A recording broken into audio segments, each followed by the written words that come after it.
this training. All right, so I was talking about Masset. Pretty much, you can search whatever SOP, standard operating procedure for our Brightree, for Better Night. So the first thing I'm going to go over is the missing document requirements. So you'll have access to review this. So pretty much from here. All right, so just a few, the table of contents. So right now, the orders that we're going to be focusing on. So Better Night does offer consults with our sleep physicians. That's the 99203, 99213, which is for the consults. Those are the procedure codes on the sales order. And then the HST orders, which is procedure code 95806, 95800.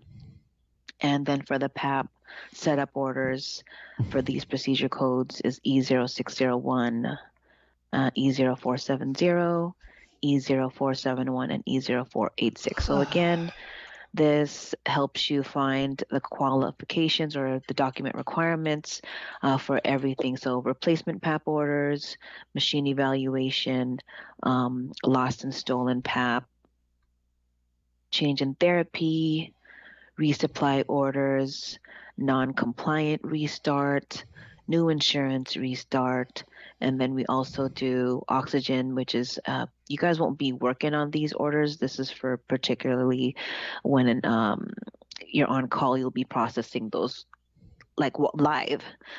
Um, and then let's go skip on to overnight oximetry, efficacy sleep studies. Again, it does have the procedure codes. Ventilators, we won't be doing that too much. Let me see here.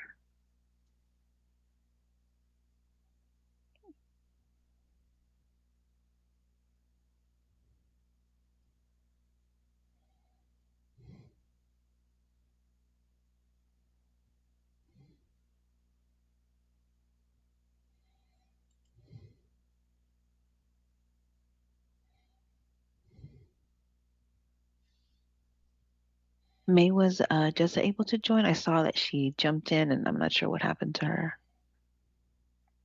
Yes, she's supposed to be here now. I called her earlier actually. So Okay. Yeah, I saw that she was trying to get in, and then she was out of here. I accepted her.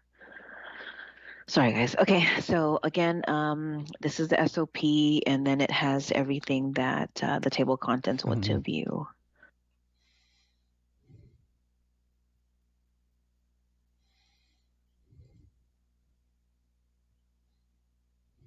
there you go. Jaza, can you hear us? Yes, this time just join the meeting. Okay, perfect. Hi, Jezza. This is Mary Ellen. I am training for the day. Just to let you know, we already started recording this training session, just to let you know.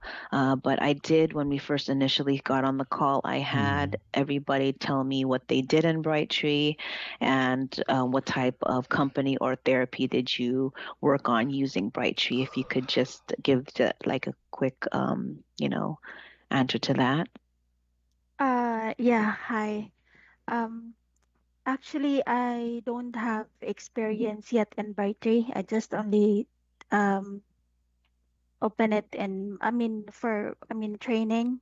What my experience before for my last client was antenna qualifications and managed sales order. So I'm actually new for Brightree. Okay, perfect. Okay, so you know how to use Tanner, but in Brightree you're new too.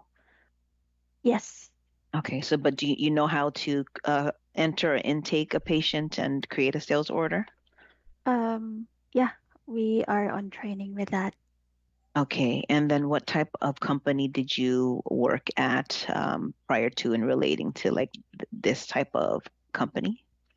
Um, no, I don't have any experience with a client using Brightree. Okay, no, but I mean the type of company you worked for in the previous, even if it wasn't using Brightree. Oh, okay. Type of company I was with,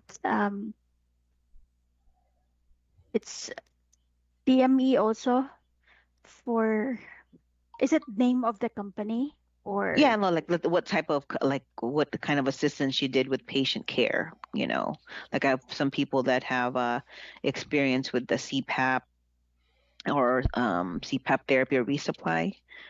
So I was just asking that question. Oh, okay. Well, I before I was with verification of insurance for CGM. And then to my second client, we also do the qualifications and manage sales order for the breast pump. Oh, And okay. yeah,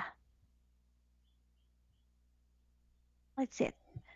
Okay, perfect. All right. So that's in your background. Okay, thank you so much. So tenor and insurance verification. All right. So again, I've been with Better Night for it's 5 years now, and we're a sleep provider. Our goal is to get patients on CPAP machines to help with their sleep apnea. So the first thing I was going over was MASIT. You will have access to this, Jezza. So I was just going over the requirement that we need so that we can process these orders. So again, you'll be using missing info document requirements. Here's the table of contents of everything that you're going to need to process the order. So consult orders, the 99203, 99213. Again, that is for meeting with one of our sleep physicians and discussing the patient's sleep symptoms. And then from there, it is the home sleep study order. The procedure codes for that sales order is 95806 and 95800. And then after the patient completed their sleep study, then they go on to PAP therapy. And these are the procedure codes that we do use. That's E0601, E0470, E0471. And then this is for oral appliance, E0486. It's like a mouth device to help the patient close their mouth while they're sleeping. And then again, replacement orders for their machine. If the machine it seems like it's broken, the machine evaluation needs to be completed, or if the patient lost their device, or maybe something happened, like a hurricane or a flood, natural disaster damage. Change in therapy, meaning this is, for example, patient was using the regular PAP, but then they had to switch over to BiPAP, and so that you need to use that change in therapy, and then the resupply orders, for ongoing therapy because they need that.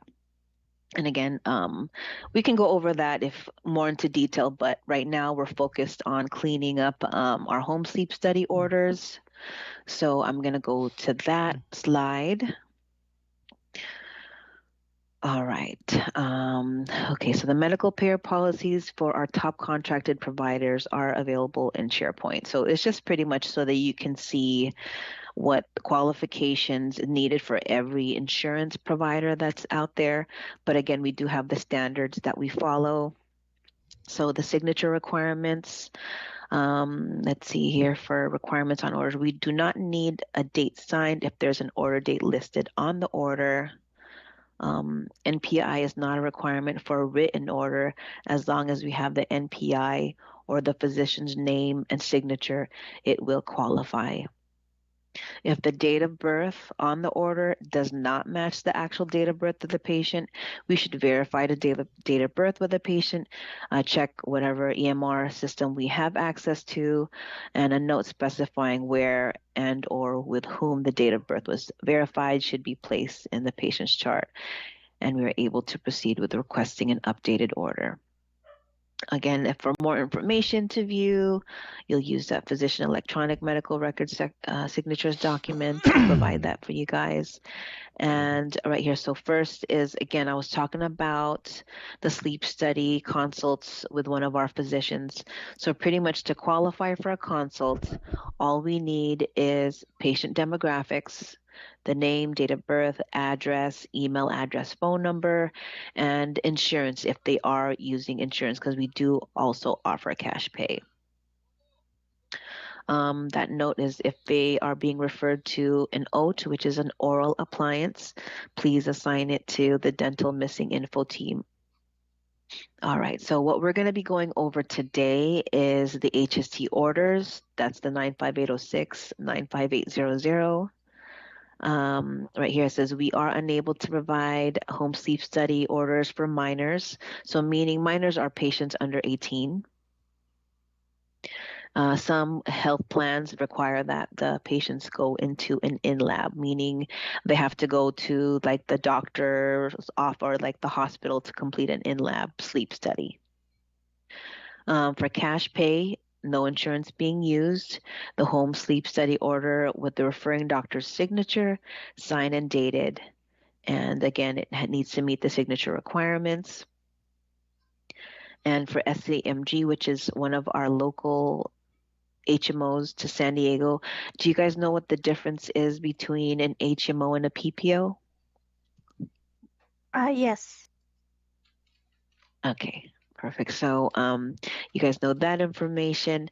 Again, with the HMO is pretty much the patient can only use their in-network providers, and also authorization, pre-authorization is required, either the doctor that's ordering the therapy or we can submit the prior authorization. So it's either or. And then for PPOs is the patient can see anybody like outside, you know, in the network, just as long as their insurance is contracted with Better Night. And right here, so authorization required. If that health plan does, it needs the approved authorization for the correct CPT, the procedure code, and to the correct provider, which is Better Night or Sleep Data Diagnostics. Okay, so all other insurance that do not require authorization, they do require a home sleep study order with the referring doctor's signature, signed and dated on or after the date of consult visit. And then the chart notes need to discuss the sleep symptoms, signed and dated, and at least one acceptable sleep symptom must be included. So snoring, daytime sleepiness, observed apneas, choking, gasping during sleep, morning headaches, fatigue. And then for patients that do have Cigna, in addition, the following are considered qualifying for sleep symptoms. So AFib, uncontrolled hypertension, new stroke, chronic heart failure, morning headaches, memory loss, previous diagnosis of OSA. For traditional Medicare, which is patients that typically you qualify if you're over 65 here in the States. But then there's some patients that will have Medicare that are under the age of 65. It's because due to maybe medical reasons and they qualify for it. And then Aetna, United Healthcare, UMR, Medicare Advantage plans. So they're Medicare plans, but the patient decided to select a plan that's like under a different insurance. Anybody have any questions right now?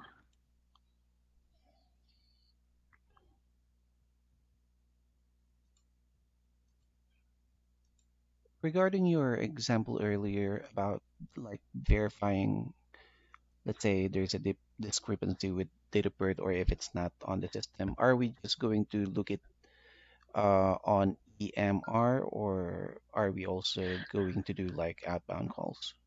No, you won't. For in this right now for missing information, yes. For missing information, yes, you will be making a call to the doctor's office if it requires it. But we'll follow the steps in any case on how we're doing the the follow up with the doctor's office. So I'll give you guys examples, or we'll be going over that. Okay, thank you. Mm-hmm. That's a good question. And anyone else have any questions? Other questions? Yeah, I do have a question for regarding for the insurance. We just only checked it on patient's info. Or do we Correct. need? All right, no need for us to call for to verify the insurance Yeah, if we're on our it's good or no. Well, since you're training for missing information, so we're just following up either maybe we might be missing the insurance and we do have to call the doctor's office, we could just call and ask, but we're not going to be verifying their coverage. We just need to Oh, make okay. sure like what the patient's insurance is under to qualify. All right, thank you. Mhm. And since you guys are pending access to Masset right now, I'm just nipping the requirements to it. Again, we're here to answer your questions, but I'm just gonna snip what we're gonna be going over after I go over the list.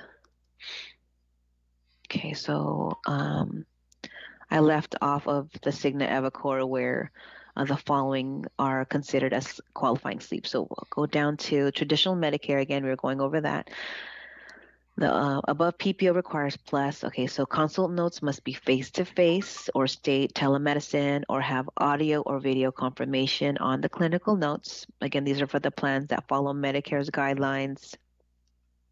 Accepted billable codes must be located on the consult notes or the home sleep study order. So these are the the diagnosis codes for these plans.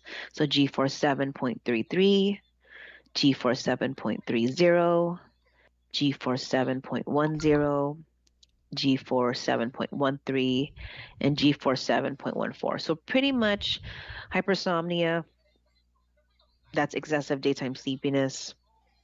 Again, those are all in the same bracket, but again, they have to be for traditional Medicare, Noridian, CGS, which is under Brightree, or the Aetna, United Healthcare, UMR Medicare Advantage plans require this code. That diagnosis code.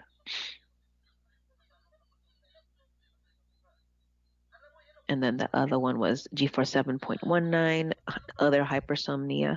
So, all right. So one of the above could be listed verbatim without the G code. So not necessarily the G code, but it just has to say, one of those, at least it has to say that exactly. And we're unable to proceed with a home sleep study if the patient is noted to have a moderate, severe neuromuscular disease, congestive heart failure, or moderate to severe pulmonary disease.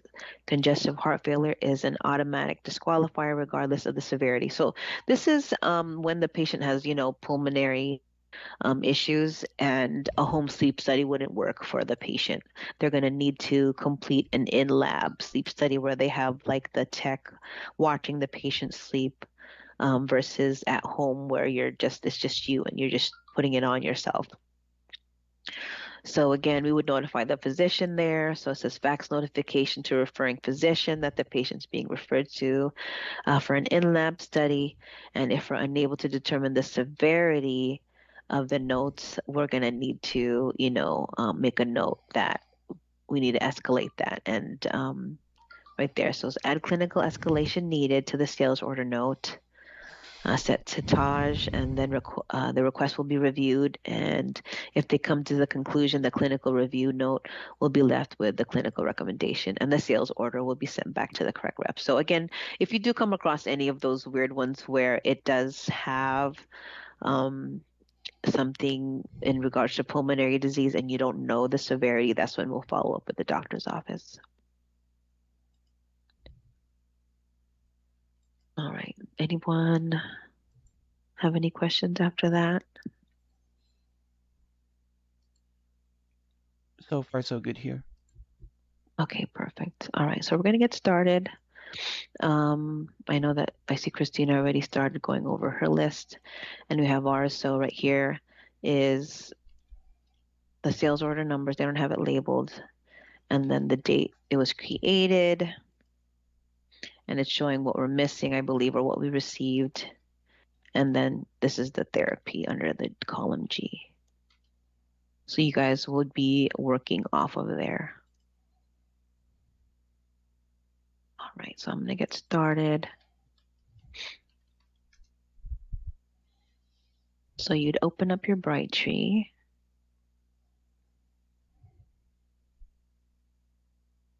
Sorry, I had this patient up earlier.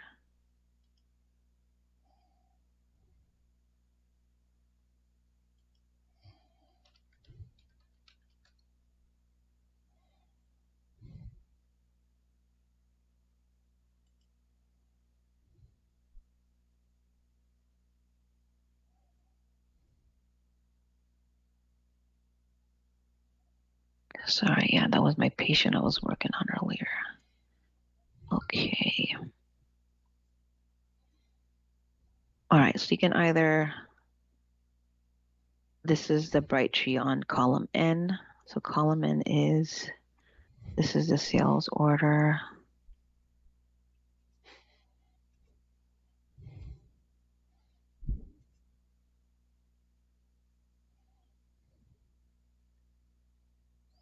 And the classification.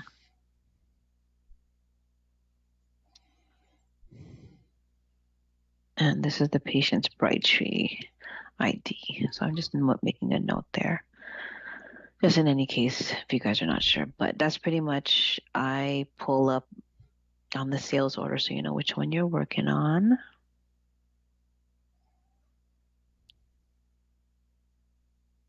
Two, sorry, 2111892.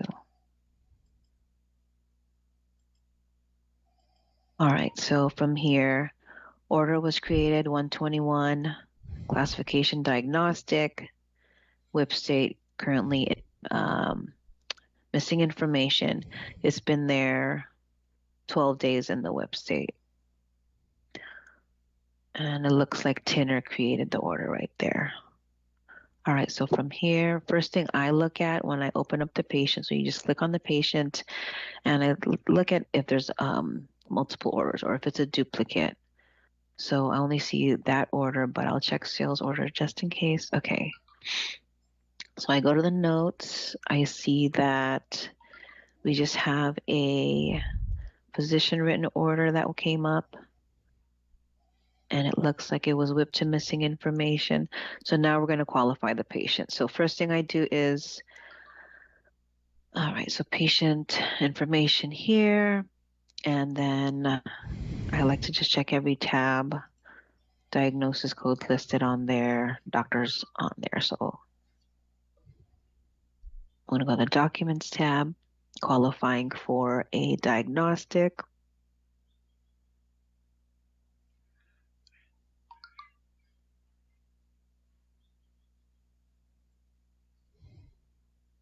Right, so this is a cover sheet.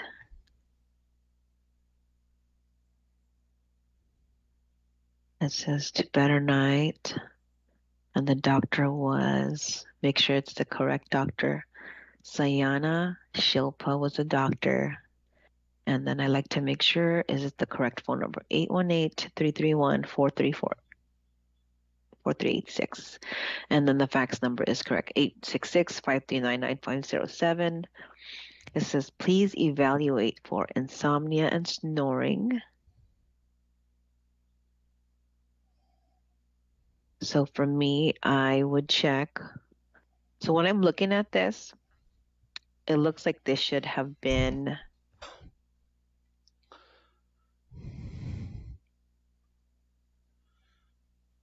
for a consult, but I'm gonna double check the patient's doctor card and see if there's special instructions.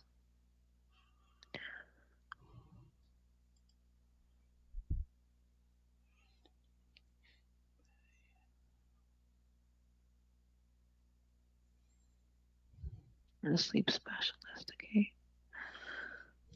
Yeah, there's no special instructions, there's no note. So in this case, again, we're missing the consult notes, right? To get the sleep study done. Please evaluate for insomnia, snoring. Okay. So they're being referred to sleep study. There's no doctor note card, no special instructions. So now we're going to go ahead and do the the missing info attempt. So you can add the note. And I just type in MIS or MI, and then just going to go to missing info, first attempt, patient. All right. So sales order number.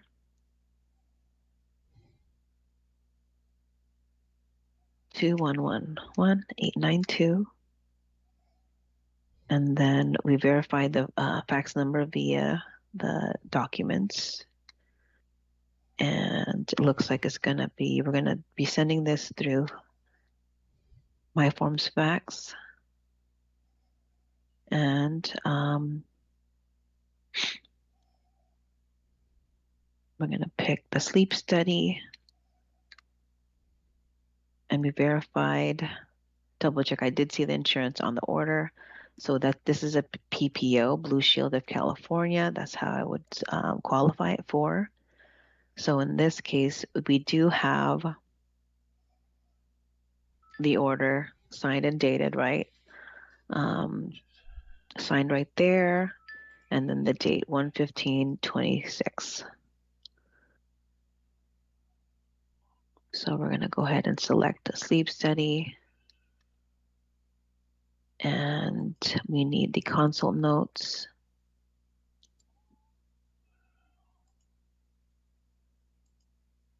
Oops. And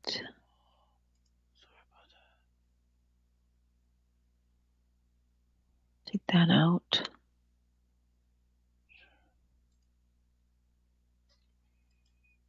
And it's additional needed from the patient.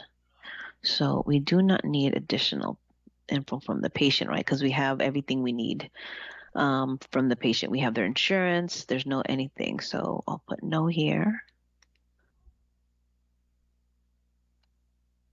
And then I'm going to go ahead and launch MyForms. Everyone familiar how to use MyForms? No. Haven't used that. Okay. So for everybody, no.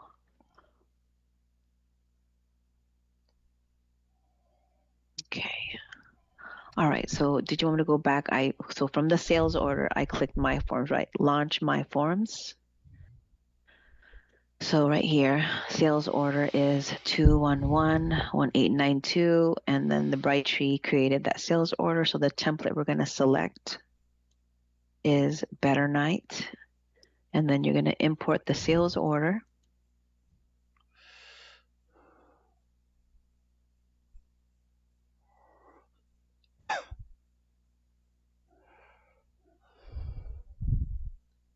All right.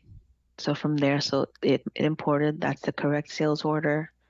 It's the correct patient, Melody Malikian.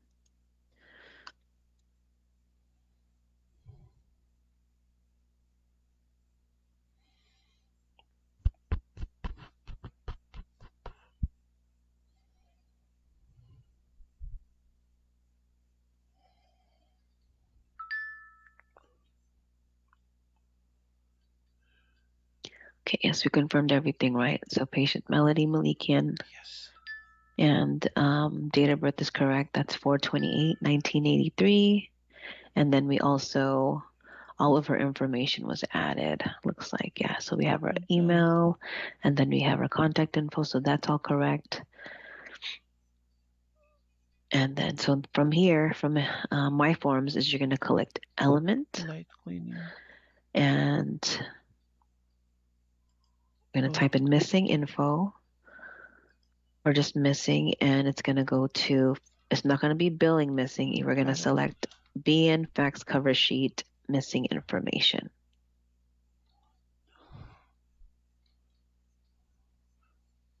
And attach that.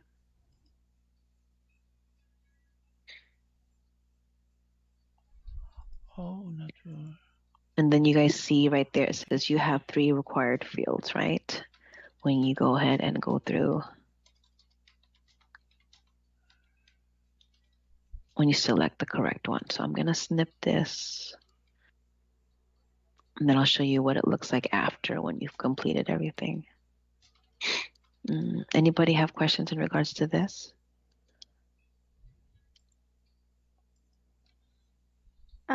Yeah, sorry. I just wanted to clarify, from the start, um, we will go to the sales order, and then after those information we need to check, right, for the insurance and the insurance item. So you're going to double check the order. So sales order is for the 95800. So it was for the home sleep study. And then right here, it's linked to the Blue Shield PPO insurance. So that's correct. So you're going to check the order, it's diagnostic. And then from there, you're going to check, you're going to make sure that it's under the correct physician. And you're going to double check if the diagnosis code is linked to the order.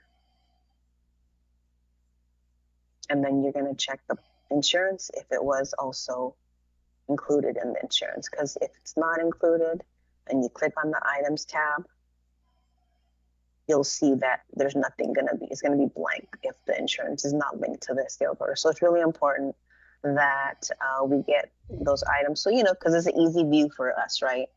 To see what insurance we're qualifying the patients for. So again, when you open up Brightree, it has everything. It has a personal tab that has a patient's demographics, contact information, and then the contacts tab is if the patient has an emergency contact.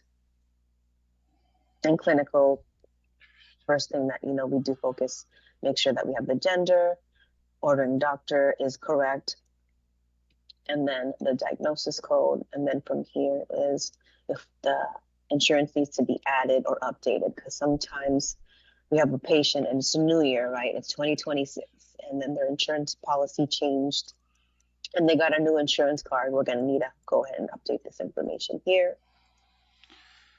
And then again, viewing the order. So in this case, these are brand new orders because you'll see that Tinner created this on January 21st, and then it tells you what we received. So pretty much since from there, it is in missing information. So we're missing, the consult notes discussing the patient's sleep symptoms since we received that order stating that the patient had insomnia. So we need those notes that they discussed at that visit that, that matches the order date to this. Well, does that answer that, Jessa? Sorry, I went into further detail since you asked that question, but does that make sense? Yes, thank you. So we're going to go ahead and we attach the missing information facts, and then you're going to edit the document. So here, the one thing that I do check is I make sure that it's the correct doctor, because sometimes for some reason it might be a different doctor listed. So again, it is Dr. Shilpa Sayana, and then we did verify her fax number on the fax cover or the order that we received. So in this case, we're going to put just one page, and then the Better Night you received the referral for was for a diagnostic sleep study, and this is going to be our first attempt. So we're either going to be working the first attempt or the final attempt. So this is the first attempt, right? Because it's a brand new patient. And what we need is, sorry, that's not right, that's not right. We're going to need the face-to-face consult notes that's dated prior to the sleep study.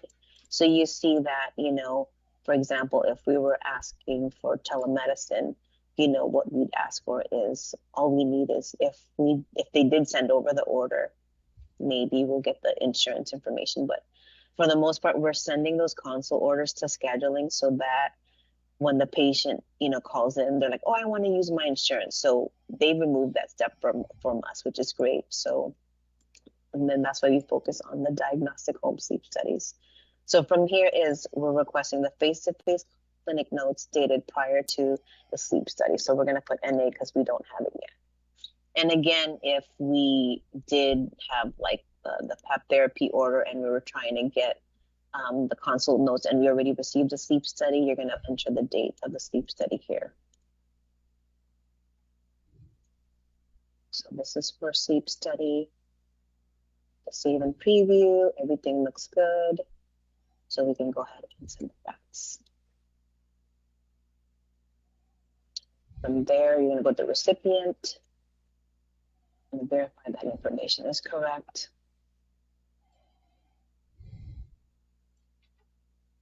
And you see, like, you can select documents to edit to your fax, but all we need is the fax cover. So send the fax. Any questions on that?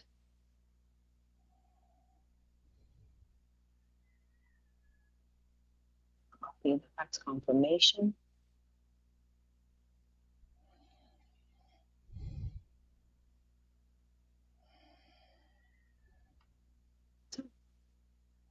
And the plus side, since since you guys had started, they have removed the call, because before we would have to make the call. But if we do make the call, it's pretty much if we don't have the doctor's office information to verify the fax number if it's correct. But in this case, the document that we received, it had everything that we needed on it.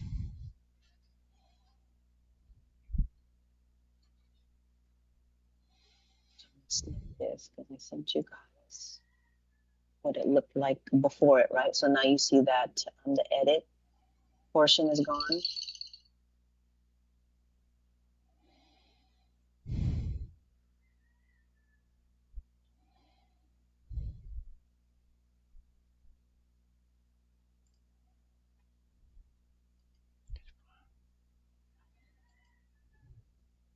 Anyone have any questions on the MyPhones?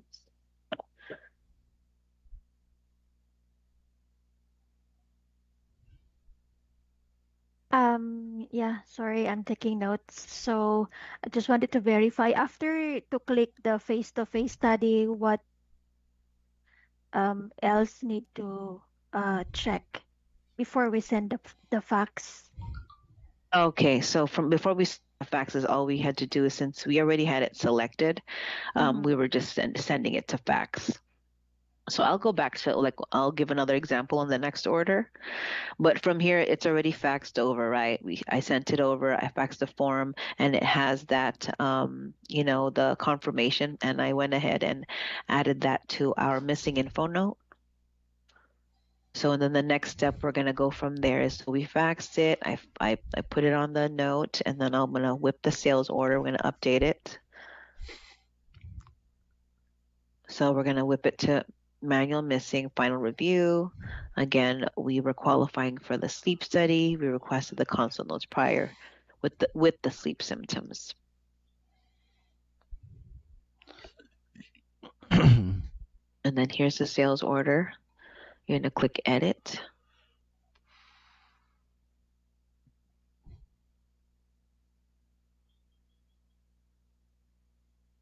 So the whip state, you're gonna whip it to B99 manual missing final review, info final review.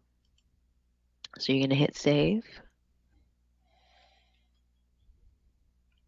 And just for that, I always double check the history tab, because sometimes when you end up closing the order out too soon, and they won't save your move to the sales order. So I'd like to check the history tab, and then you'll see that, yes, it was in manual missing information, and we whipped it to manual missing info final review. It's always good to just double check. Do you guys have any questions on this order?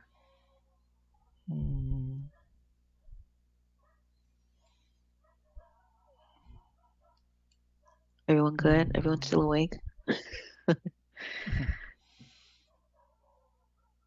you have any questions, German? Yeah, I mean that's good. No question. Okay. Okay, perfect. All right. And May, what time is your guys' first break scheduled? Supposed to be 11 a.m. 11 a.m. Can Yeah. you do me a favor and send me the schedule so that I follow you guys' schedule in any case. And Yeah, if I sure. go over, guys, just please just send me a message. Just say, hey, Marilyn, just I gotta take a quick break, or just let me know. I So think first break, we can do 2-hour interval. So we came in at 2 hour 9 intervals. a.m. Okay. Yeah, so 11 first break, 11, 12, 1, then 1 a.m. is lunch. 1 p.m. 1 p.m. lunch. Okay, so I'm gonna see what I'm gonna do if someone's gonna step in, because I do typically take later lunches, just because of the way my schedule is. Because I start later. I start an hour later than you guys. So I'm gonna check um, with Taj in regards to that. But okay, so our first break is gonna be 11 a.m. and then you guys typically Yeah. take lunch at 1, and then back at 2. Okay, and then from there would be 2, so 3, 4, and then 4 would be your last break, right?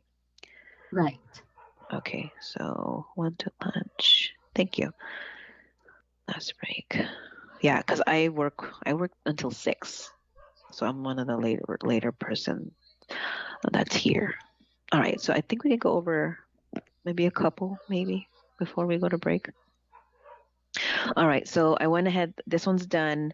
Again, I'm gonna close it out. So we sent the doctor's office the request for missing info for the consult notes in this prior to the sleep study. So I'm going to close this out. Again, I had gone to the actions. I'm going to go ahead and put this completed because I did submit the request. And we already changed the WIP state, so I'm going to go ahead and close that out. And then from there, I'm going to cross this off. So once you've completed your sales order, you could change the color, black it out, however you like, however I think I think Rachel, she does it like in different colors. Like everyone does, crosses off anything like how they want to. So however you like. Just as long as you cross it out, or if you have a question, you could just highlight it in red and then send a message in our team chat and just say, hey, I have a question in regards to this Brightree, or I have a question in regards to this sales order number, and then you go ahead and put your question in there, and then the team is happy to assist. Again, some of you are don't know like some certain things because of where you started at, but please don't be afraid to ask questions. Okay, and then let's move on to the next one. So sorry if I go into too much detail. I pretty much work quality assurance for the reps, so I may look at everything, and probably that's why they put you with me, May, because I came from insurance too. So when I initially started with Better Night, I was with the insurance team. And then I've been with client services for 3 years. Thank you, May. All right. So it looks like this was manually done for this sales order for Jose Cifuentes. Again, I'm sorry. I went ahead and went to Brightree, right? And I pulled the sales order that's assigned. So I went to 211-2116 and then confirmed that is that patient, Cifuentes Jose, if you see right there. And it's for classification, it's diagnostic. It's been in missing information for 12 days. Double checking, doctors Frederica Sue, diagnosis codes are listed. There's nothing on the insurance tab, so we don't know what the patient's insurance is. Okay, so I'm gonna click edit, but let's see. So we're gonna click the documents tab. So first thing that I noticed is that we didn't have the patient's insurance. But again, for qualifications, we can send the patient to scheduling if they are going to use the insurance, and they can always add that on. But let's qualify the order. All right, so I opened up the documents. We have a physician written order, and we have progress notes that were uploaded to the patient. All right, this is the doctor. Let's double check the clinical tab, make sure that we have the correct location and phone number. So we do have 805-375-1633. And then the fax number is 805-375-1655. There's no additional information. Patient referred to us because hypersomnia, which is excessive daytime sleepiness, marked for the home sleep study test, and then that's signed and dated 1/15 of 2026. So we have the qualified home sleep study order, right? We just don't have the insurance. So for me, if we don't have insurance, I'm gonna qualify the order as a PPO because typically insurances follow that. We need the order and the consult notes. So these are not that easy to read. Can you guys see the progress notes? Um, Not so. yeah, Not good, through right? the It's not a good copy. It's very blurry, but let's see how clear I can. All right, so it is for, this is not the right patient. You guys see it? It's not the right patient.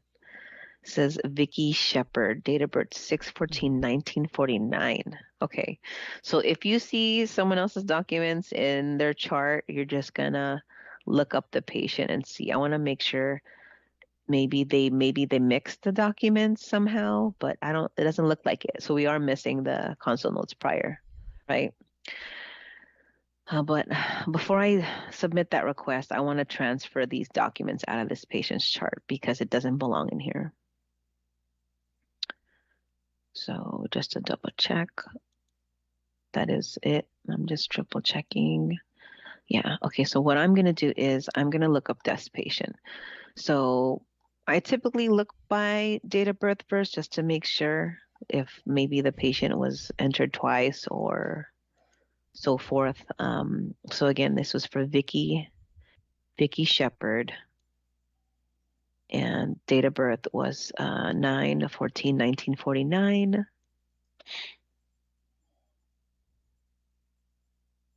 And she's not in the system. That's okay. Okay, so you guys, do you see her in the system, Vicky Shepard? I don't see it. Nope. Let me search by. Let's do this. Let's search by her name just in case. Again, just to make sure if it's Shepard, Vicky. Nope. It's a new patient. So I guess now we can go over that really fast. Let me see, how much time do we have? 5 minutes. So I'll go ahead and enter this information. I got that, and it happens. So let's go ahead. I'm going to go ahead and enter the patient, Shepard, Vicky. Did you guys see how I created the new patient? I'm sorry if I skipped that over that. Do you guys want to restart that one? yes, please. Okay. Close this out. So, all right. So first thing is that I found a different patient in the patient's chart because we were looking for the consult notes for Mr. Jose Cifuentes, right? So we found Vicky Shepard. We looked her up based on her date of birth, which is 9/14/1949. I don't see any Vicky Shepard. I also checked under her last name, right? So SHEP. Maybe did I spell it wrong? Shepard. See, we have, I can skip it.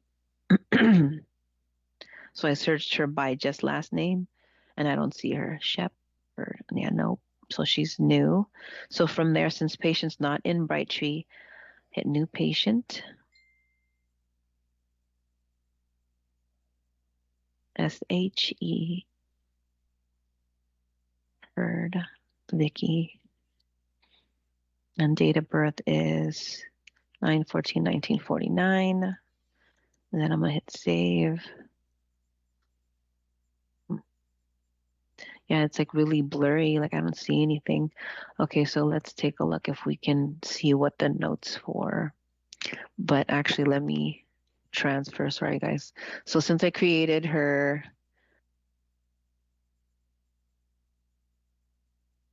account, I can go ahead and transfer it. All right, so I'm going to transfer this. So from here, how to transfer patient's documents to the correct chart. So I'm going to go ahead and I did create the Brightree, right? So you just type in the patient's Brightree. That's 384. Sorry, that's in the wrong. Right here, 384-136. And then you'll see the date of birth and the ID. So you can hit that, you click or select it, and then hit save.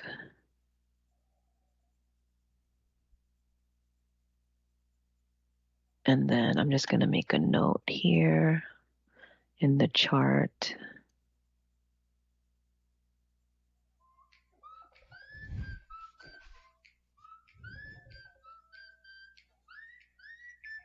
Dropped or along with notes that are not legible. Yeah, so I'm going to make a note that Sorry about that. I didn't progress hear the notes ringtone. Oh, okay. Transferred to BT 384136.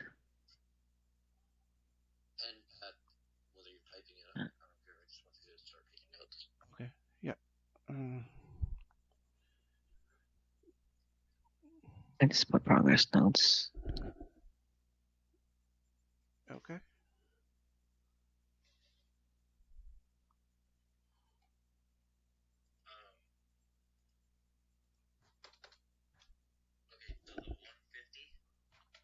Mm-hmm.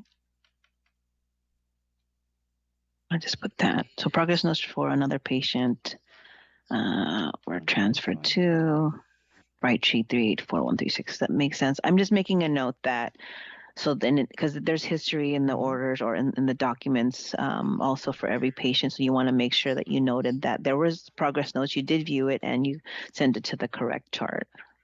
So from here, okay, I'll go ahead and double check this.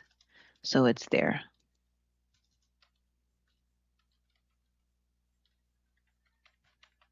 Sorry, I know it's already like a minute to 11, but did you guys have any questions on transferring the documents to this patient?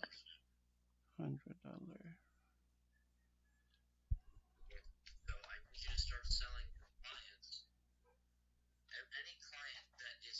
You guys all good? Any questions on how to transfer?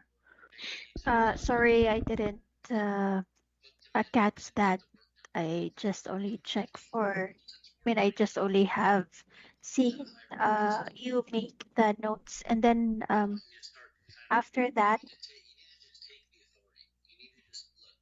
Okay, so you only saw me make the note. You didn't see how I transferred the patient? Okay. Yeah. Okay.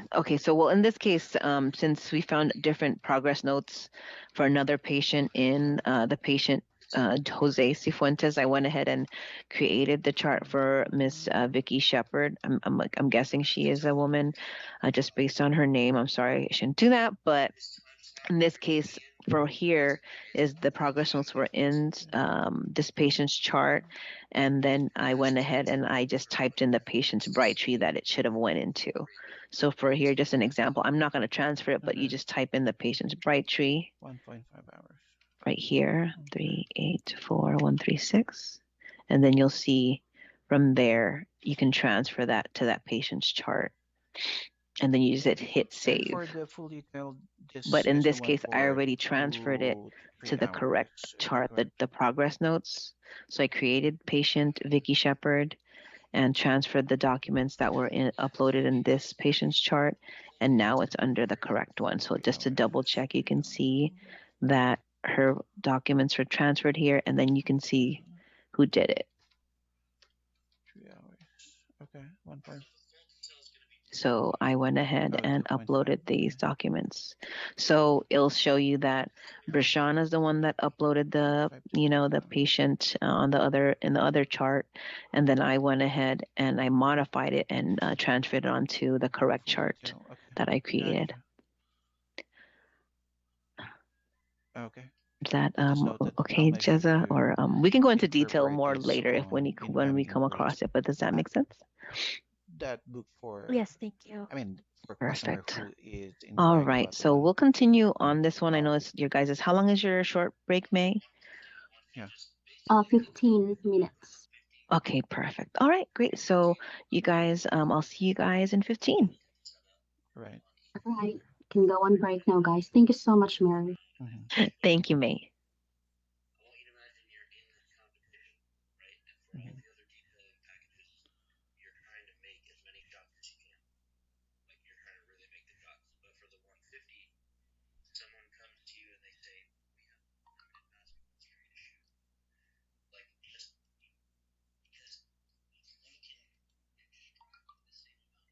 Mm-hmm.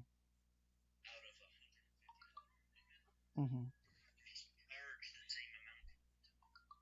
Mm-hmm.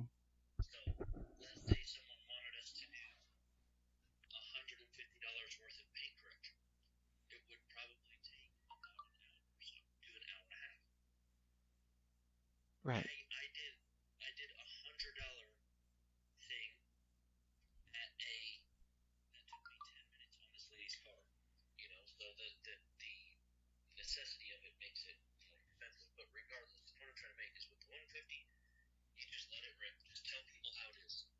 Okay.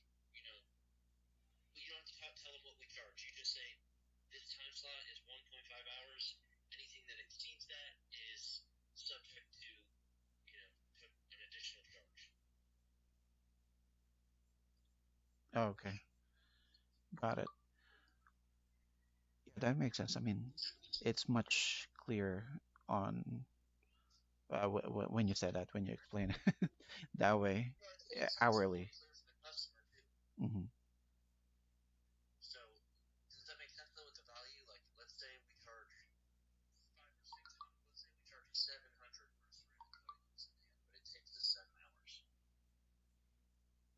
Hmm. Right. Yeah. I follow you.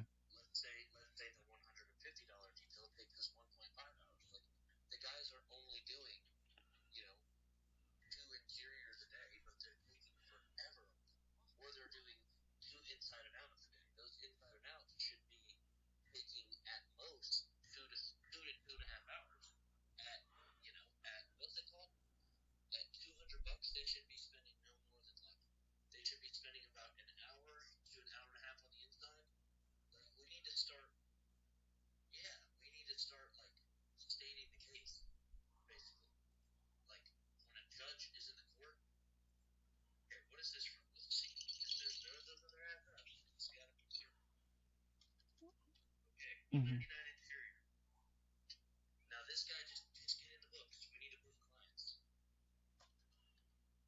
Hmm. Okay. Let's see here. Okay.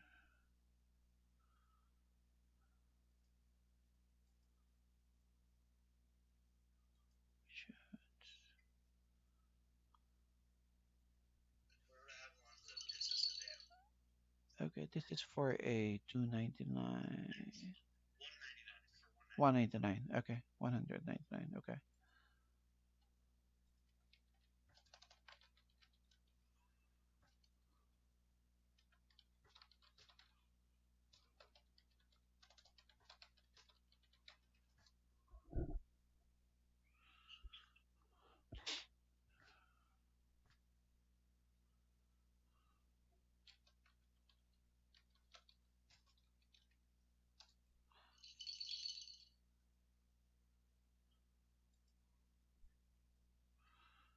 Tomorrow.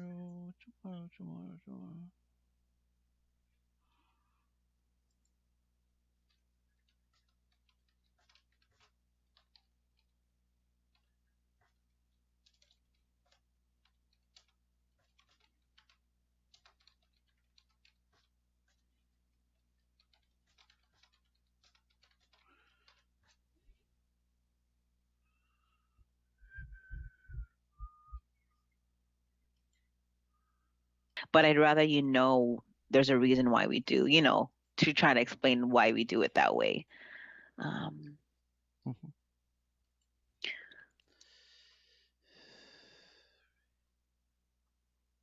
I'm sorry, I'm just sending a message in regards to I was waiting on sending this out regards to lunch because I take later and see who's going to step in during that time since you guys do take lunch from 1 to 2 p.m.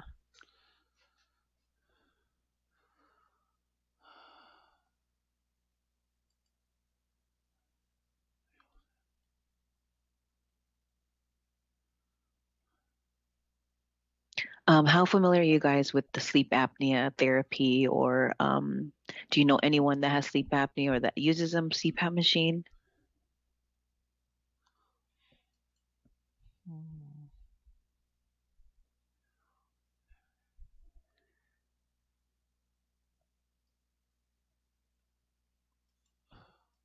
we went over to it during training, but I don't know anyone who has sleep apnea.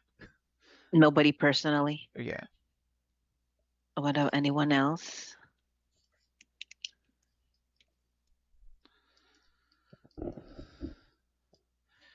No. Okay. So everyone's not. So like from sleep apnea, it's pretty much people that are snoring, and those are like an indication, or if they're overweight, or if you know someone that, for example, sitting with you at the table eating and then they're falling asleep. I don't know if you could have anyone that you've come across or any family. Yeah. Okay. Yeah. So I mean, I've trained a few, teams in the past, and I do hear, or what they told me is like, oh, it's like that's in the rich area, Miss Mary, that people get sleep studies done. I know they have some sleep labs in Manila, I believe.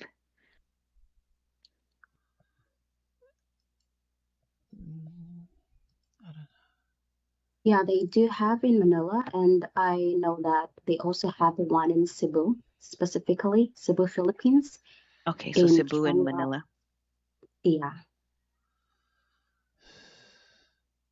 Yeah, like I don't know if you guys watch the comedian Joko. He always talks about his sleep apnea. I don't know if you guys seen his stand up before. He's great. He's very Couple of funny, those. It's right? really funny. Yeah.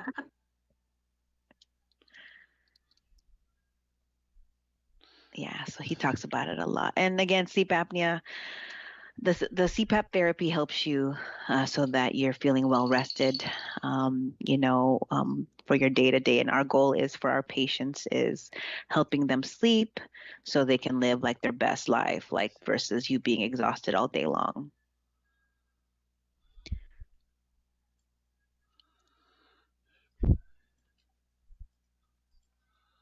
Sorry, I'm just waiting on the response. So we're covered.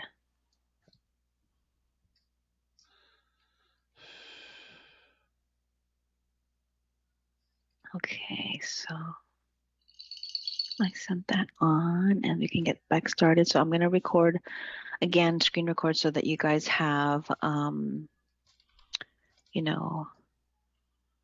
reference. So let me go ahead and see my screen.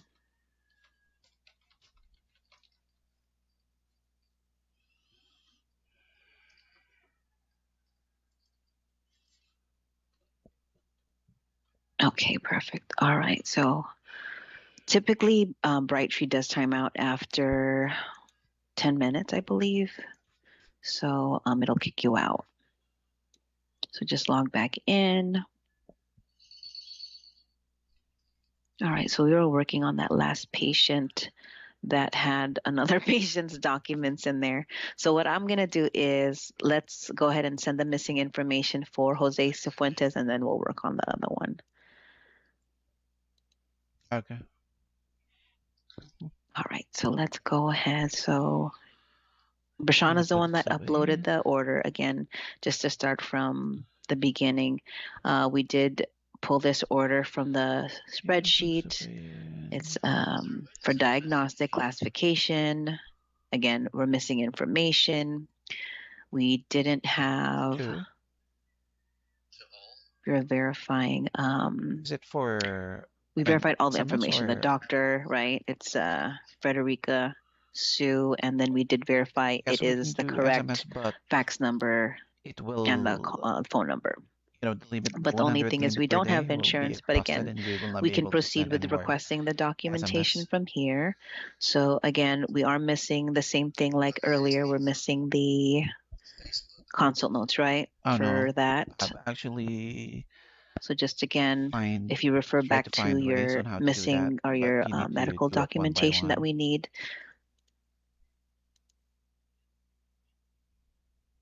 and I'm going to qualify it based off of PPO guidelines just because we don't have any information, right? So we'll go to HST orders. So We're going to go down to all other insurances. So we need the home sleep study order with the doctor's signature and date, which is we do have. All we need is the chart notes discussing the sleep symptoms that's signed and dated, right? So let's go ahead and I think one thing we wanted to check was the sales order item is for the correct item. So it is a sleep study. So we can go ahead and add the note.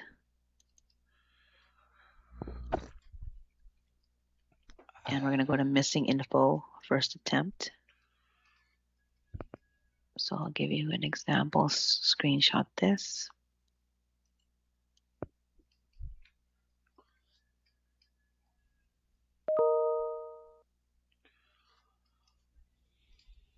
So again, we're going to pick missing info attempt, right? And you'll, to confirm it, it is first attempt. And then we did verify the patient's fax number, right? Or not the patient, but the doctor's office fax number.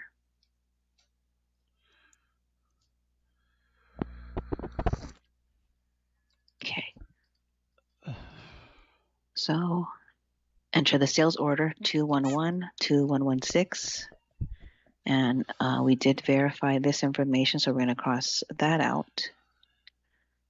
And fax number, we haven't sent it, so we do have avenues of submitting missing info to Parachute, which is another web portal, and we have GoScripts and Bloom. But I'm going to go ahead and erase. So erase everything that doesn't, pertain to the patient.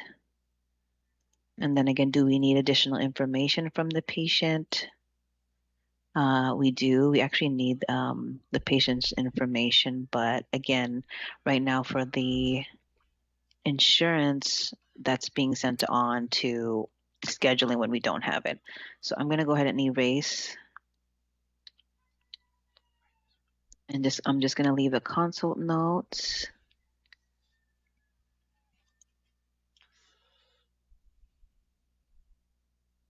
Erase everything else. So which is really helpful because all the qualifying documents we need, it is in that missing info note when you're submitting the request.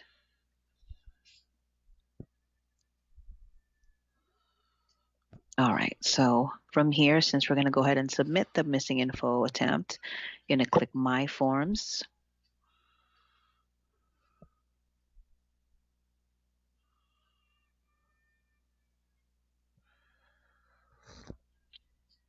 And then just to confirm, it is under the correct sales order, which is 211-2116. And you're going to go to Workflow Template. It's going to be Better Night.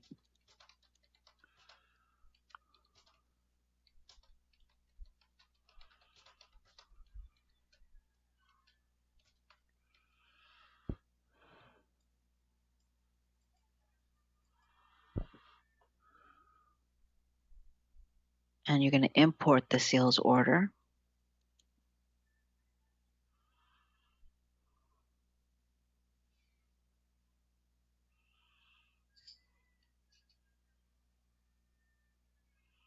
And then you'll see that it did. So it's going to link it to this sales order that we are working on. And then from here, we're going to click Element. So this is, and when you're first using My Forms, sometimes this gets confusing, but always click Element so that we can get to that, the fax information. And then right here, you're going to type in attach document template, and we're going to attach the missing info. So it's going to be the BN fax cover sheet missing info attach. I'm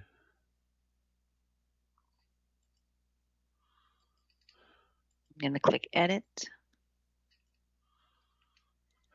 And we're asking for the same information for Mr. Jose Cifuentes. So just page 1. And again, we received a referral for a diagnostic home sleep study. This is going to be our first attempt. I'm going to go ahead and just click this because we don't have his insurance information. And then right here, we need the consult notes discussing the sleep symptoms. So I'm going to hit pending. And then from here, we're going to hit save.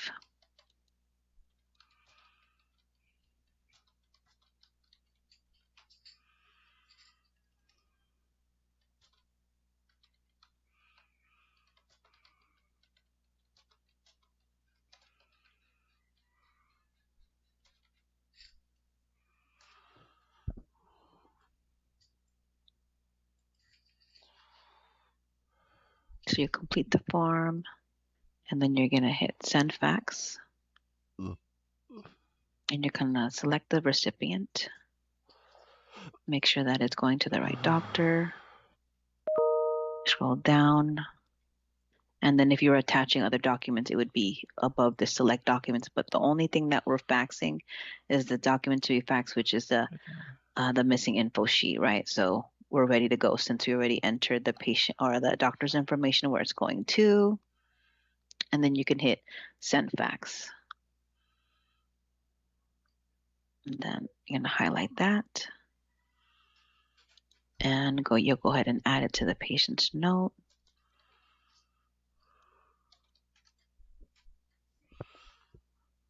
Let's go here.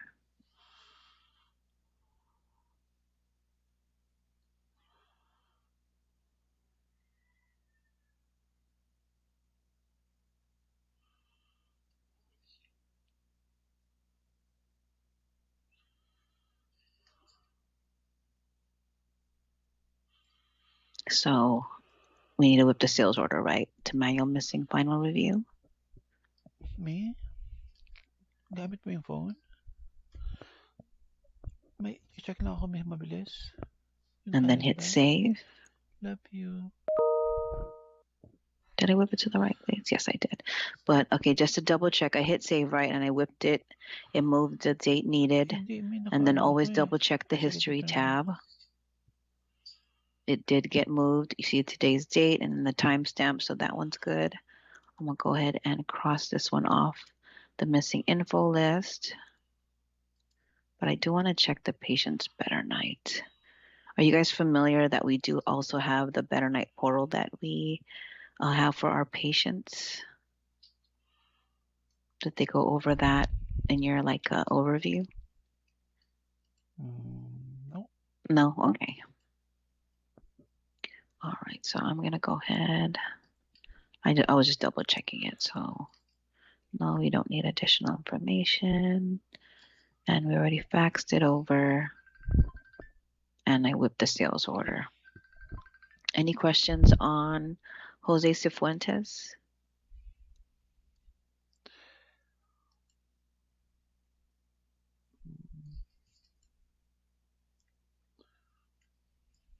And I'm gonna change the status. I completed it, I faxed it, submit. I already changed the whip state. So for you to just double check if you already had closed out of the order, right? And let's go back to the orders tab. And then it got whipped to the right place. So that's just me triple checking. So that one's done. And then now we're on to the other patient where I want to see what we exactly received. Her notes didn't seem so clear, but let's try to see what it's about.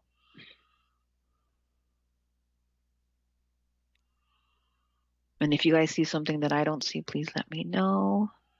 All right, so this is for Miss Vicky Shepard. It looks like a discharge. All right, so date is 12/30/2025. This is all the medication the patient's on, looks like from here. Vitals.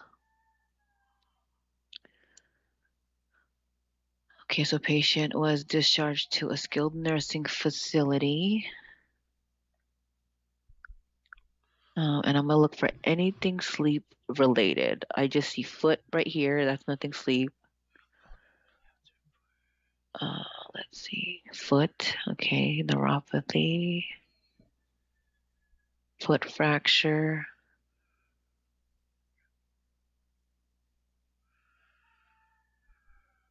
Consult self. You guys see anything sleep related?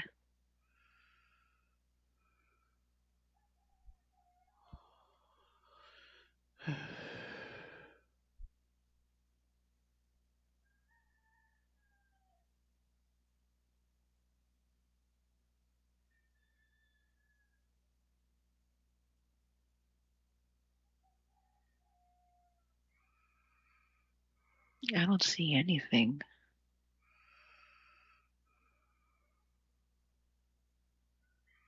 This is just a discharge order.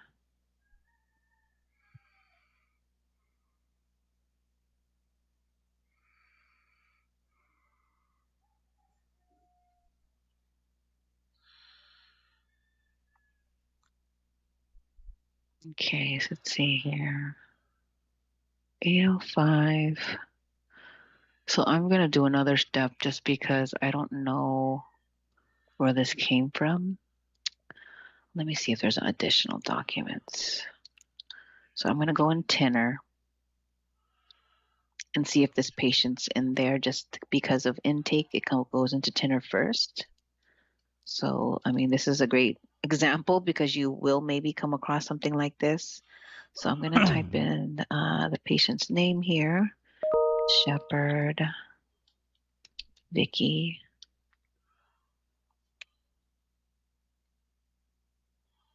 I don't think there's anything else, to be honest with you, but I just like to make sure. But based on the notes that we were just looking at, do you see anything sleep related? Anybody? German?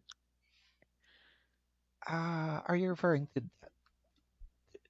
to that form? Oh, This one right here. Oh, do you guys survey, see my screen, right? medlist information. Uh,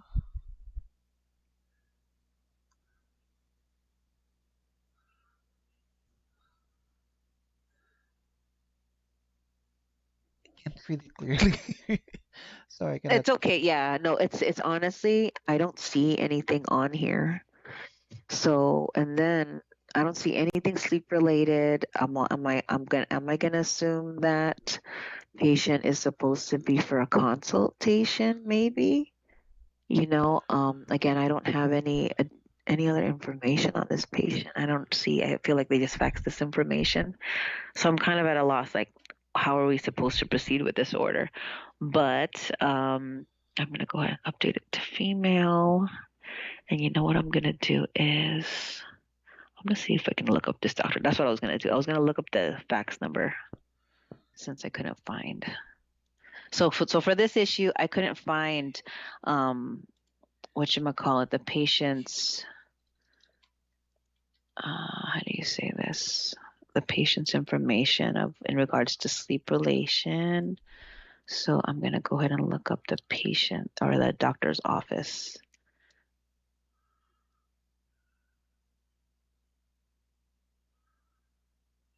That is, doesn't show. So it's going to be patient. And I'm going to look up the doctor.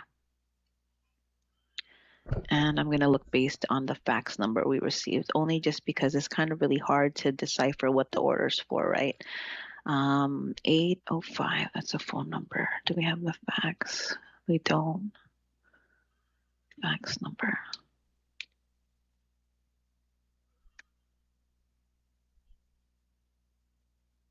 Can you guys read this? Nalesh Shashank. I don't know. I can't. I think that's what it says.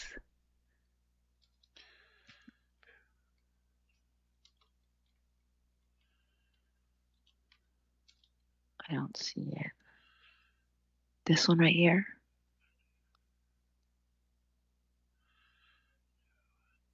Can you guys read this right here?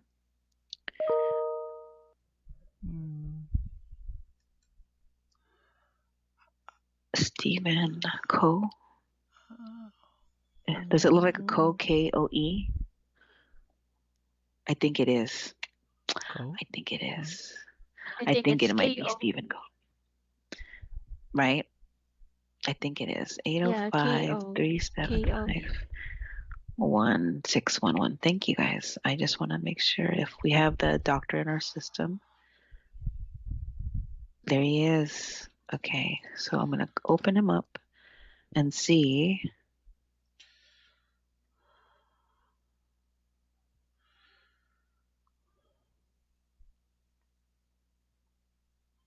And I'm going to go ahead and add that to this patient's chart.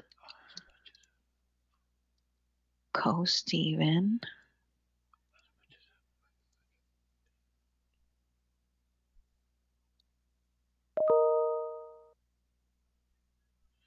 So in this case, we didn't receive anything, right? We didn't receive an order.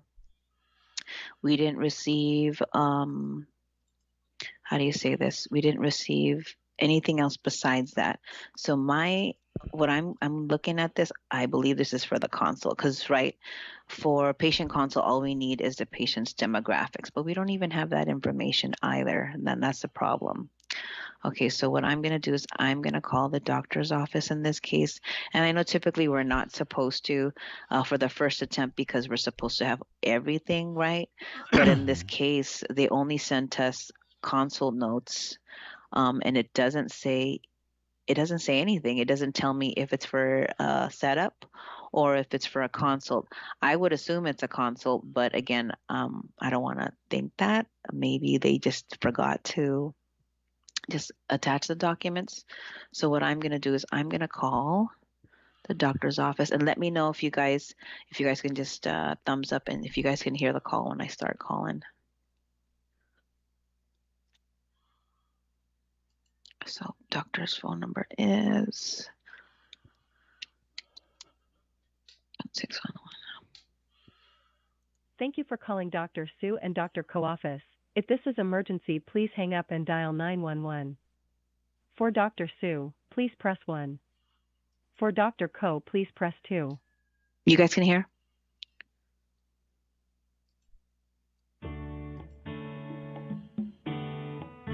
Thank you. Dr. Co's office, this is Maggie. How can I help you? Hi, this is Mary calling from Better Night in regards to a mutual patient. This call is being recorded for quality and training purposes. I just would go ahead and provide you the patient info. Do you want the patient's name or the date of birth? Date of birth, please. It is 9/14/1949. First and last name? Vicky Shepard. Okay, what can I do for you? All right, so we're a sleep provider, and I wanted to double check what the referral was for. The only thing that we received was just consult notes from like a discharge that was recently happened. So we wanted to double check or clarification on what the order should be for that was sent to Better Night. Let me check who's put in the referral because I know there's been issues with her insurance lately, so. What is her insurance? Because we didn't get her insurance information. At least that kind of will answer if we can service the patient. It's more so of like who she's assigned to and stuff like that. So I need to make sure. Oh, okay. So it's kind of assigned to whoever her doctor medical group is. Yeah. So it looks like she's not our patient anymore. Okay. As far as her insurance. Okay. So you would have, and I can't even access the referrals. Okay. So that's a downfall for this one. Hold on. Okay. You said from where? We're a sleep provider, so Better Night. So we offer sleep consults, home sleep studies, and the CPAP therapy. Yeah, because none of the documents we received, it had nothing sleep related. So I'm like, was it sent to us in error? Do we just need to void this out, or should we process it? From Better Night?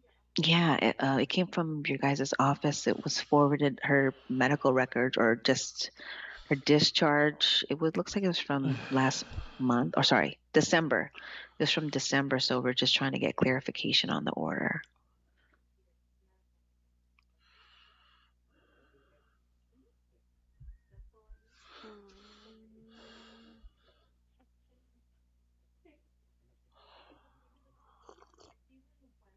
It was sent over, looks like January 15 of 2026.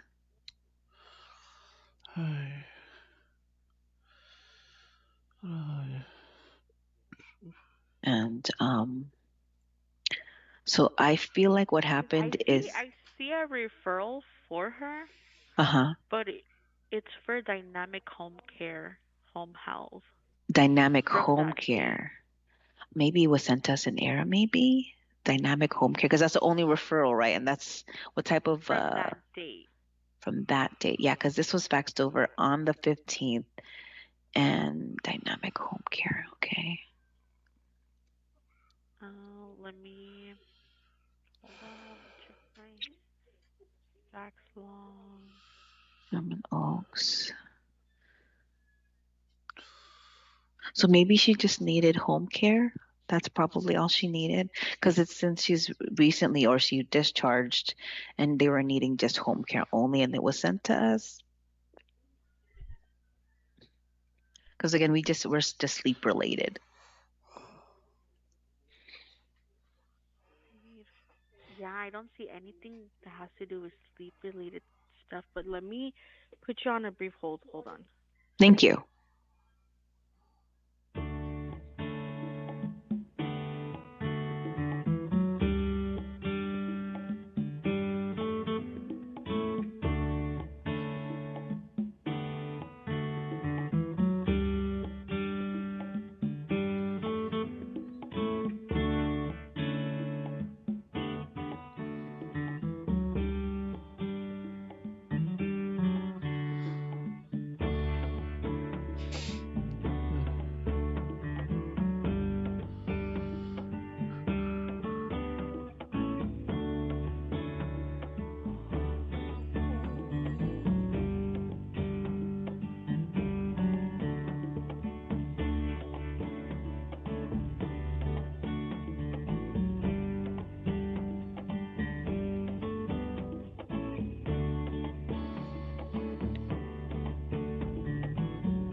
Okay, sorry about. Yes. Okay, so I don't see anything, and I know, like I said, she was transferred to a different provider for like a couple weeks, and then she transferred back, but I don't see anything regarding Better Night at Okay, so all, like nothing within the sleep year. anything. Okay, so maybe it just, I'm not sure, because sometimes we do get to maybe got picked out and maybe it just got sent over. So what I'm gonna do, since we had anything sleep related, I'm just gonna go ahead and just cancel this referral. That, well, technically it's not a referral. It was just her discharge summary. So Okay. Yeah, I'll go 'cause ahead and from us, I don't see anything, and I know she was changed to the other switch to provider in another Central provider. Office, and they don't have anything either. And then I went on Regal, and I don't see anything Nothing sleep related. else. Okay, perfect. And I'm sorry, your first name again? My name's Maggie. Thank you so much, Maggie. Thank you so much for looking into that, because honestly, I was gonna process the order as like a regular sleep referral, but I didn't want her to get it. And she's like, "What are you talking about?" So that's the reason why I just wanted to call for clarification. Okay, sounds good. Yeah, 'cause I don't see anything, and like I said, I asked them too, and they don't recall anything about any sleeping issues other than home Okay, care. only other than home care. That's it. Yeah. Mhm. Okay, perfect. All right. Well, thank you so much. I appreciate your help. You're welcome. You have a great day. You too. Thank you. Bye-bye. Thanks. Bye bye. Do you guys have any questions on that? Yeah. So, Mary, if that's the case, um, do we need to uh cancel or delete this information?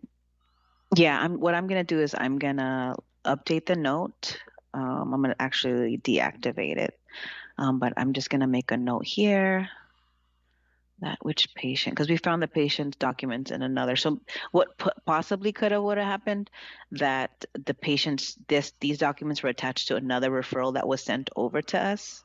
So that was the reason why, I wanted to call and double check. I'm not sure. I think so. What happens is I'm looking at the information that we have on here. They're in the same like office in a sense. The provider looks like they're in the same office. They just have different phone numbers. So again, and the mixture of it all, like possibly the patient was just sent to us in error.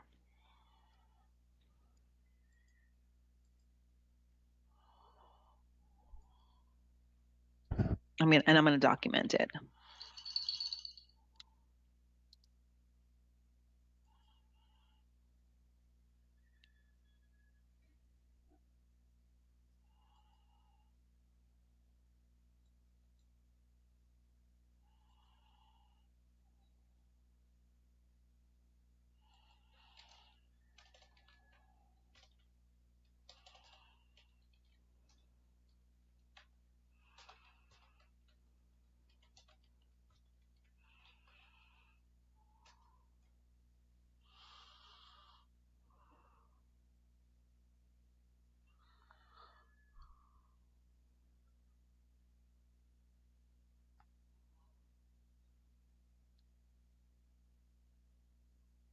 Sorry, guys. You guys only see you can see my screen, right?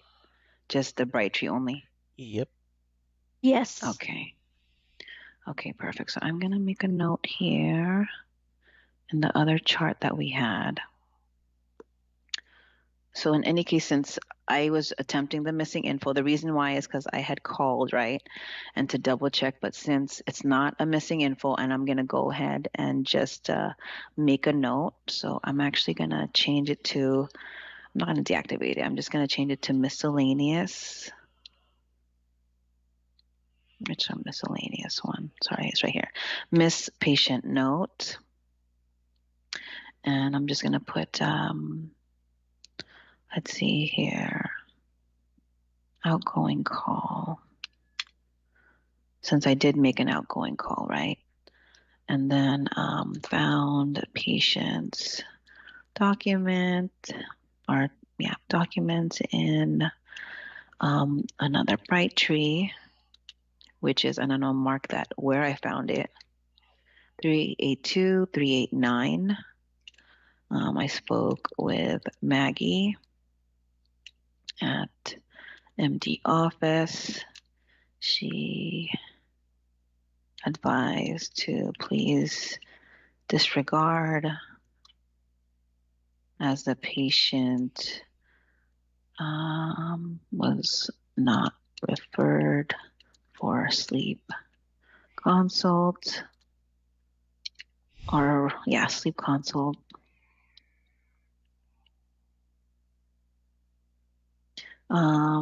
The patient was referred to home care services due to recent hospital, sorry, I can't type this morning, hospital discharge. All right, so found patient's documents in another Brightree. I spoke with Maggie at the MD office. She advised to please disregard as the patient was not referred for sleep related, or just put sleep consult. A patient was referred to home care services due to recent hospital discharge. So I made the note, I reviewed it. I'm not going to create a sales order because that doesn't make any sense, because I would have just voided it. So that's the reason why I went ahead and called first before I, went and created the sales order. Do you guys have any questions on that one?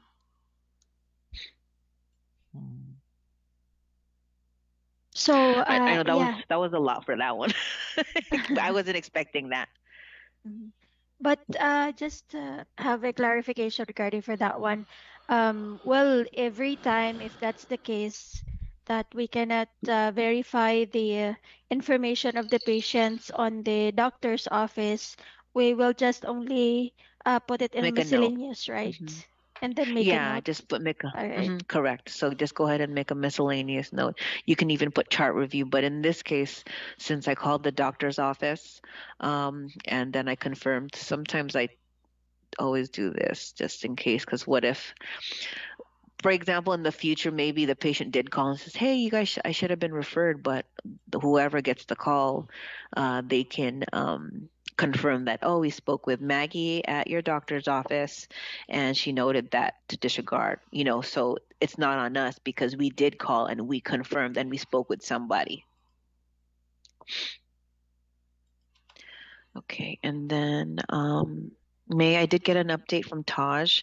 So since you guys are with me, today, you guys are going to need to adjust your lunch to 2 to 3. Would that be okay? Yeah, that's fine. We will just mirror your lunch break or your lunch Okay, time. perfect. Okay, thank you so much. Okay.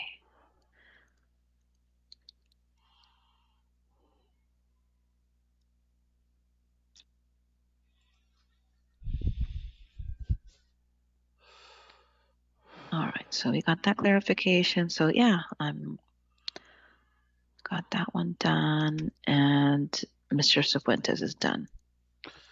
Okay. So we already crossed that one off, and now we'll move on to the next. It's a lot of in missing info. You're kind of just figuring out if the order's in the correct web state, pretty much.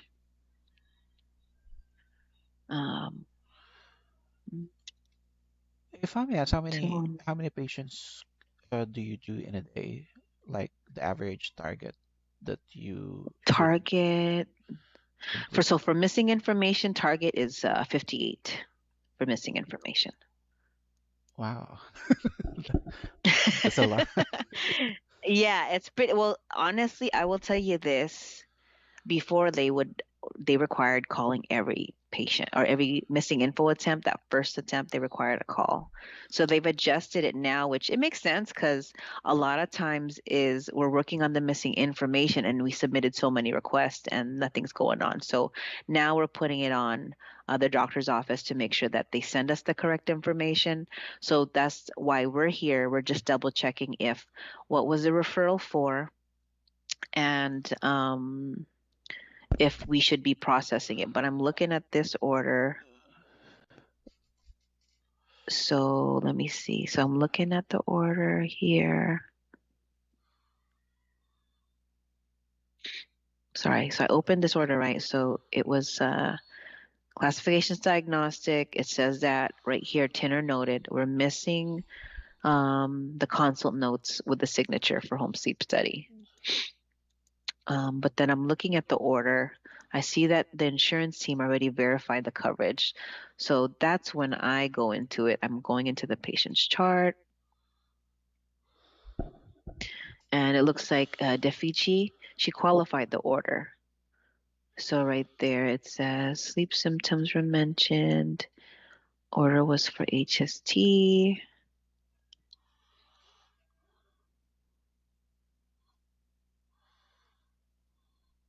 Okay, so we obtained the missing information. And then they verified the insurance. It says sleep data, diagnostic, they verified. We're out of network with the patient's health plan. And then it says offer cash pay. So right here, this is what we offer for cash pay. So for our commercial drivers, sorry. Okay, so Andrew, our IT person, is working on your guys' Masset access, just FYI. Okay, so a commercial driver, you guys have commercial drivers out there, the ones that drive like those big trucks, that are delivering like from, maybe to the restaurant or to the stores that like, has like how many wheels, like those big 18 wheelers. You guys have that there in Philippines? Yeah, we have. Yeah, okay.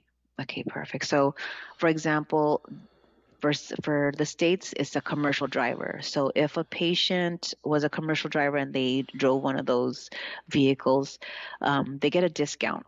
So if the patient wasn't going to be using our insurance, but in this case, the patient was using insurance, but we're out of network with their plan, so we're going to offer them the Better Night private pay. So for the patient to self-pay for a sleep study, it's $249.99. And then it says everything, all the pricing for like everything. So for the consult, 79, sleep studies $250, and then for overnight oximetry, and for like if for example for CPAP and supplies for initial setup without using insurance is $799. So, but do you see that for the commercial drivers, they get a discount? So from 79, it goes to 25, and then they save on the sleep consult, which is typically it's $250, right? But then again, we charge them $199. The thing on the pricing for the actual PAP therapy is the same. So they get a discount if they do that for a living, if they're a commercial driver. But in this case, this is not for a commercial driver, and the patient was using an insurance, and we're not contracted. So in this case, I'm going to go ahead and send this on to our scheduling team, since it already went through the qualification process, right? And then it went to our insurance team. That was done. And then from here, we already verified that they said that we need to that we need to move the patient on as cash pay. But just a quick overview. So we received an order from Anastasio or for Romanes, and it is for a home sleep study that's marked. It's signed and dated by the ordering physician.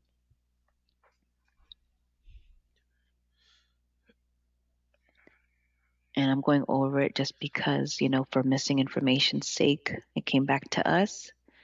But again, Tinner is like more automated. It doesn't get to view the patient's details and like to detail like what we're doing right now. But again, this one was already qualified, but I just wanted to go over the consult notes while we're in training. Did you guys have any questions in regards to that insurance note that we went or that I went over? All good? Yeah, it's straightforward. I mean, the note's there. Okay, perfect. Okay. All right, so this is for Anastasio Romanes, date of birth, date of birth right here, 1/22/1959. The progress notes, 1/16/2026.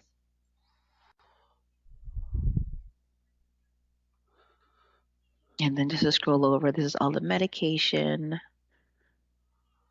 right here, so this is just an overview of their visit.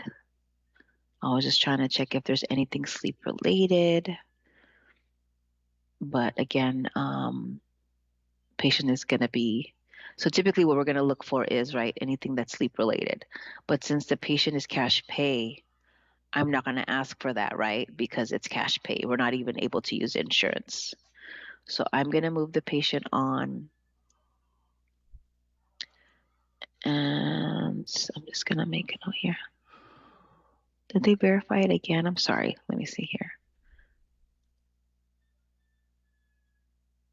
I want to double check if it's the same insurance that they did.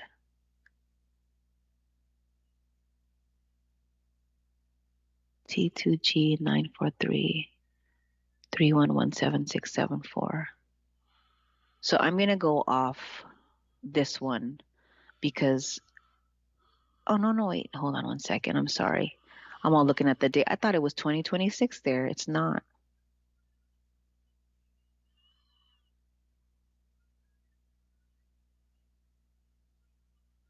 So I'm going to look at the insurance coverage.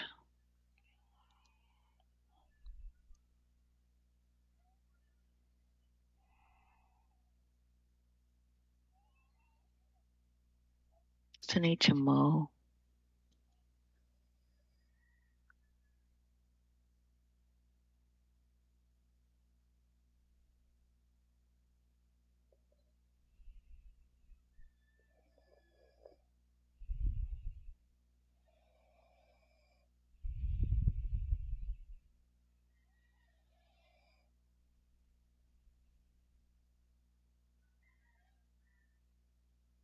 Because it looks like it's the same.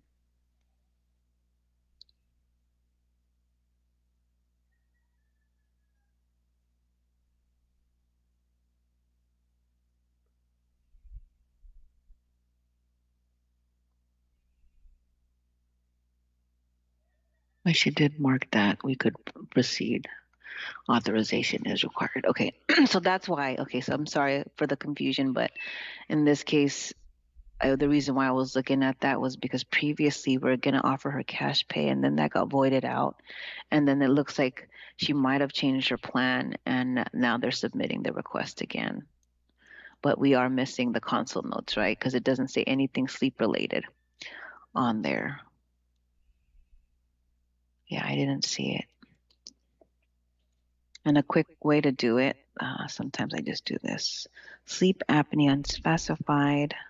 So it does have OSA on there. Sleep apnea.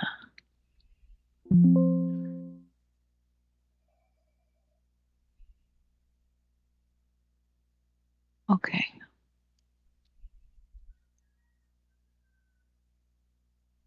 It doesn't say it.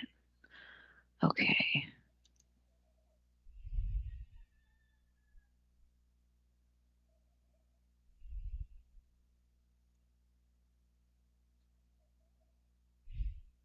All right, so now I'm going to go ahead and I'm going to check here if it's under the correct position.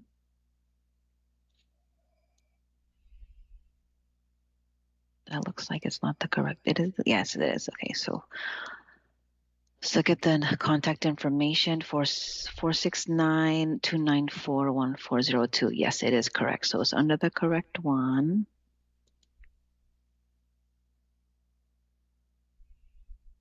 There's nothing in there. So my forms from the sales order.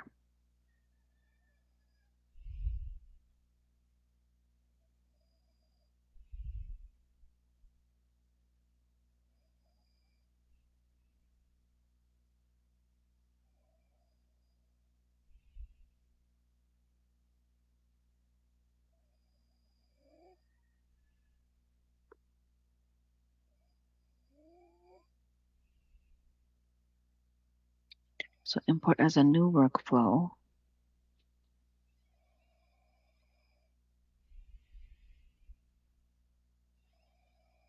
Again, sales order number, Better Night workflow.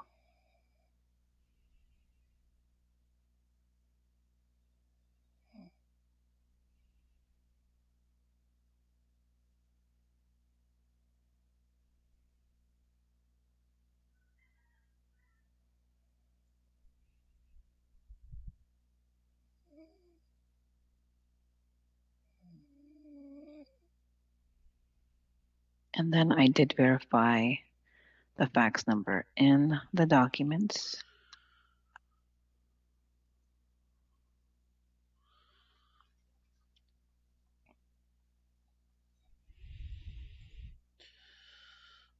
So same thing, just remove this information and we're only going to leave what we need, right? So I'm going to erase everything else. Okay. Hit save. And now I'm going to go to Element so that I can attach the missing info doc.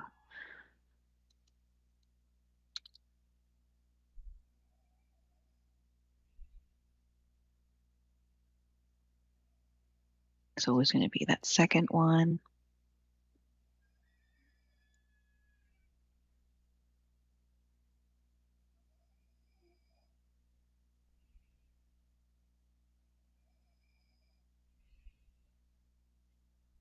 All right, so one page again.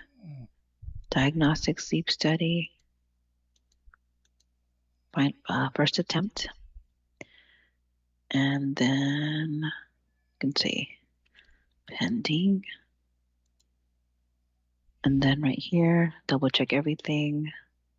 We are sending it to the right provider. That is the fax number. Send fax. Recipient. That's the doctor. Scroll down. And we're faxing the fax cover sheet. Okay, and then copy that.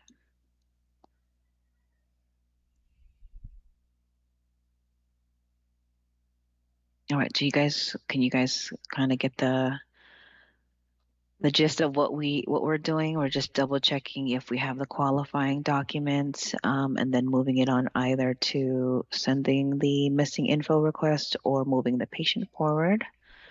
So again, we did fax the order over, or the request over, to the doctor's office. And then we're going to go to manual missing, final review. Hit save.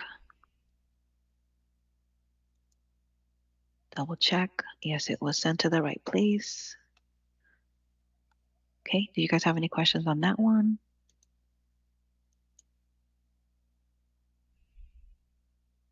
Completing the workflow. All right, so I already moved the whip state. If I wanted to, I could whip it from here, but I like to physically do that. So you can go ahead and close this out. And now this one's done.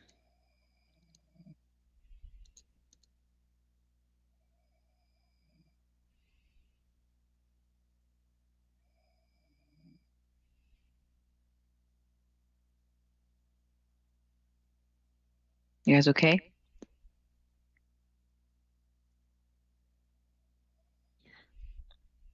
Okay, just making sure I'm holding you guys up. I know this is kind of like, can be overwhelming, but it's pretty, when from the time you open up the sales order and just see what we need to do with it. Again, this classification is under diagnostic, and just to double check,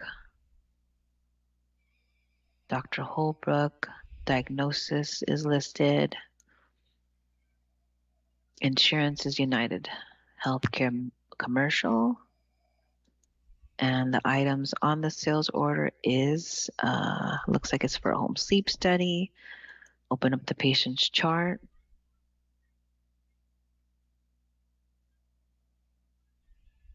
Okay, so we have that information. Let's see what we have.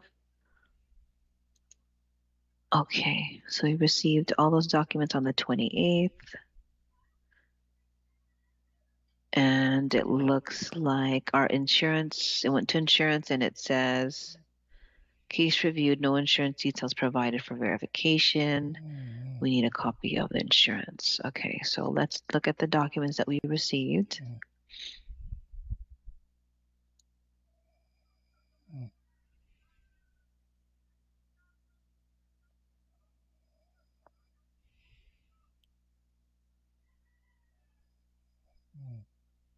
So we have the insurance card on file, so we can send this on to benefits if it qualifies.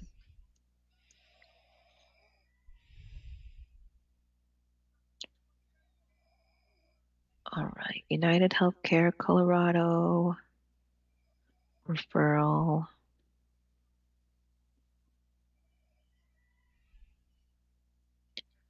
Right there has severe sleep apnea, referral for sleep medicine. Okay, so that's that.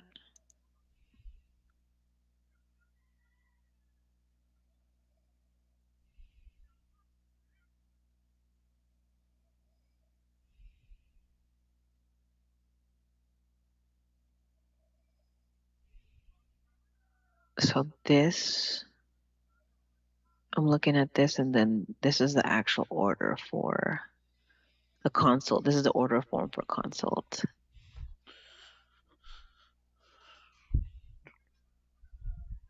So I'm going to see if it matches the consult notes that we received.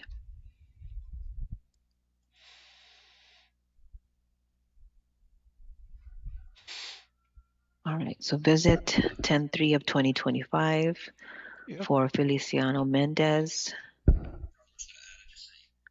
History of a severe obstructive sleep apnea.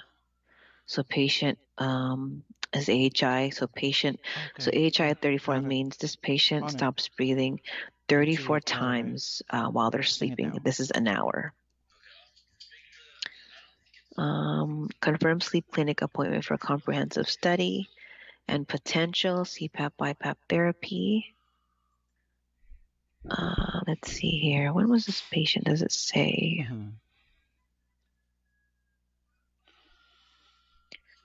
Please confirm you're scheduled at the sleep clinic for your sleep apnea assessment follow-up. Okay. So patient was referred to sleep.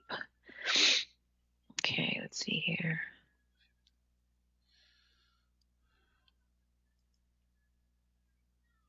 Again, our job is a lot of, reading. So this is the same consult notes that we have that I just opened up, right? So I'm going to check the other documents. I'm only checking if there's anything additional from that, but okay, so this has more pages, making sure it's the same. It is the same visit. So patient has a history of sleep apnea, but when I'm reading it, it looks like patient was referred to the sleep clinic. Yep. I haven't posted it. Okay, so it's the same. Please confirm your schedule at the sleep clinic Okay. to your sleep apnea assessment. Okay.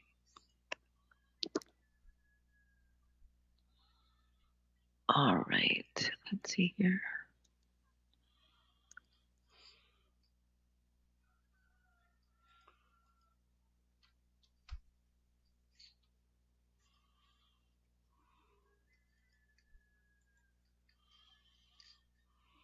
Next. All right. In order for insurance to pay for his oxygen, he would need a sleep study that provided what flow rate of oxygen resolves in his hypoxemia while sleeping. That will require the full pulse sonograph first. I will sign his referral and we will fax it to them.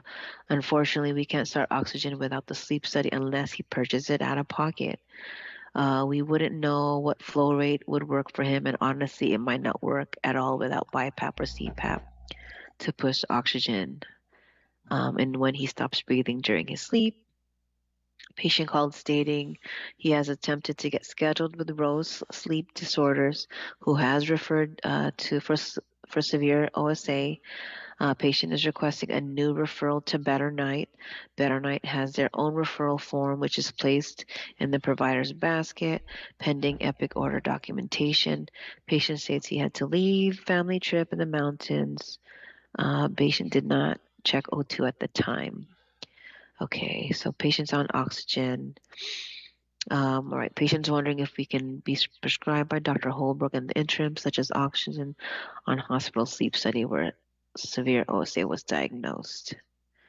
Okay, so based on everything that I read, so this is the reason why it's important for us to look at all the consult notes, right?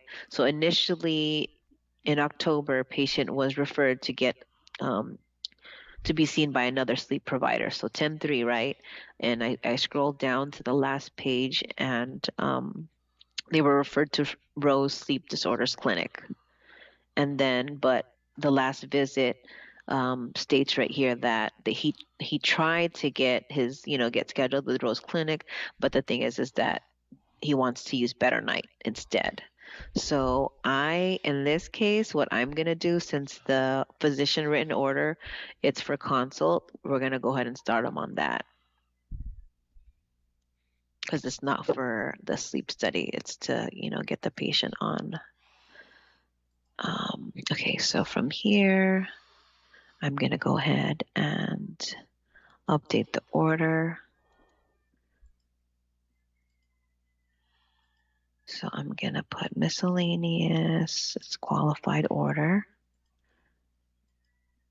And we have everything on file. You know what? Wait a second. It's not going to be missing info because we just received the documents. So I'm going to do the document review note.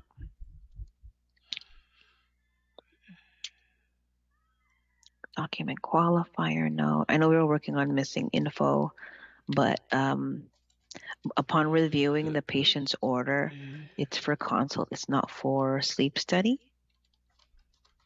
So I'm going to go ahead and erase everything. And I'm just going to put that it was easy sorted. The written order on file is dated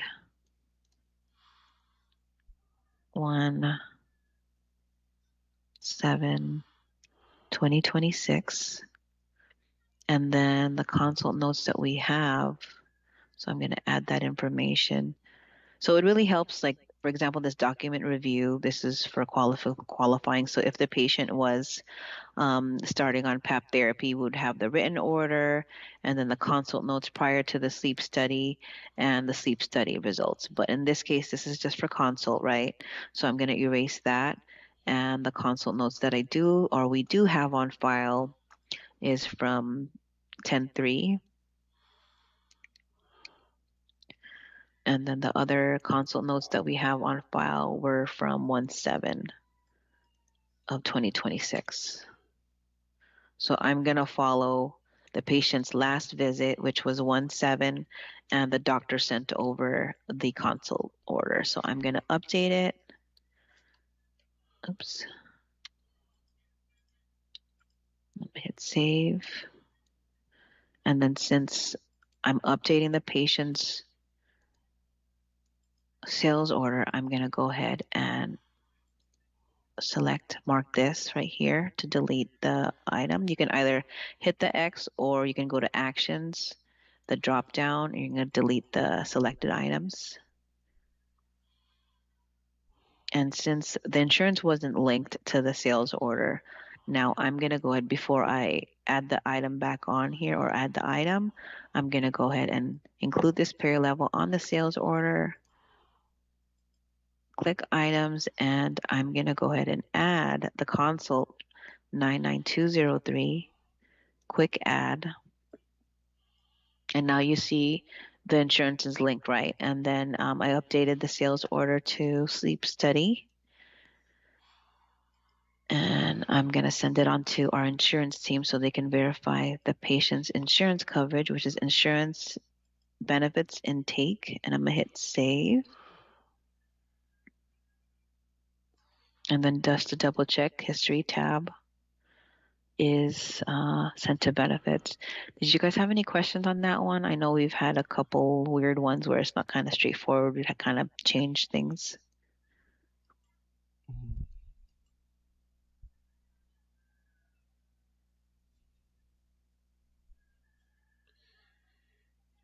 Um, Okay. So you guys know how to delete an item from a sales order and add the correct item. Yep. Okay, thank you for answering, German. Okay, so again, so this one's done. So we updated the sales order to consult because this is what the order was updated to, the most recent visit.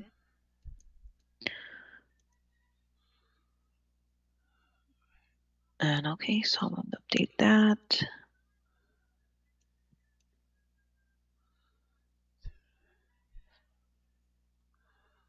All right, so I'm going to cross this out.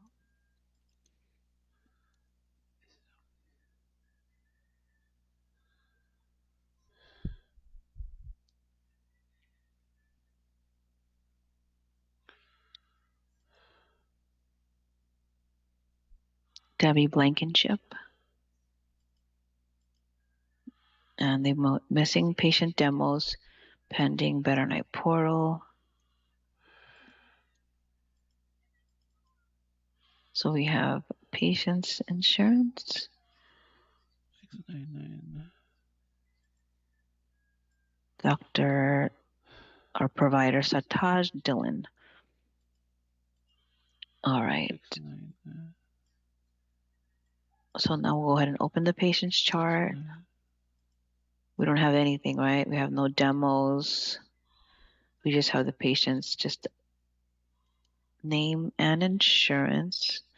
I'm looking at this insurance. It's like missing characters just by looking at first glance. So now I'm going to go ahead and check what we have.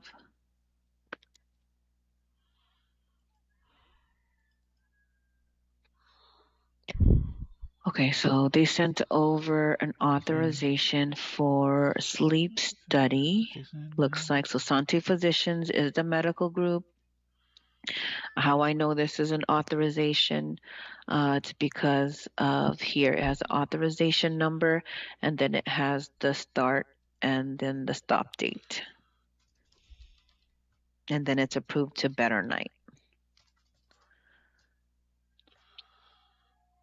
And I think the one thing, how familiar are you guys all like reviewing what's the authorization versus an order? Do you guys know, can you guys tell the difference? Um, n- no, to be honest, no. No here. Okay, so for example, so for authorization, okay, so see, the thing is that with authorizations, it's always going to have like valid dates. For example, that order we just did earlier, that's an order. So like a written order versus off. So, but we'll come across a few more. I'll do like the comparison and I'll explain to you what. So I think that would be it, is like deciphering what type of document that we receive. So in this case, we just received an authorization. We have nothing else, but what I want to do, I want to double check if this patient, is this a duplicate? Because all we received is an authorization. And I just like to double check because it's a possibility, but I could be wrong that they just sent us that only. All right, so I'm going to double check. So patient date of birth is 7/17/1964.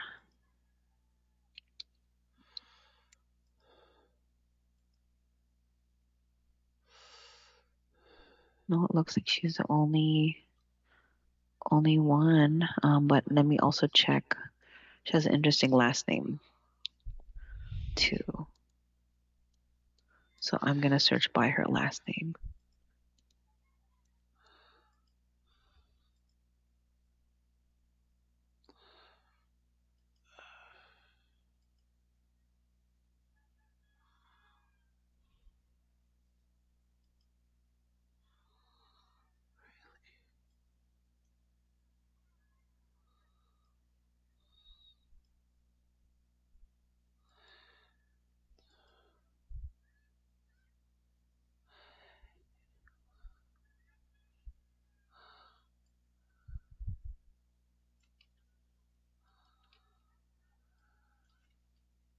No, she's the only Debbie. All right. Okay, perfect. So we wait lang verified po. that Hindi ako makakilos information. ngayon. So we do have off, Ano po yun? and we just need the Pasensya na demos, kasi nandito rin ako and sa ano just eh. actually we need the full insurance card. Hirap Yeah, pala we don't have ganito. anything. So I can't even call the patient and say, hey, we received a referral for you, right? So I'm going to go ahead and do the missing info attempt because, again, we cannot obtain that information. So sales order Patay na ako. is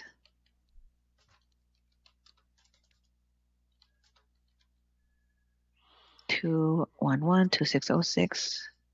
And then now let's verify the fax number that's linked to the order.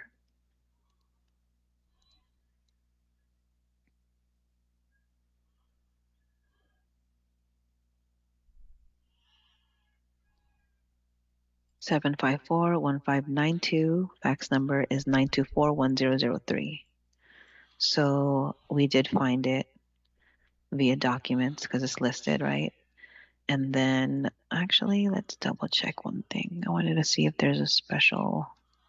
I always check the contact information because sometimes maybe the doctor has another avenue of when and how we should be faxing the request to. And if you see, for example, like 999 on the fax, that doctor's office has another portal to submit the request for missing information. Okay, so in this case, we don't have no information for the patient, missing demos. And I'm going to put here.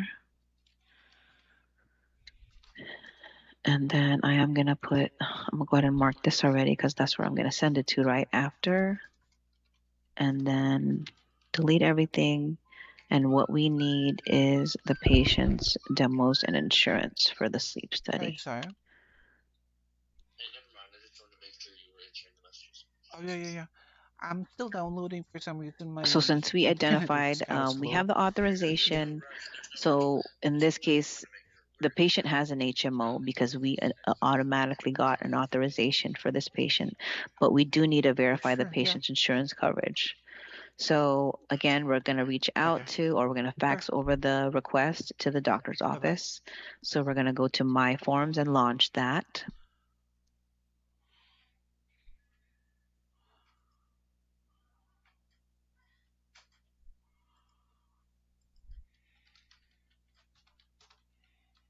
Again, the workflow template, Better Night. Import the sales order.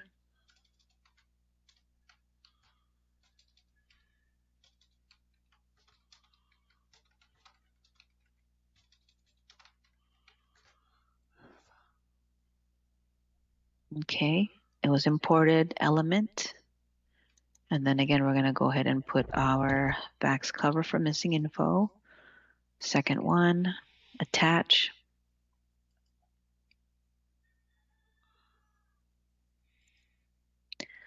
Edit.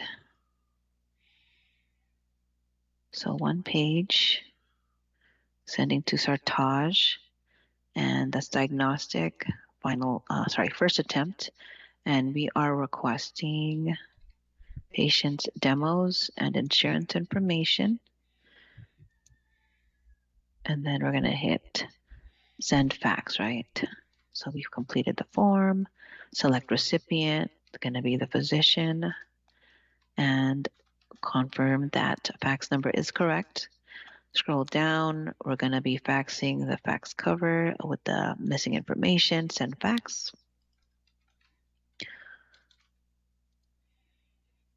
Do you guys see kind of the flow of how your day would go when you're processing missing info requests?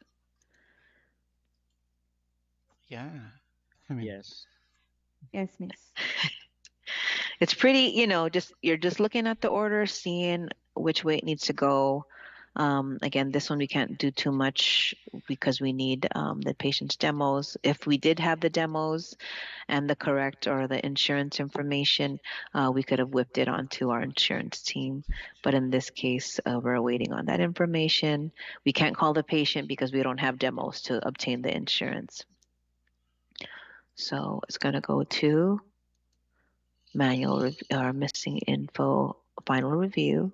So hopefully when it does get to that point when we're working this order, we're going to check if we received everything.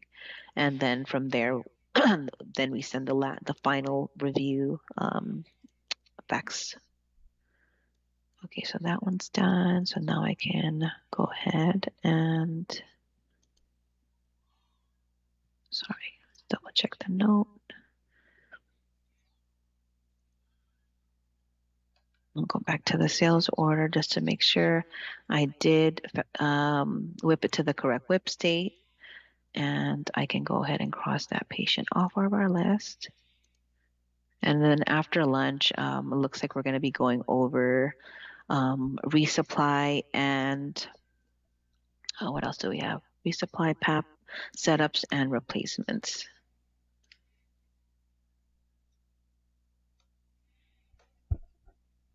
So this one's completed, my action.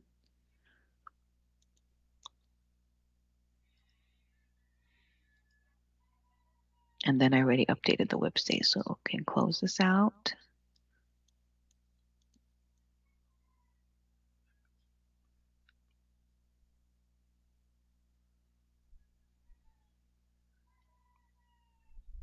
That is for the correct Calvin Callister. All right, so someone made a note right here. It says clarify what order is for.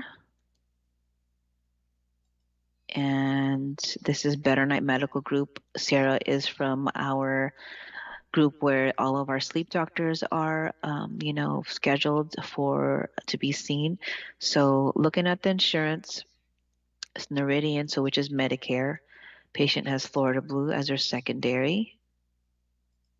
So it does say there, Noridian, Medicare, Florida Blue secondary. And then let's double check. So we have sleep apnea and insomnia listed. And then we do have rest assured. So our Medicare patients, they are going to third parties or another provider to get their sleep study done. So our goal for us is we're just double checking if we have all the qualifying documents. The rep did note to clarify what the order's for. Okay, so let's double check and see. So it looks like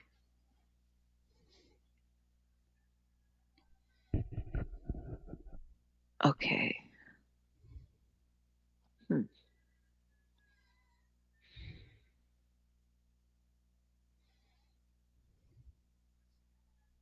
look at this history of this order. Let's see. It was created 121, and Tinner created the order on 121. And I'm just looking at the order history. So patient completed a home sleep study back last year. So meaning the patient's not qualified yet for another sleep study. So I'm gonna look at the documents, what we received.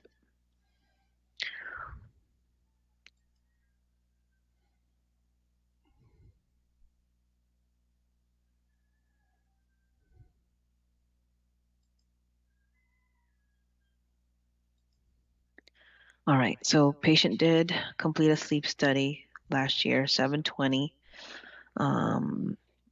Patient had mild sleep apnea, which is just 5 an hour. The show right there. And for Medicare, it does need to be scored at 4% to qualify under Medicare's guidelines. So the patient just has mild sleep apnea. All right, so we know that the patient completed a sleep study and last year in July. So now I'm double checking what Tinner, the sales order, what did it create? So I'm looking at everything, at all the documents. So we did receive the demographics. I just like to check maybe if it was misfiled. So no, this is the demos, patient's name, date of birth, and then their address and insurance information. And then so now I'm going to look at the physician written order since that was uploaded on January 21st. See, it's actually a follow-up home sleep test. Follow-up on home sleep test. Response to oral MAD for OSA.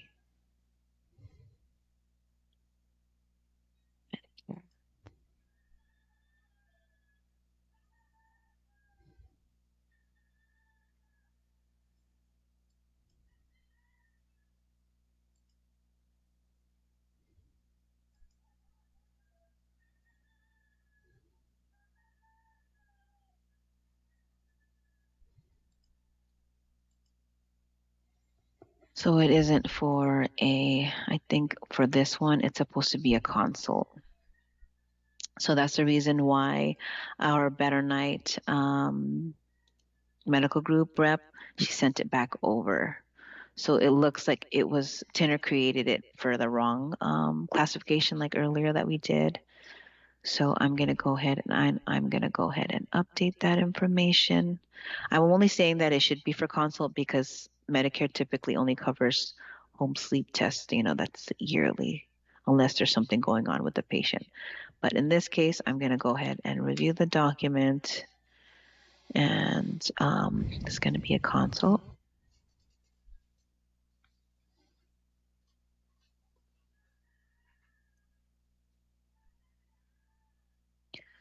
And I'm going to erase this information.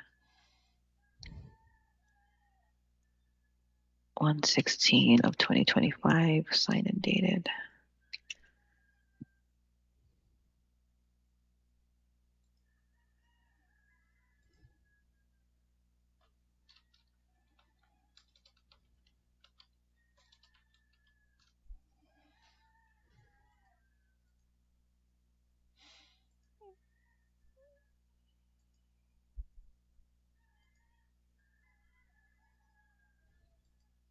You guys have any questions on this one?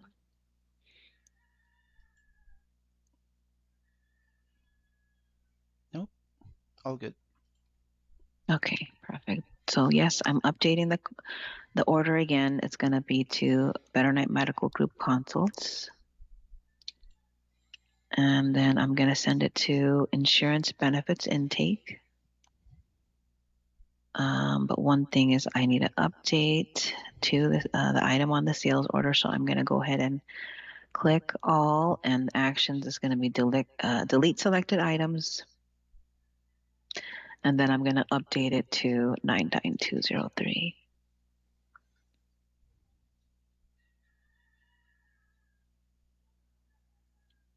History tab. I added that item. So another way you can double check it too is just hit the orders tab and you can see right away that it was updated to the consult.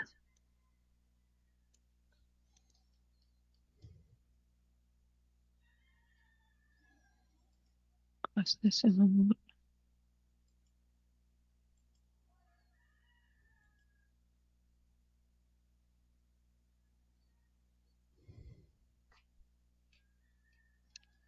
All right, next order 211-2649.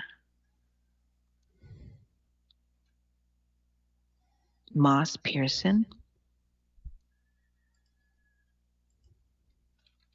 Missing patient's phone number. Pending Better Night portal. Order was entered for diagnostic. It's been in missing information for 12 days.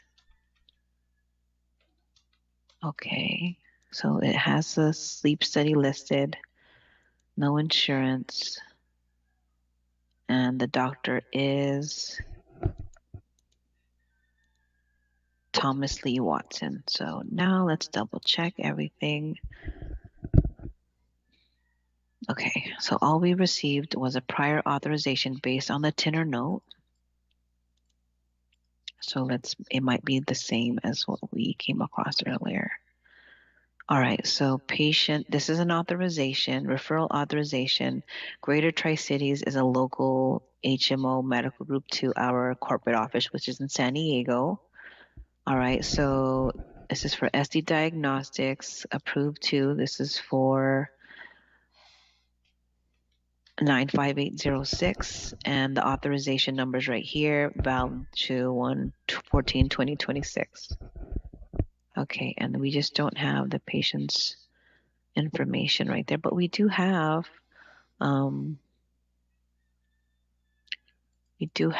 let's see here, sorry. Oh, they didn't even add the patient's insurance information.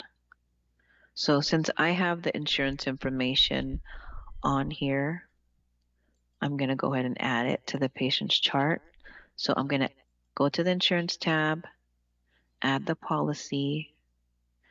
So it's going to be primary insurance, and it does note right there, it's Anthem Blue Cross.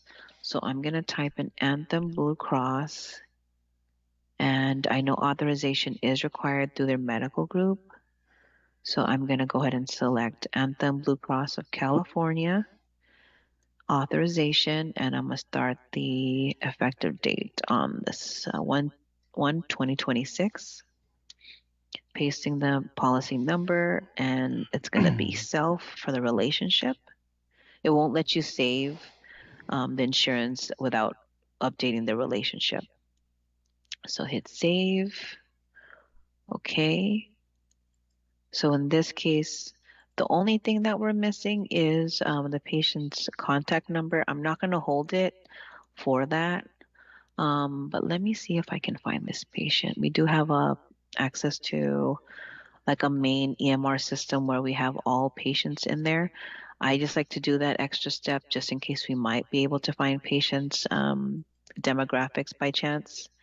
So I'm going to see if I can find this patient just in case to help, avoid any patient delays. I'm just going to double check.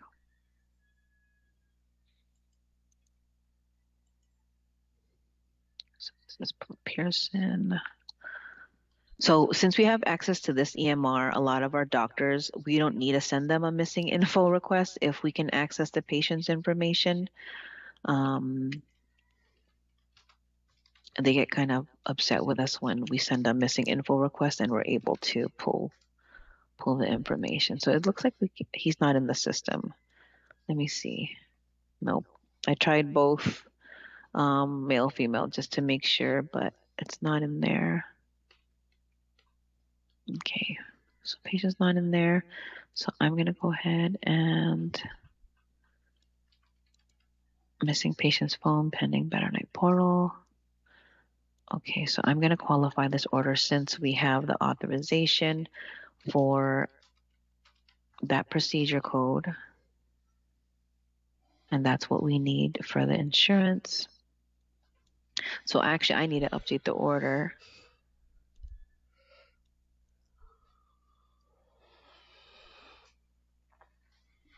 Okay, so I'm going to add a note. So document qualifier.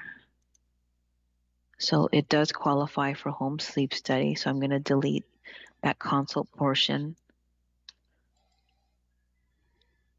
And I think this would be one of the ones that you guys may get stuck on if it is a HMO or PPO. But I know for Greater Tri-Cities, that's one of our local HMOs medical groups. So I'm going to go ahead and I'm going to add this information here. So we have all this information. I like to just copy and paste this. Authorization number is for Greater Tri-Cities, approved 95806. Okay.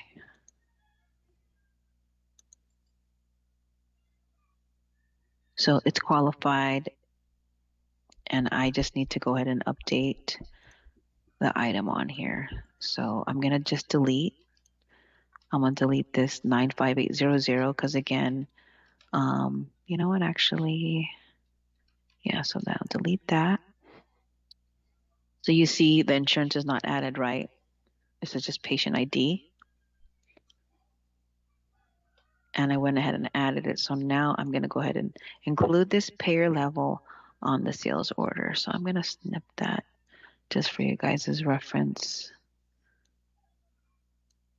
And I'll show you what it looks like after you click that information. So, right, it didn't have the insurance when I initially opened the order, right? So, but then I went ahead and I added that. So I'm going to send that to you guys. And since I added that pair on the sales order, I'll go back to the items and see from here, it's going to say, please select the items that you want to update with the insurance you changes made to the order.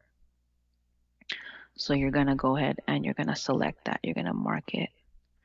Sorry, let me go ahead and mark it first. So you're going to select that.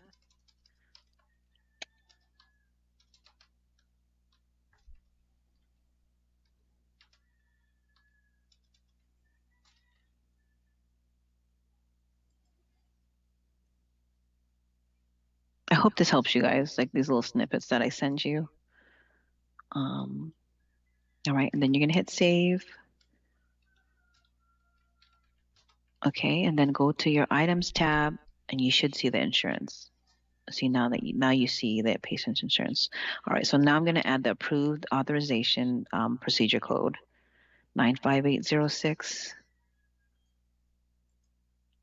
And then from here we have the auth, and so now I'm going to go ahead and send it to our insurance team.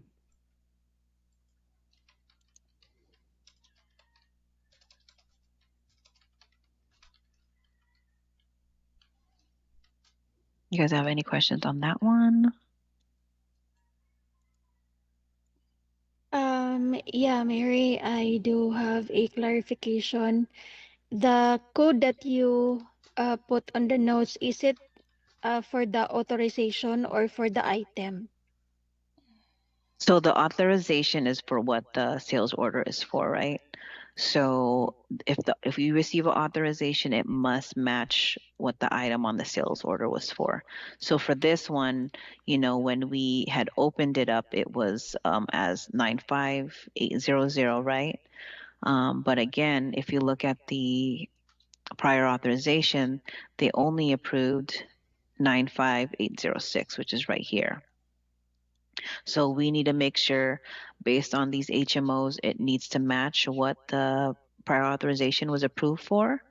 You will come across some that maybe it's the 95800 because sometimes some health plans do approve, like I've seen in the past or in previous authorizations, they'll approve both 95800 and 95806. So it's either code that's listed on the sales order, that's okay. But in this scenario, they only approved 95806, so I went ahead and I updated the sales order. Does that answer your question? Yes, thank you. Okay, perfect. All right. So again, I whipped it to benefits. Was that the right one? Yeah, for that patient. So I can go ahead and cross Miss Pearson off of our list. Okay.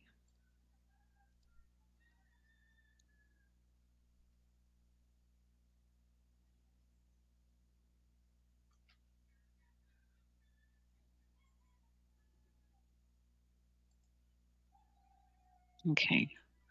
So next sales order. We have about another hour till our next break. Sorry, guys. Okay, so again, diagnostics says missing demos. We have Michael Lloyd as the provider on here. There's no diagnosis on there. We have United Healthcare as a patient's insurance. And then we have the sleep study for 95800 on the order. So we don't have any patient demos. Let's look at the notes. And it looks like we just received the prior authorization based on the tenor note.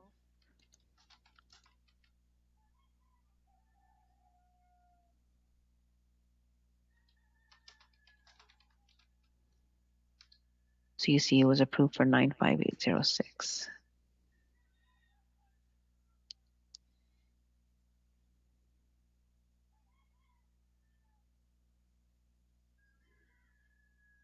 So for me, we have all the information we need for insurance to verify, because all we need for insurance to verify is the policy number is the first one. And then the other one is the patient's name and date of birth. So we're good. And I'll tell you this, in insurance benefits, they'll be able to pull the patient's demographics there too.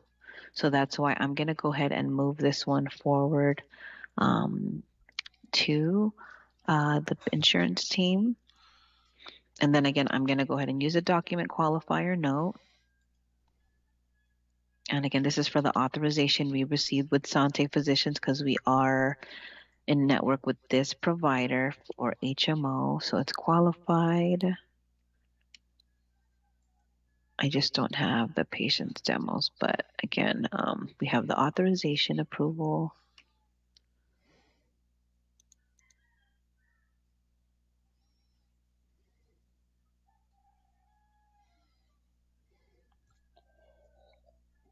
Authorizations approved for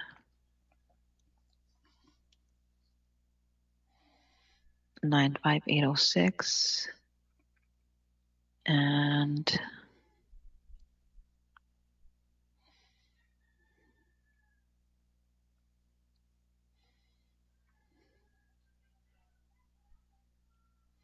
I just copied all that information from the patient's authorization. So I'm gonna hit save. And then again, you guys see that same thing. The procedure code on the sales order is not for the correct procedure code that was approved. So I'm gonna go ahead and mark that. And I'm gonna go ahead and delete the selected items. And then I'm gonna go ahead and enter that 95806, because that's what it was approved for, right? For Rebecca Alcaraz, valid January 21st, 2026 to July 19 of 2026 to Better Night. And went ahead and updated that information. And now I'll go ahead and whip it to our insurance team to verify coverage. Okay, perfect. So we have that information. So I can go ahead and cross this off. It looks like, I think, well, for the last ones, it was just authorizations. You guys have any questions on that last order? You guys can just put a thumbs down if you don't want needed either too. All good? Okay, thank you so much for responding. Okay. So I'll move on to the next one. So it's pretty self-explanatory, right? Just look at the order. What is it for? What classification, what are we qualifying it for, and then Mhm. moving it on to the next. I will surely All right. review the recording. I mean, it's a lot. It's a lot. Yeah. Again, we're just working off our work list, our missing info spreadsheet, working off all sales orders. Again, we're focused on right now. We're working on all the diagnostic, and then again, the next one we're going to be going over is the PAP therapy. So again, it says right here, missing demos, classification is diagnostic. Let's double check the clinical tab. I want to see if everything's there. All right, so Lloyd Michael.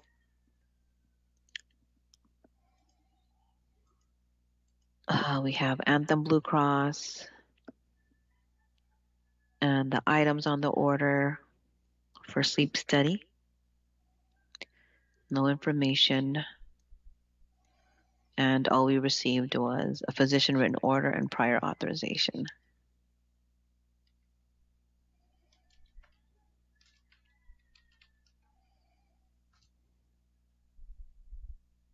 All right, so same thing.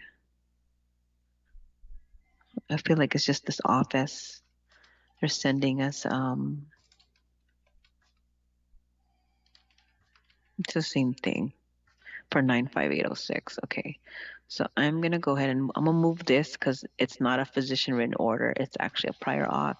Again, the way to identify prior authorization versus physician written order is just that the doctors are signing off like patient needs home sleep study, and then they sign and date it. But since it's a prior authorization, it has the authorization number and the valid through dates and the procedure code, which is what it's approved for. So you see that I went ahead and it was under physician written order, and I want to move the document to prior authorization. So you're just going to select that folder or the document type, and then you're going to hit save so it moves it onto the correct folder. And you could just put merge and save, okay.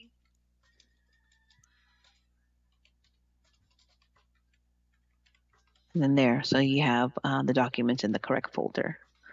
So, but before I go ahead, let's go ahead and do this missing info. I'm going to update the order too to the correct procedure code as well. So let's add our missing info note. Michael Boyd.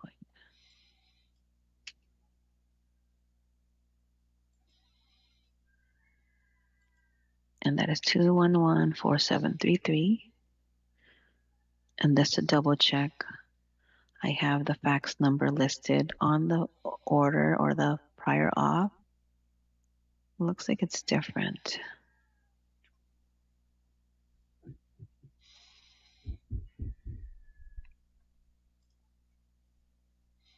I have, you see the number, it's 584577. And then this one is 5370170. So I'm going to double check if the doctor was entered in twice. So I would go to doctor. It's going to be going ordering. Oh, no, I'm sorry. Wrong tab. Doctor. It's going to be under ordering. And then the doctor is Michael Boyd.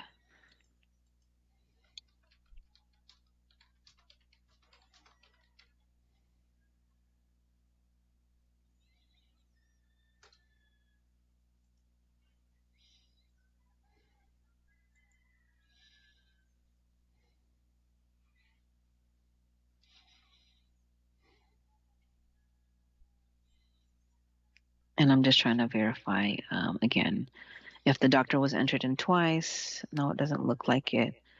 It just looks like he's at a different facility. 584.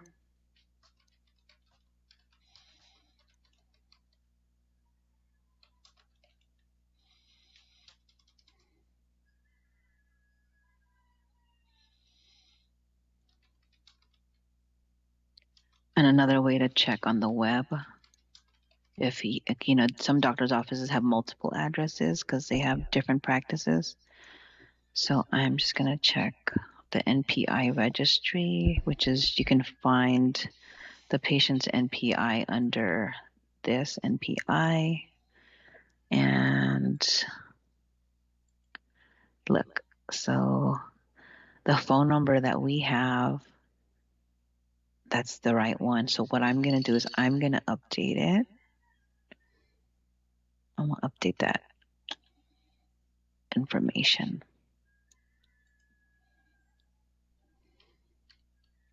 And then if you do need any updates to the doctors, just let us know and you can send it in the chat and we can update it.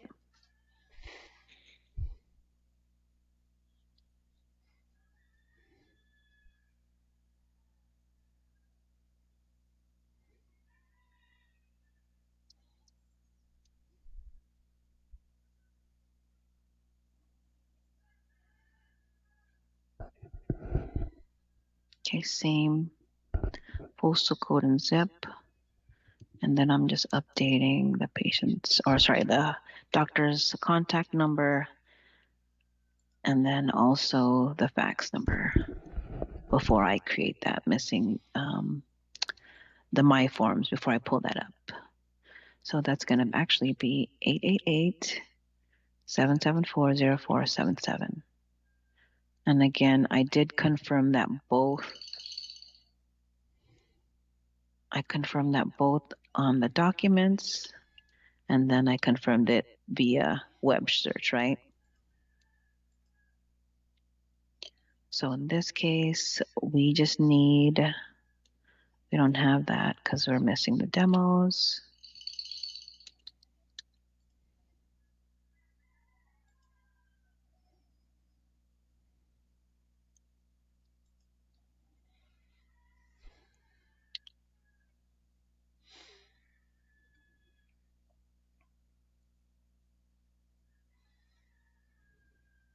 Okay.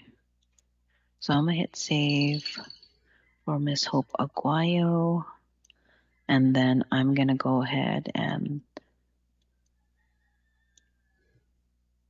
I should update this, the patient's or the doctor's office.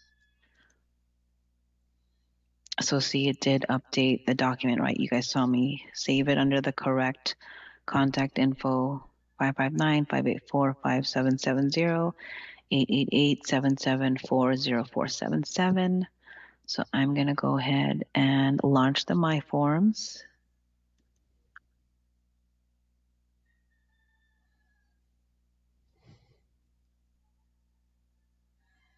And I do need to update while that My Forms is updating. I'm going to remove the 95806 actions highlighted, delete selected items. And then I'm going to add the 95806. And you know what? I'm going to update this insurance tab too. Since authorization is required, I want to make sure that we have the correct Anthem Blue Cross. And then I'm going to select authorization or auth, and I'm going to hit save. Because you know it says right there, it says no auth, but that's not correct. All right, so now My Forms pulled up. You're going to workflow template is going to be better night, import sales order.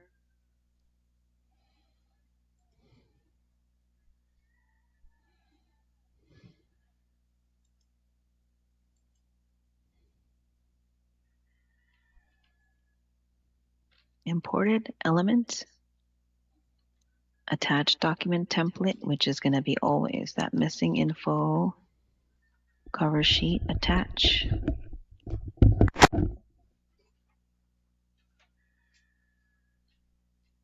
Edit document.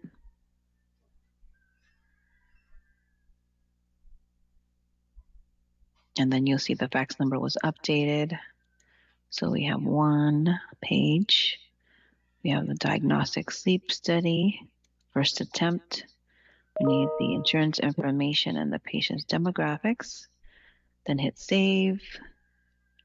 Then you're going to send the fax. Recipient, Michael Lloyd. Again, confirm fax number is correct. Then scroll down. Documents to be faxed.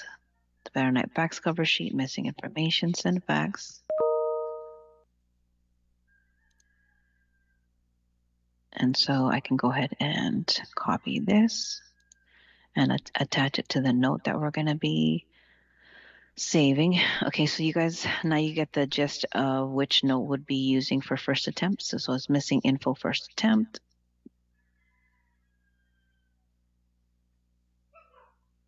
Paste the confirmation, hit save. And again, I did update the procedure code to the correct one.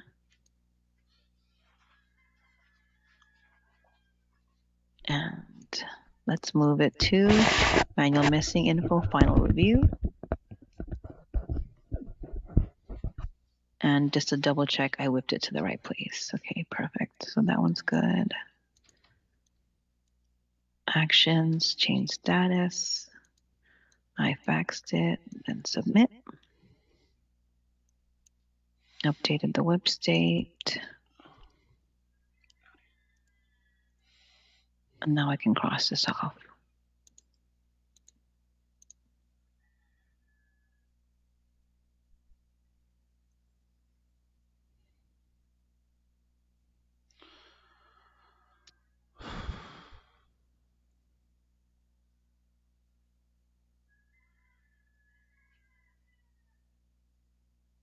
All right, so it says diagnostic. Someone noted that we were missing the consult notes. It's been in missing info for 4 days.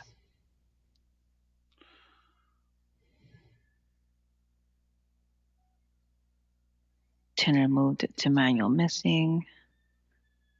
Okay.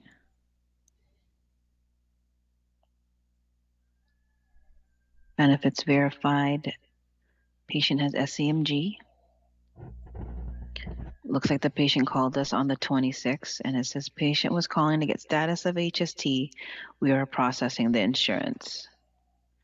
All right, so benefits were verified. Now we're going to check the documents on file. So let's take a look.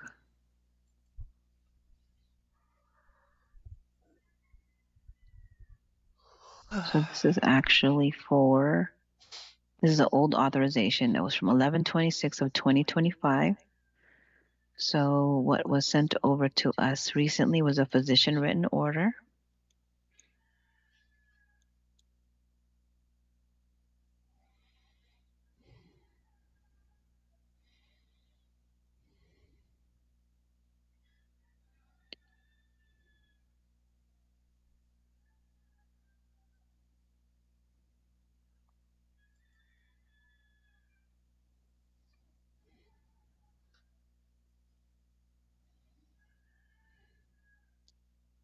Okay, so it says home sleep study order, and it's Sharp Community Medical Group. Again, we do have access to Sharp Epic portal. So what I'm going to do is I'm going to check if the prior authorization is on file before I send the request to the doctor's office.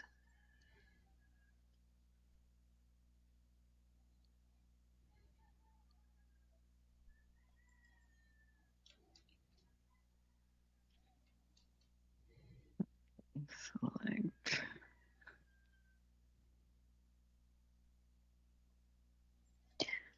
Okay, so I'm going to search the patient. This is for Nathan Rusfold.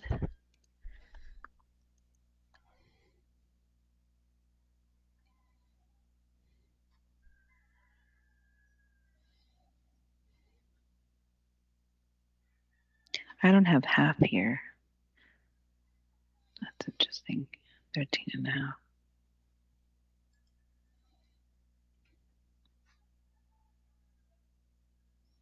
Okay. I'm going to double check. So it looks like we updated the patient's information. So right here, United Healthcare HMO, and the policy number we have on file is correct, 0822721. If I see right here, see the member IDs right here, and then I'm just double checking. All right, so we have the patient. So in here, since we have access to Sharp Epic, I'm able to view everything for the patient. And I like to double check if we have the correct contact info. So we do have 714-861-9513. And we have his email address, nathan.rusfold@gmail. And then so from here in Sharp Epic, I'm going to go to referrals by member. And right here, 122 of 2026. And the insurance approved the patient for 9500 from 122 to 122 2027. So I'm going to go ahead and I'm going to upload this documentation to the patient's chart.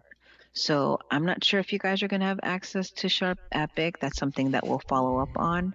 But if you do come across a patient that has a Sharp Community Medical Group that's local to San Diego, which is, it shows right there, or it's going to be Sharp Steely. Those are the two medical groups that we can access. So I'm going to put here Sharp Community Medical Group and Sharp Steely.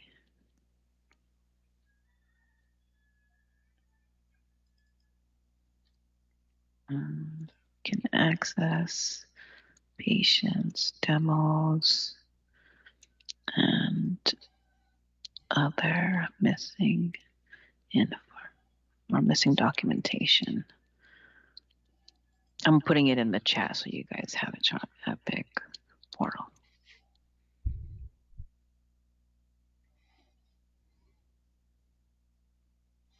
Okay, so I'm gonna go ahead and I'm gonna print it and I'm gonna save it under the patient's ID or patient Brightree 97194. I just find it easier for me. And then I'm gonna go ahead and go to the Documents tab. Sorry, that's not it. It opens up. So the Documents tab, I'm going to go ahead and upload. And I'm going to go to prior authorizations because that's what I did obtain. So I'm going to hit Browse 97194. And upload.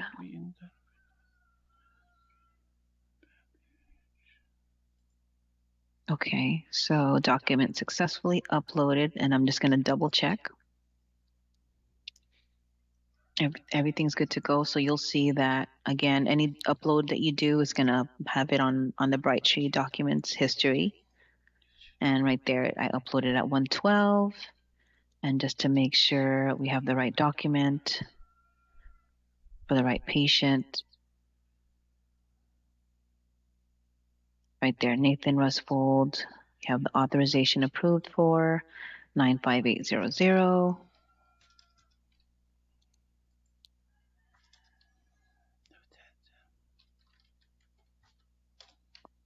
So actually, I can qualify this order since we have everything we need, right, to proceed.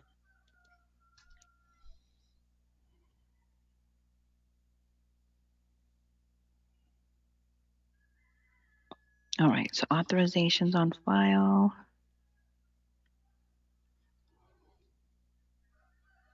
Okay. So I'm going to add a note. That's going to be the missing information qualified order.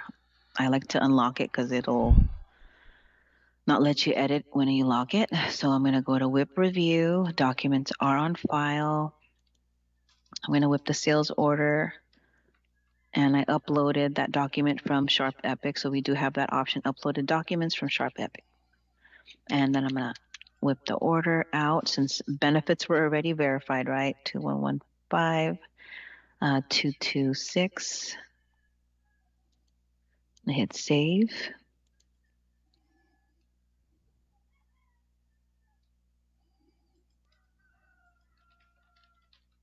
And then I'm going to delete all this because we don't need the order.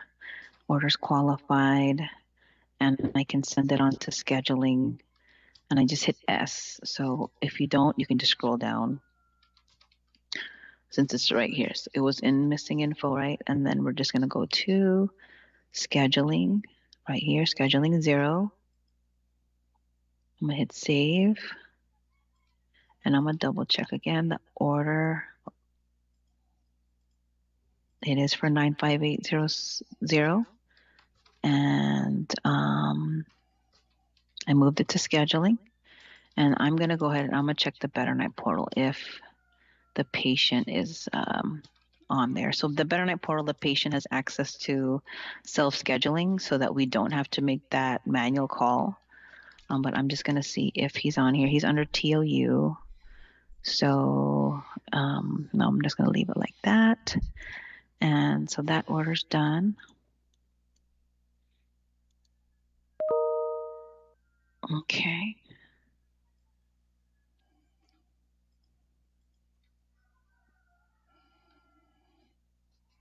Do you guys have any questions on that one that I just did?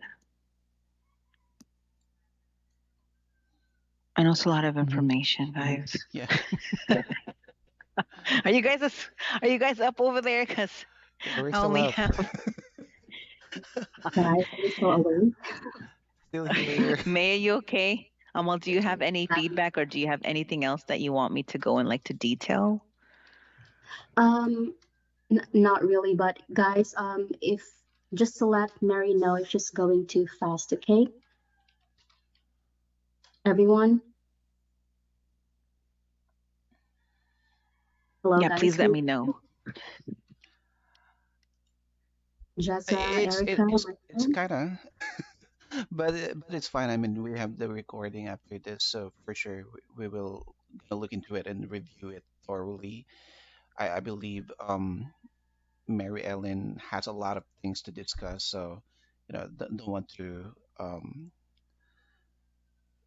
don't want Mhm. to It's like okay. Honestly, if you guys have questions, please feel free because, again, our goal is that you feel, I mean, it's going to be, at first when you guys are doing it yourself, it's a little, you're like, oh no, I want to make sure I get it right. But I'm going to make sure that you guys understand why, like, to kind of get you through the flow. Like, for example, I know this one was kind of hard because it came to us for missing information because we needed console notes, right?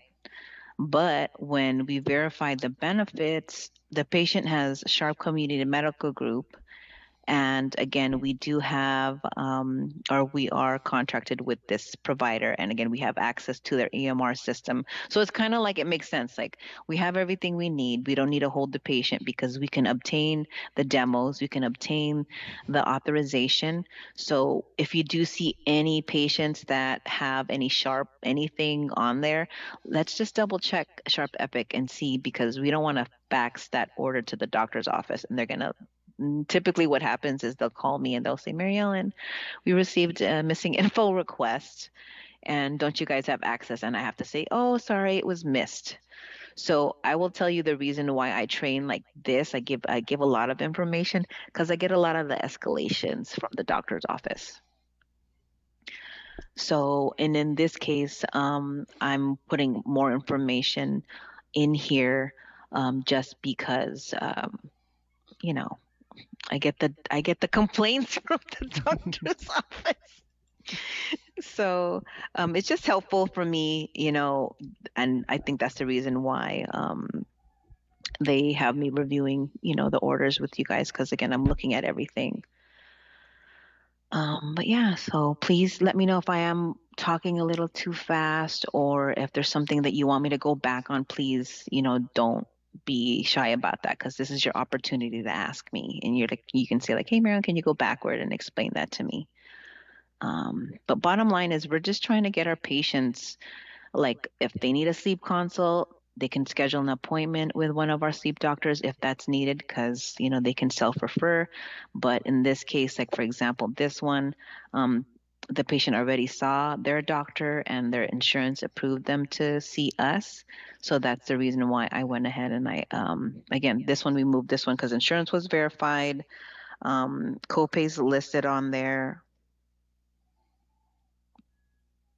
I could just show you real quick, just a quick review. So our insurance team did verify coverage. Authorization is required, but I did obtain the auth from the Sharp Epic portal, and it is valid all the way until January 22 of 2027. And I made that note what the authorization was approved for, and looks like the patient's copay is 0. So he's all set to go to scheduling. So again, you will see if you're kind of unsure, like me, I always like to double check, because I've come across orders where I've touched it and then I didn't move it to the next WIP state, and that's really important. We don't want the patient delay, right? We don't want it to cause any delay, so you just want to move the patient forward. So that one's done for Mr. Nathan Rusfold. Cross him out.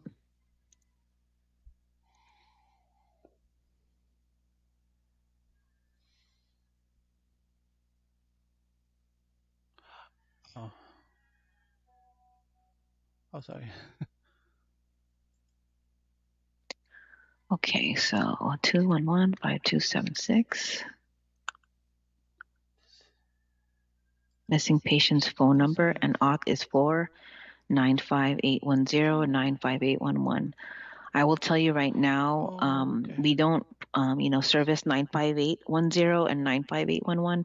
That is an in-lab sleep study. So I'll just make a note here: 95810 and 95811.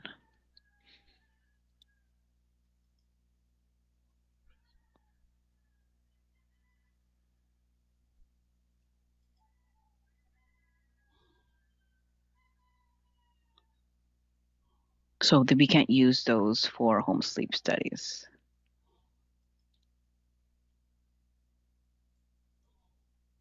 Okay.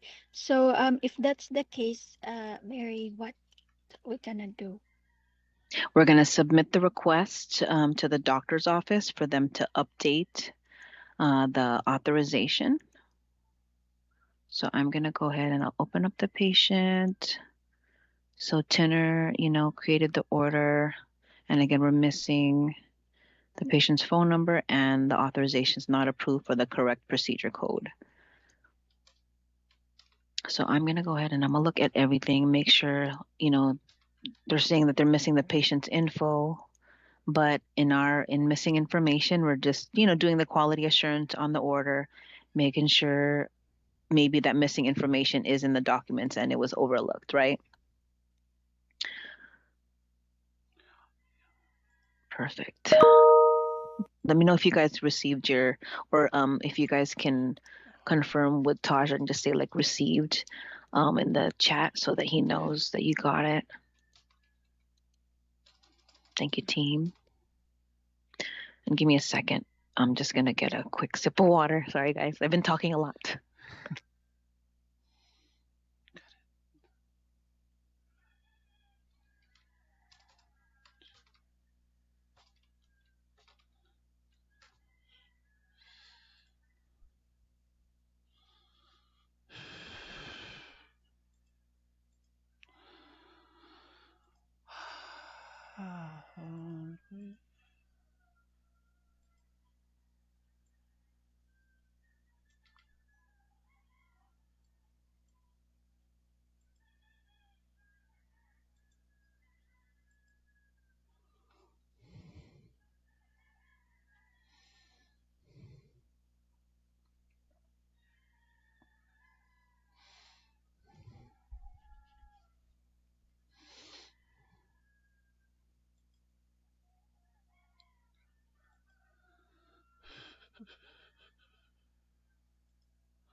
Hi, team. Sorry, I'm back. A lot of talking for a Monday for me. I'm normally just, working away. All right. Okay, so let's take a look at this authorization we received. All right, so patient has integrated health and TRICARE for life. And Dr. Lazada Pastorio. Let's see if that's the correct doctor's office that we got it from.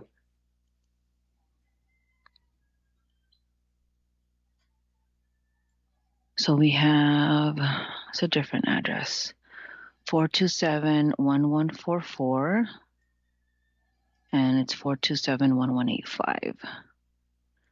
Okay, let me double check the patient's documents one more time.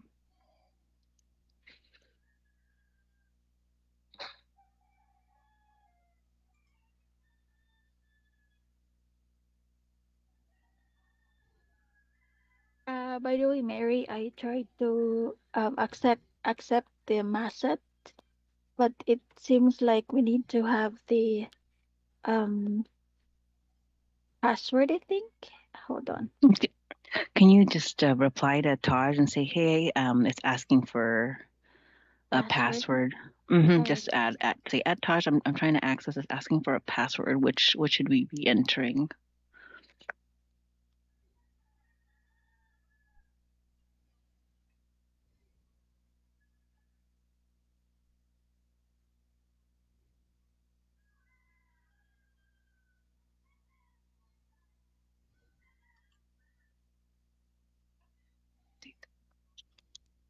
Update the doctor's information because I confirmed the fax number again one more time. So I'm going to go to doctor.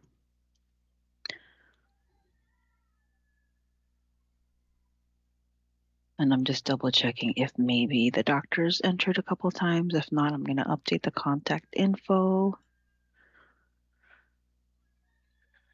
Yep. Let's see. What is this one? It's a different it's a different phone number too.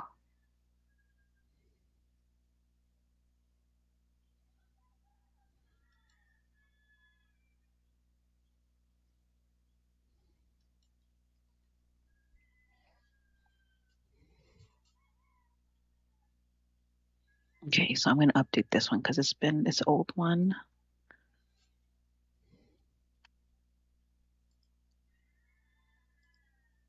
And I'm just checking on the NPI registry. Her address. Yeah, see, that's the address she has. Look. Is that 416? Oh, no, she has multiple addresses. Okay. So I'm going to update it to this information because that's the correct one, right?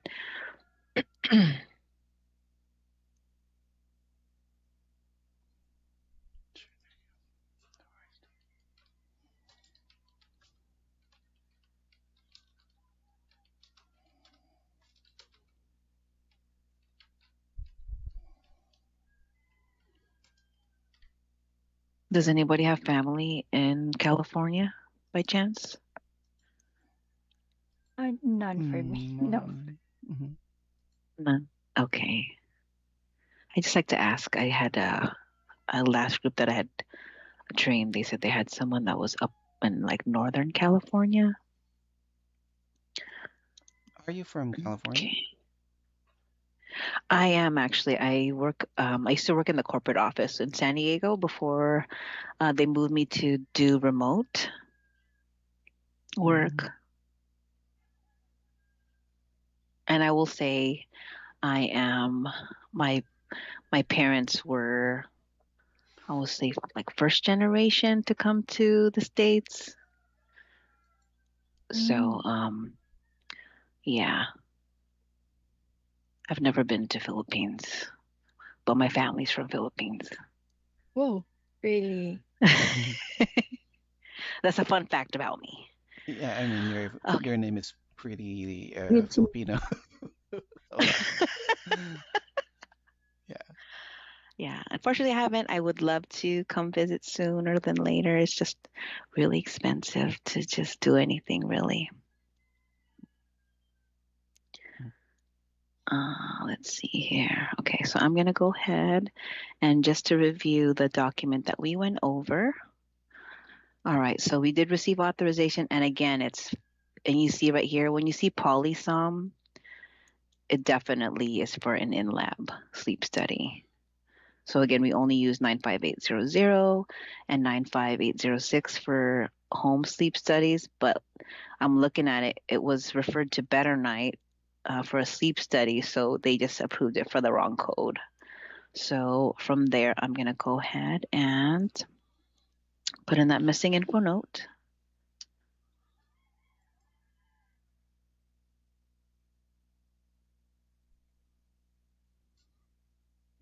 All right, so it's 2115276. I did verify the fax number on the documents. I verified the fax and the web search. And we don't need additional information from the patient. And I will be whipping it to final review. And again, we're going to do the sleep study.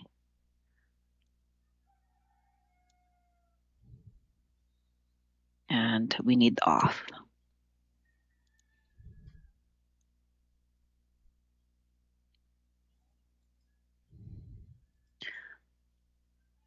Approved for in-lab sleep study.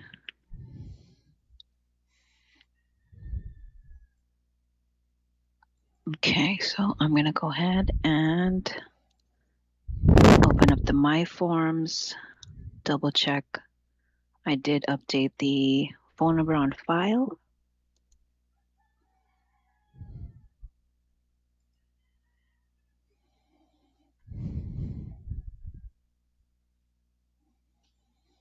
All right. So again, workflow template's going to be Better Night, import sales order.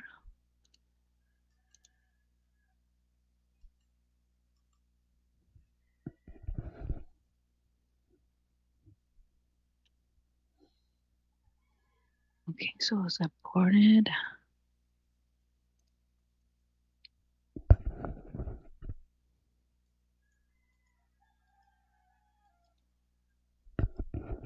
Yeah, so that's why we sectioned off. So we need the sleep study if we're going to set the patient up with PAP therapy, right? So at this time, what we're qualifying patients for is in our home sleep studies. Please update to.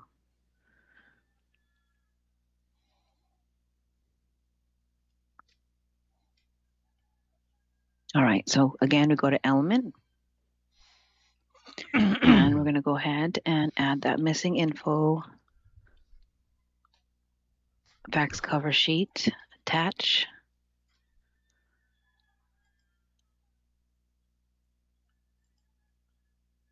Edit document.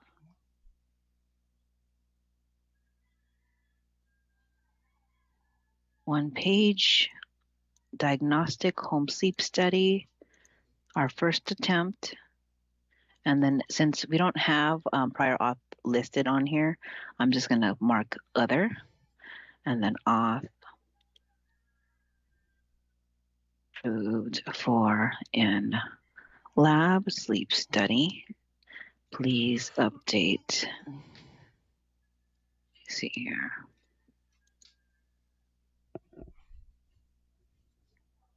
Let me type it out. Sorry. Authorization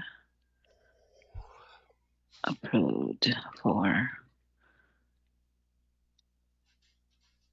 in-lab sleep study. Please update prior auth. Authorization prior auth procedure called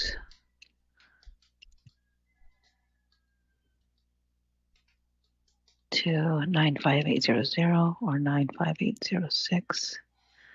Thank you. By the way, Mary, I do have a question regarding in writing the comments. Mm-hmm. Yeah. What's usually we wrote it if in case I mean, if in case the order is good. So, You mean if it qualifies? yeah, if it qualifies, then So it would be that previous note that I did earlier. I'll pull it up, but the one that I uploaded, the patient's prior authorization from the Sharp portal, I used that missing info qualified note. oh, okay. Mhm. Sorry, because I'm It's actually okay. I'm No, it's actually okay. taking notes, so I'm just um a bit confused on what we're going to write on the comments. Right. So for this one, at this time, since we're working missing info, we're going to be Mhm. using the missing info attempt note. Okay. But if it's qualified, it's going to be a different note. So I will just a quick one before I move on to the next one. So for example, if this was qualified, because see, we have missing info first attempt, we have missing info second attempt. These are for orders for, because we have some doctor's offices where Better Night goes into their office and they see patients and they've already maybe completed the sales order. So they do a second attempt to obtain the missing documentation because they have that little, it's an okay that we proceed with the patient since we're in the doctor's office, right? But in the case for these ones that we're working on, these are orders that were sent or faxed over from the doctor's office for Better Night to process. So we're only going to be doing missing info first attempt. And then there's going to be missing info final attempt which is you're just going to do when we start working on final attempts, I'll show you guys this note. But at this time to qualify the patient, you're going to use missing information qualified. So I'll put a snip here. Does that answer your question, Jeza? Yeah. So that means that every time, I mean, so that means that comments will actually depends on the The status of the information, order. the status of the order. Okay, thank you. Correct. Whatever the status of the order is. Yeah, so I'm going to put that over here. Okay, perfect. So I'm going to cancel this because again, we're doing missing info for this patient. So we're using missing info first attempt for this. And then again, authorization has been approved for in lab sleep study. Please update the prior authorization procedure codes to 95806. And I'm going to go ahead and I'm going to put it in the chat. So if you guys want to use it as one of your notes so you don't have to type it out.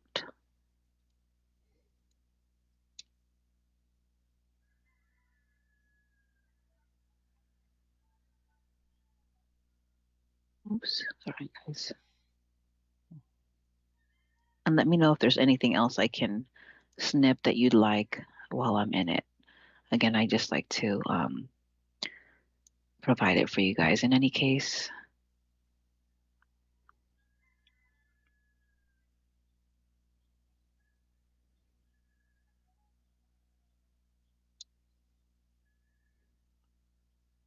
All right, so this one looks good, right? So again, authorization was approved for in-lab. We can't process for Better Night. We can't process in-lab. They'd either have to redirect the patient or in this case, we're asking them to update the prior authorization. So I'll fax that information to the doctor's office. Again, I did update the fax number. And I'm sending the fax now. And we're going to Elizabeth Lazada. And again, I updated to that to that phone number or fax number.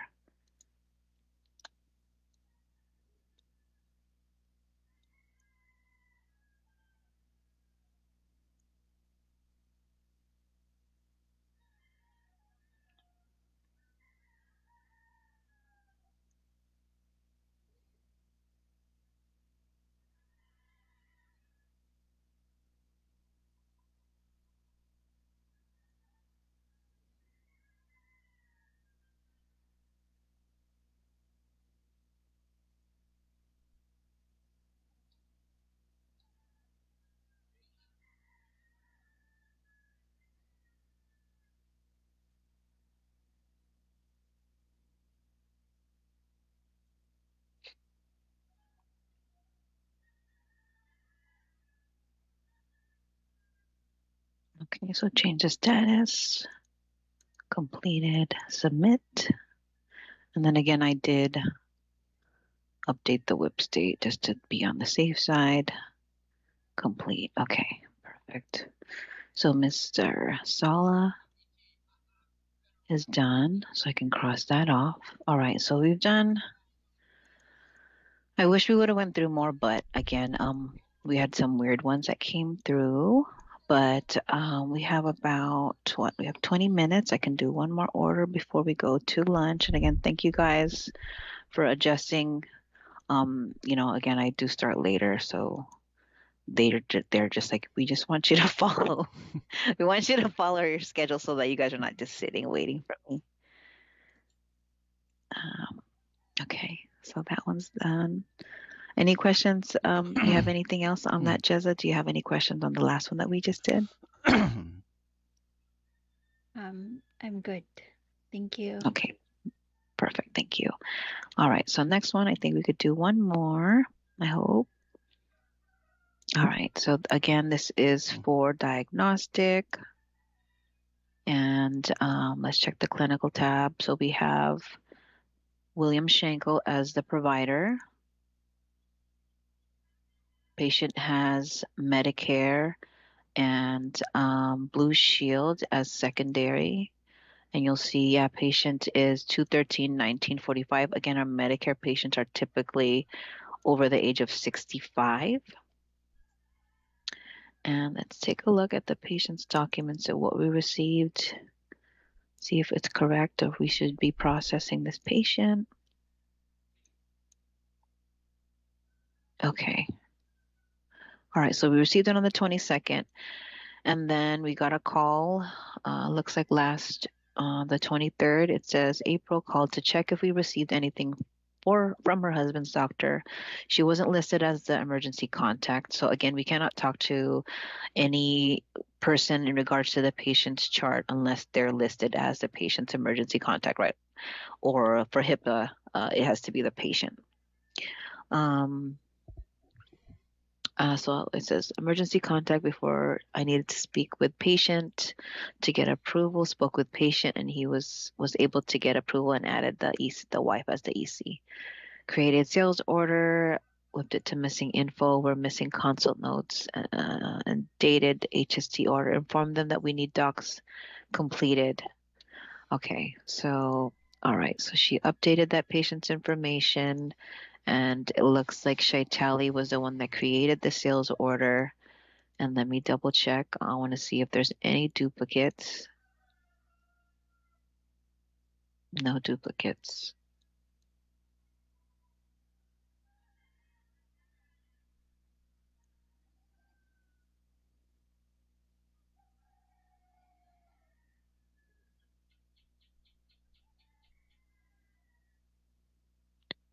Okay, so this is the patient's demos.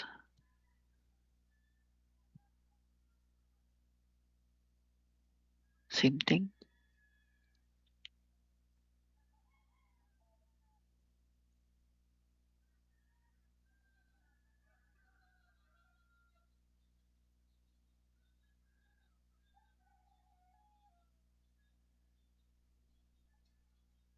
Sorry, guys, it's lagging. Okay.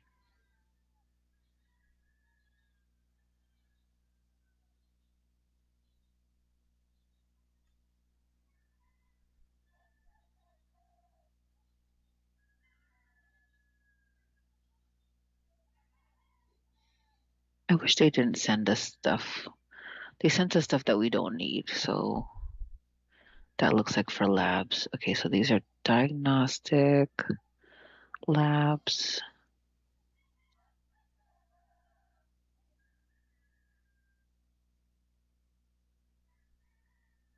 A back's cover.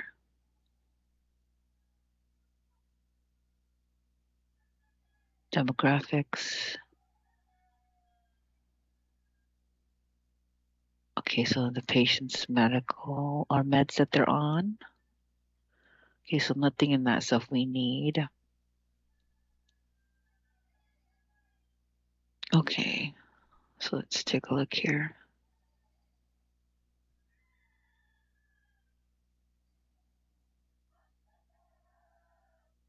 So looking at everything right now, I believe this patient should have started at consult.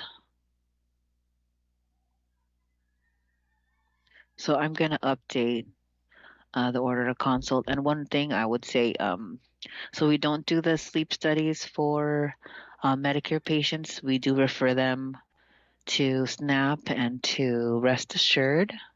But in this case, I'm looking at everything that we received, and it's only like a consult referral for the patient to proceed with, I'm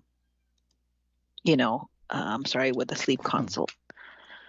So I'm going to update the order again. Again, you didn't see a home sleep study ordered. The doctor did not provide any information. So in this case, what should have happened for the inbound phone rep, they should have just entered the patient at consult. Like it would have avoided any delays in patient care, But yeah, because I don't see anything else in here. Yeah, there's no documents and anything. So I'm just gonna save this information.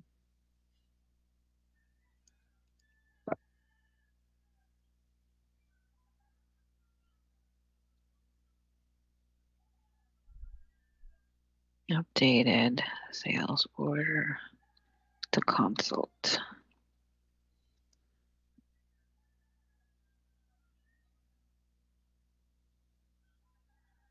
One second, guys. Sorry.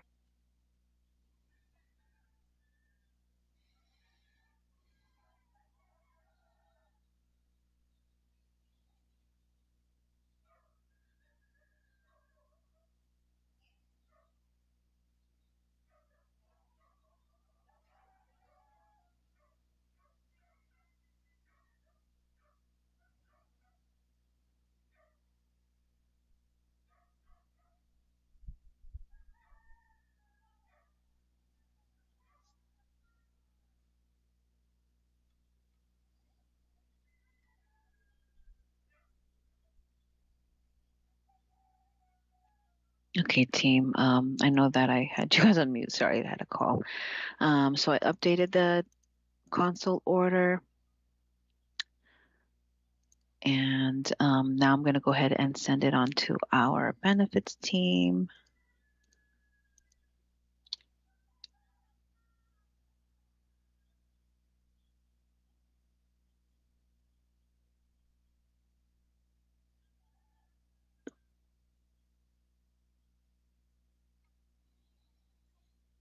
Okay.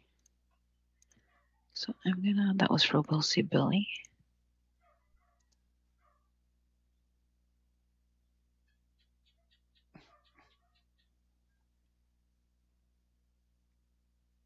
Okay, any questions on that last one that I just did?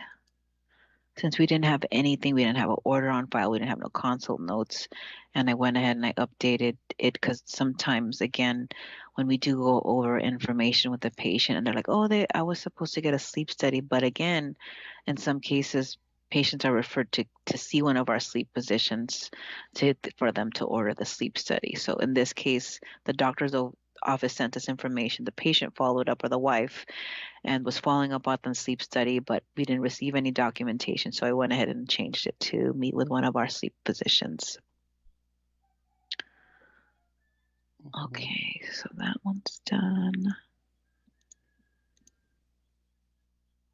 Next order. And if you're kind of stuck on an order and you're like, I'm not sure which pathway this should go, can you please review? Just send it in the chat and one of the reps, one of us will respond to your question. But again, so this order's for a consult. So up to missing info.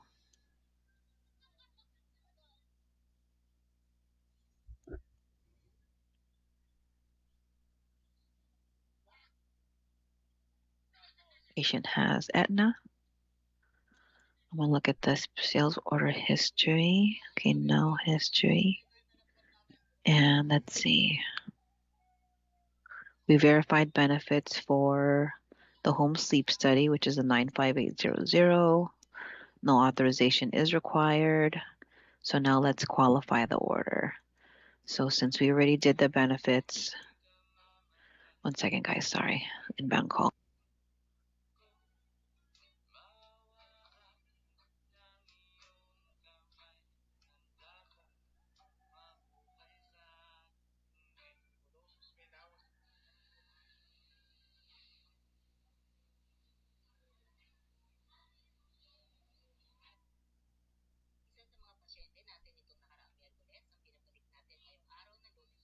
I'm back, sorry, okay.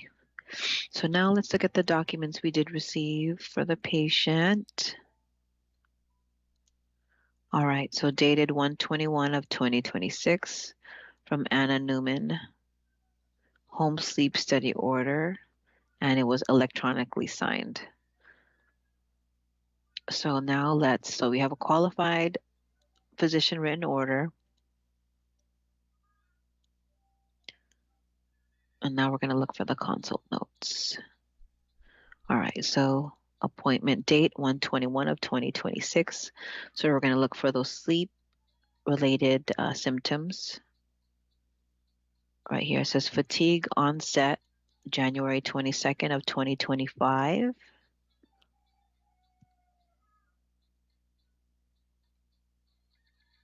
And right there, so there's a sleep symptom, snoring, stop bank score 6, would benefit from a sleep study. And it is signed and dated by Anna Newman. Perfect. Okay.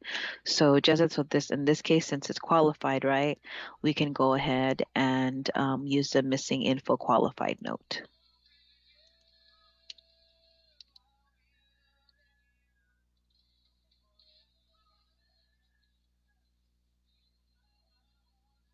This will be, I think it looks like this will be our last order, so I don't want to keep you guys.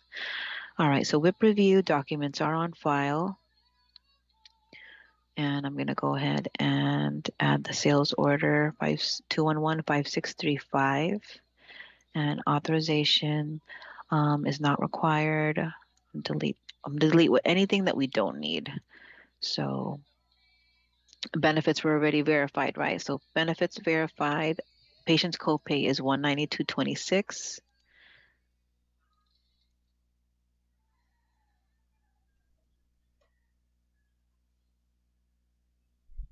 I'll delete all this here.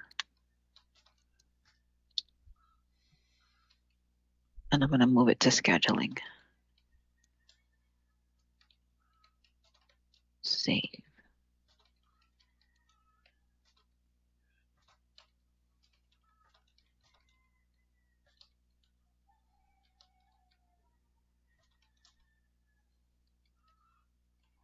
Okay.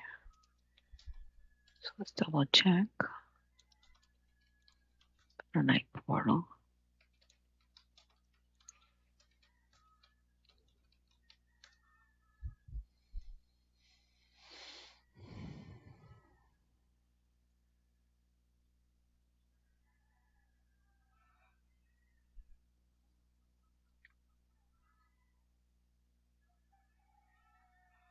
You know what? I think let me double check that order first though.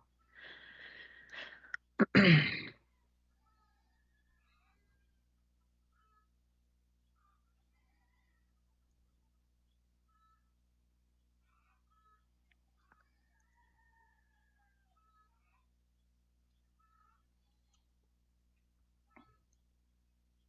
think they kicked it back because it doesn't have the G code on there. I was just double checking the notes. If we have, we don't. It's not listed on the console notes. See.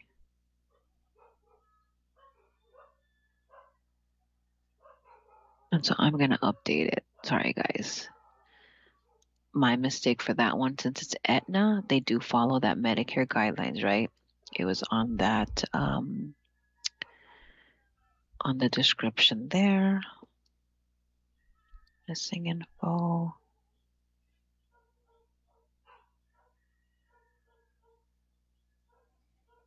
Final review. Update my note.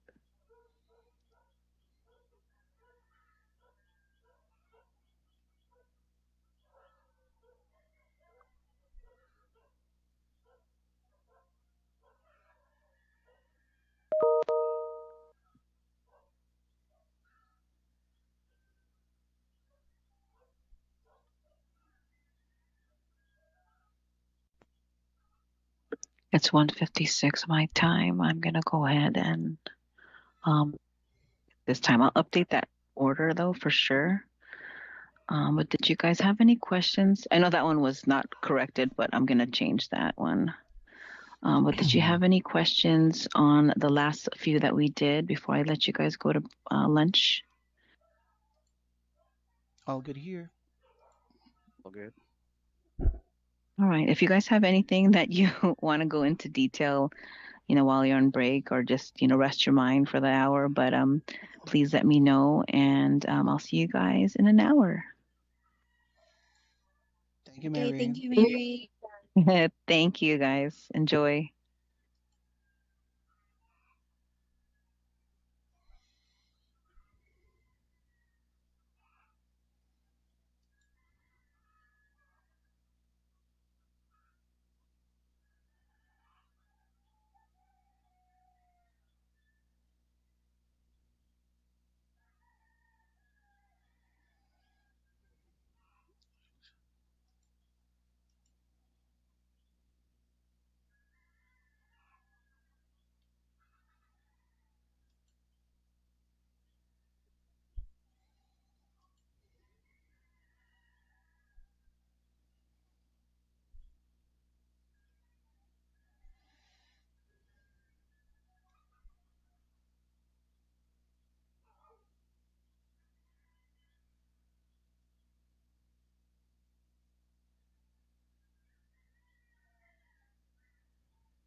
Naka-lunch na ako dito sa kabit.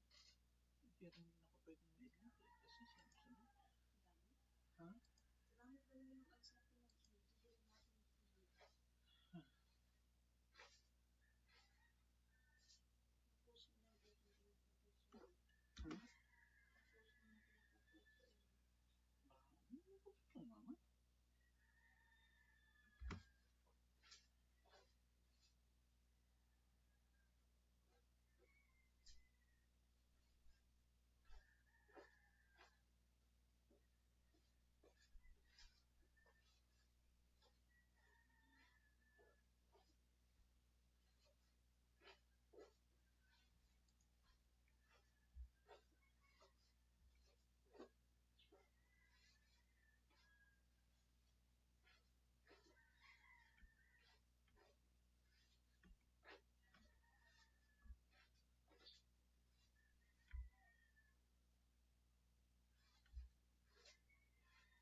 Po. Ano yun?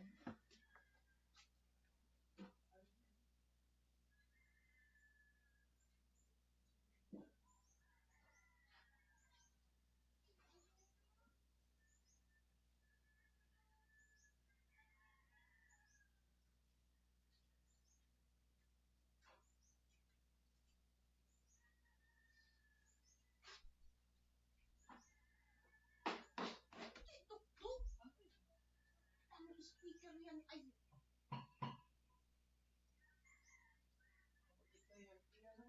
kaya nga tinitingnan ko dito. Yung itutok sa speaker.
We're going to update that information because we can't fax anything to referred, right? And let's see if the doctor's in the system.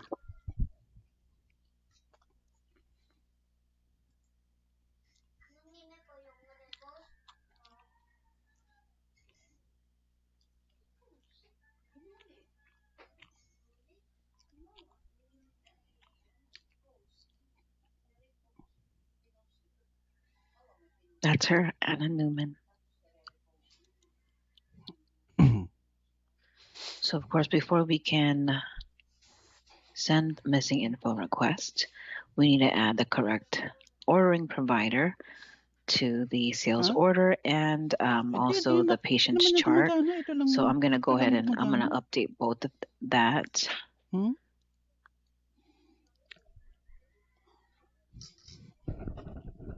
And, you know, in this case, we would update this before you create the My Forms.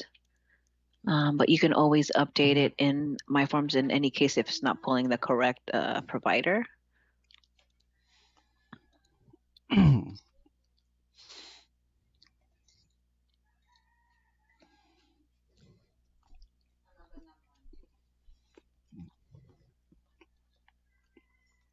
And in order for me to add her to the My Forms, I'm going to have to go into that screen.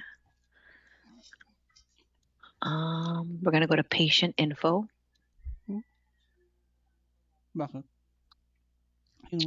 And let's see. We're going to edit this. Cancel. Okay, so we're going to remove And then I'm putting in her NPI number. So you always have to have the NPI when you're updating the physician in my forms. So I put in both. Okay, so it didn't come up. Did I spell her last name wrong? 134 Yeah. EUMAN.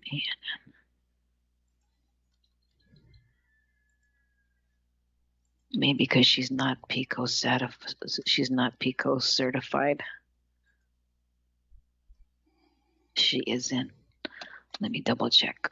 So with any Aetna patient or Medicare patient, they do require to see, or the ordering provider must be PICO certified. So I'm checking if this provider is actually registered, and it's not. So I'm gonna go and send that request. So it has to be another provider that's gonna sign off this order. Well, does that make sense to you guys? Because since she isn't a PICO certified provider, she can't sign off of it. So we need to have somebody else sign off.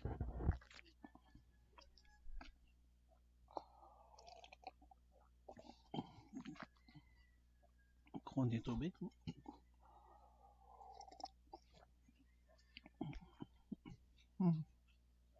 Okay na yan. Ang dami na yan.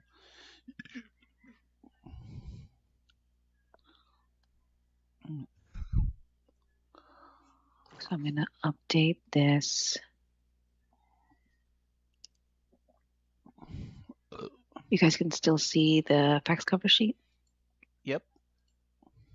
Thank you. A little delay on my computer.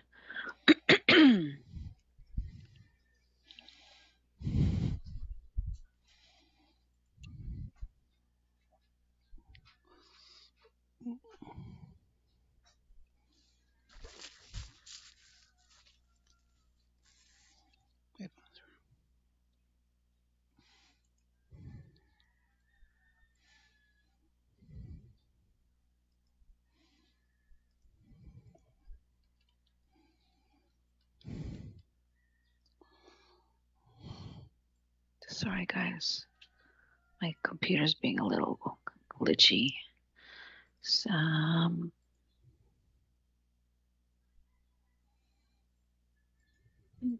by the way, in that case, Mary, we need to check further if there is another provider in it, Yeah, since it I'm is not a gonna. PICO certified.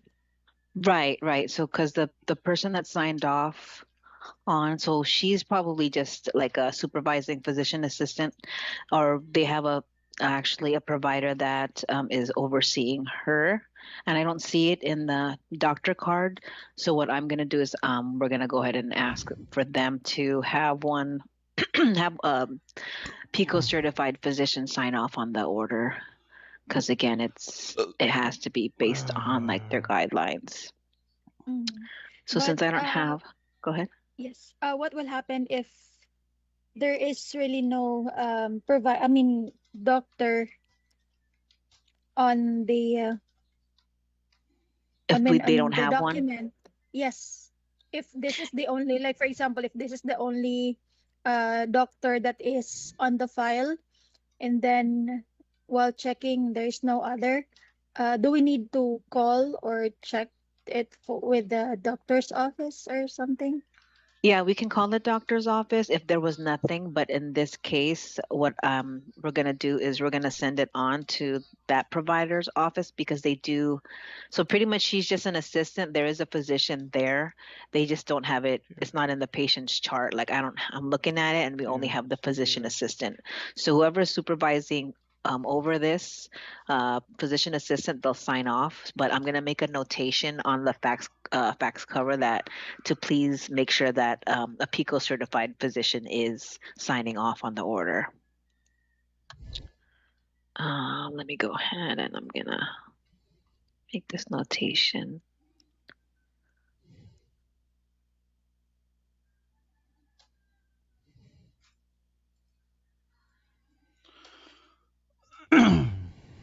Sleep study Wait lang. order May isa akong with. ceramic coating na $500. Sorry, guys. Hindi naman ganun karami. May iba naman mga follow-up lang. Hindi naman lahat. Yung iba mga follow-up lang. Ganun.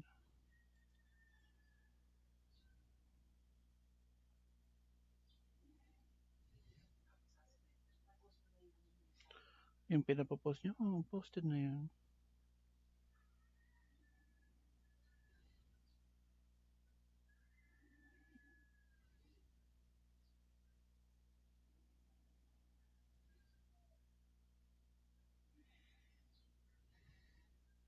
Ano kayang partisipasyon ng asawa na itong asawa na itong pulis? Kasi dinadawit daw ng mga suspect. Yeah, and then I don't have one on file, but I'm just gonna go ahead and fax it on. Because she can't even the provider that's on there, she's not PICO certified, so I'm gonna add that note to the missing info. Let's see here, missing info. So home sleep study order with qualified diagnosis code is missing. Please have a PICO certified physician review and approve. Actually, I'm gonna take that. Oh, I did order too many times. Okay. May mga doon kahit pa paano.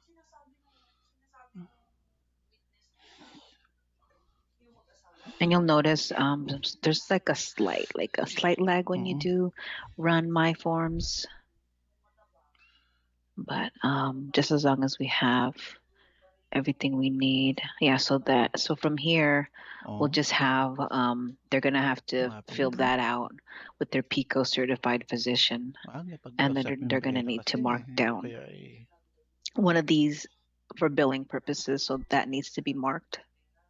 So does that make sense? I'm sending them a blank one so that they can have the PICO certified physician sign off. Yeah. Okay.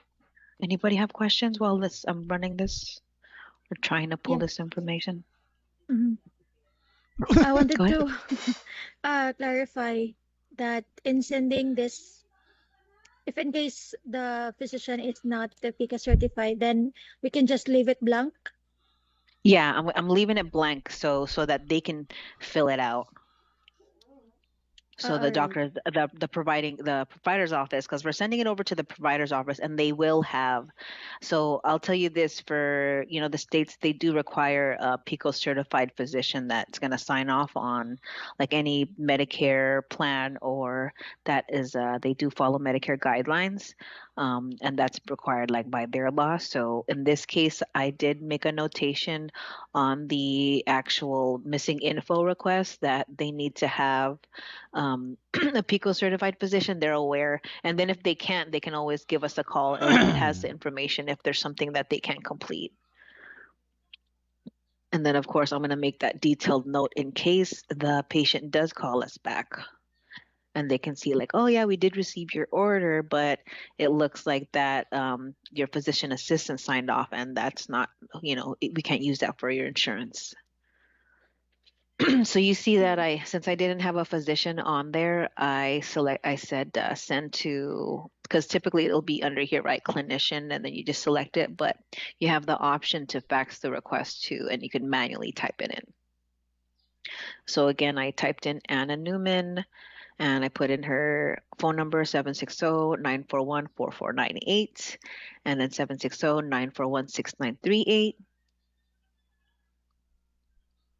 And then I'm going to make sure. So this is where I told you, like earlier, we had only one document. We just had the Better Night missing info fax cover. So I did include the sleep study referral. So what I would do is I'm going to move it to the top. So that's going to be the first page that faxes. And then so it's going to be 2. So I'm going to go ahead and send that fax.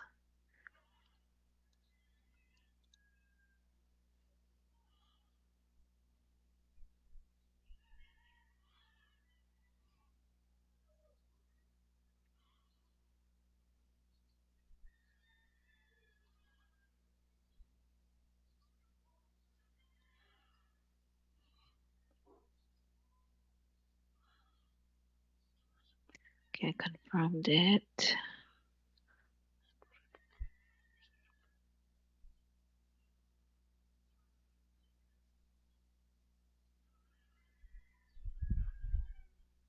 Oops, 2115635. And again, we're missing the signed order with billable diagnosis code. That's for traditional Medicare, Aetna, United Healthcare only. Okay, so I'm going to mark that one and hit save. And I already had updated the sales order. And I'm going to make that note.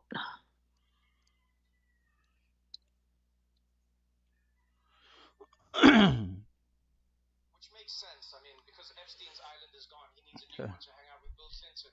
It's incredibly difficult being a host. Mm. Yeah. Trevor Noah targeting Donald Trump during his sixth and final time as Grammys host, and now the president is threatening legal action. The Daily Show alum slamming the commander-in-chief a total of 4 times throughout the 3.5-hour broadcast. If we edited any of the show, the president would sue CBS for $16 billion. I have the biggest ass. I have it. Everybody's saying it. Wop, wop, wop. Look at it, baby. The show spotlighting more stars sharing their sharp criticism of the federal government's militarized crackdown on undocumented immigrants. Okay, so that one was done. I believe we're supposed to move on to, they want us to move on to some PAP orders, but I had like 2. I wanted to just at least finish.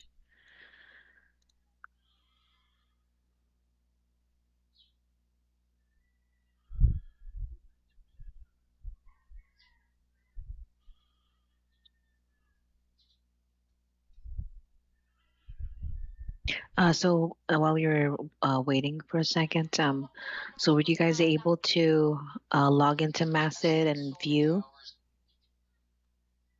Yes. Yes. Okay, perfect. So everyone's good. Mhm. So you're able to search all the SOPs. Perfect.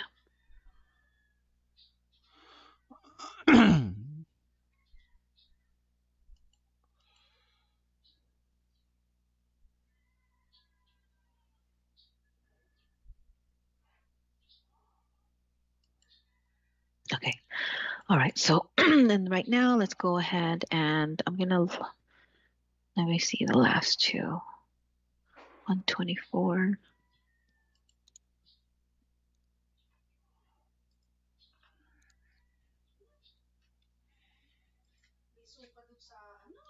Saan? 2115657. Suki ng? Clinical tab. Again, this is diagnostic. We have Richard Keel as the ordering provider. Calviva Insurance has a policy number and it has 95800 for the home sleep study.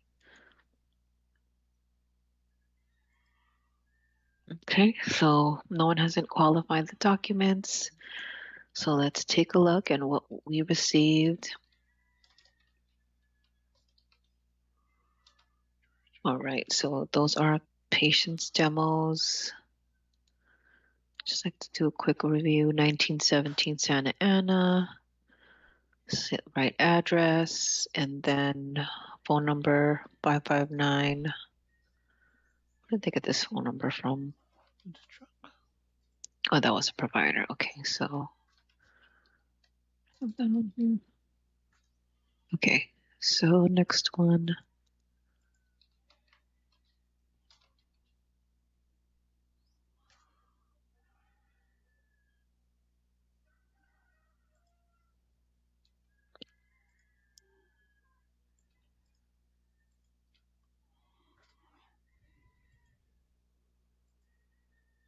Just double checking the contact info.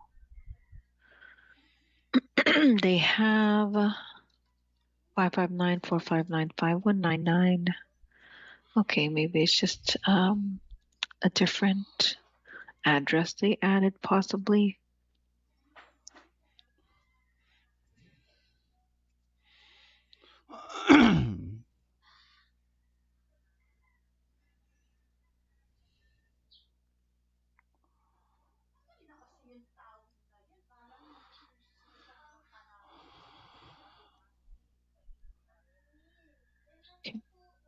So that's a completely different address. Mm. And it is for a home sleep study, right? For Kelly Davis, Richard Keel, MD, signed off on the order. Different phone number that we have on the clinical tab and the fax. So home sleep study marking hypersomnia, signed and dated January 21st. Okay, so we have the actual written order.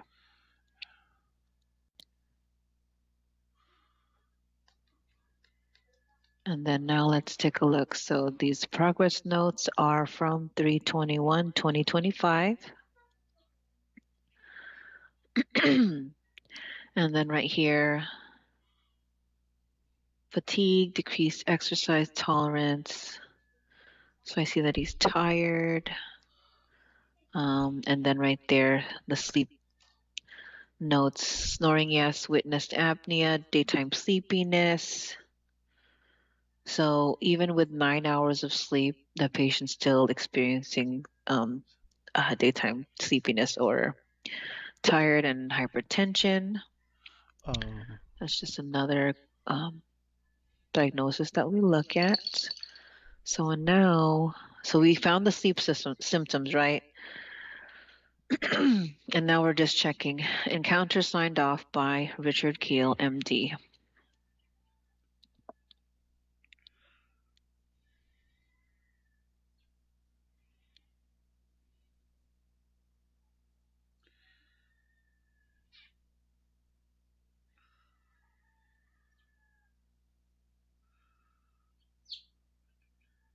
Okay, so I'm going to see if for this doctor's office, because we did have a different,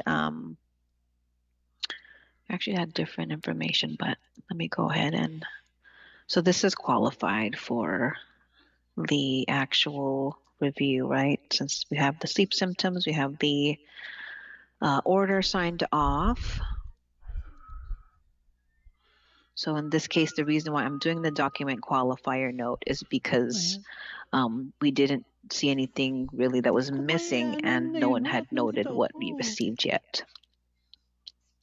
So I'm going to put that information here. So it's for a home sleep study order and it is qualified. We're not missing any documentation. So if you see for the document review, if you were working document review, you just mark it. So for example, like with PAP therapy, it has it there, qualified consult notes, the sleep study, the order with the pressure settings, signed and dated, and then either if it's for replacement, the using and benefiting notes, or if authorization is required, you mark what's missing. But in this case, we're just qualifying this for home sleep study. I'm going to go ahead and remove all that information, and then delete that.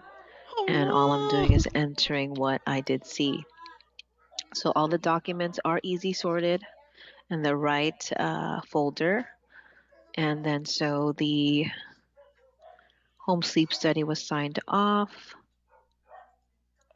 1/21 of 2026. And it was signed. And then let's go from here. The consult notes that were signed off 9/29 of 2025. I want to look at the date that consult was. I'm so sad. So I'm going to type in 9/29. Why is that baby? That's so low. So that's qualified. And then since it is qualifying, I'm going to go ahead and whip it to I'm so sad. insurance. I'm so sad because the score of Benefits baby is so intake. low. Baby. But I was going to check since we had different fax number, phone number on file. I was going to update the patient doctor. I'm just going to double check if possibly it's a dupe. The doctor's listed in the system a couple times. Again, I can just update the address or the information on file. So again, I'm going to put in doctor. And if you guys have any edits for the doctor's office with the phone numbers, just again send that to the chat and we can get it added or updated. All right, so it looks like, you see that this one is, I don't have to make any changes, just I need to select that doctor. So I'm gonna, I think, is that the one? So it's correct on the order, 781.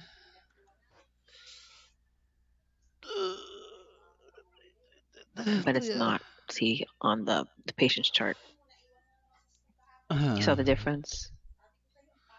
You see that it says Medical Center West and then this one doesn't Yep. for the doctor. Yeah, so I'm gonna edit it so that it selects the correct doctor based on the fax cover and the contact info. So just type in Keel. And then we're going to select that 729 North Medical Center Drive or Court, I think. And then Keel, update this one as well. 72 Medical Center Drive. Okay. All right, perfect. So that one's done.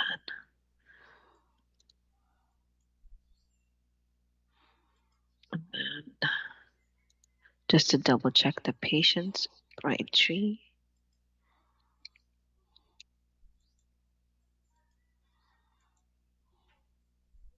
That's the other one I want to check. I'm going to check it based on phone number. 559-914-9443. No. Again, I'm just checking if the patient's in Brightree. Or sorry, in Better Night Portal. 383158. Nope. Okay. I'm going to go ahead and create the patient 383158. And so we'll go more into detail with these things, but for missing information's sake, I'm just going to go over the requests. So it's not provided that the Alice Night one because we're doing the Wesper and the patient. Just double check we have everything. Patient has Calviva, does not have a Blue Cross Blue Shield PPO, no. And making sure, so in order for me to add the Better Night Portal, the personal tab must be completed. Like it should have the demos, the address, phone number, insurance, and also we need the doctor needs to be in the patient's chart. So I'm gonna hit next. So when the patient does log in, so from this standpoint, since we sent it to benefits will be able to add the patient's, estimate, or if authorization is required, they'll update that information. So that one was done, and then we have one more for diagnostic, and we'll move on to the next one. Okay, so that's in scheduling. Sorry, not scheduling. It's in benefits.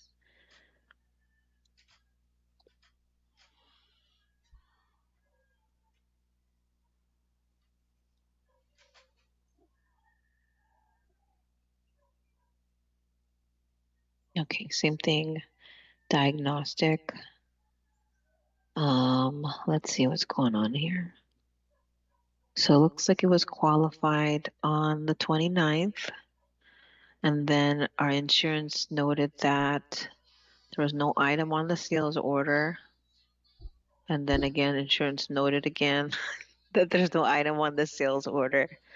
And it looks like Christine already updated this information, but it looks like it didn't get moved.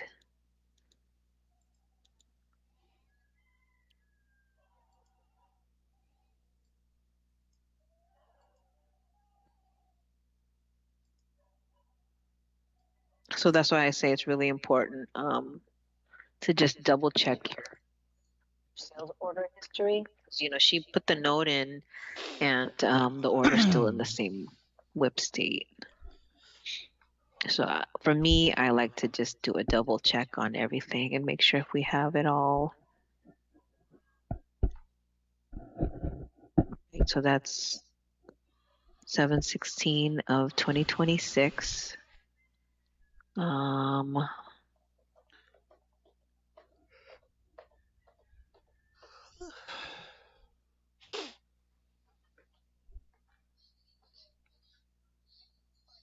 Electronically signed. Okay.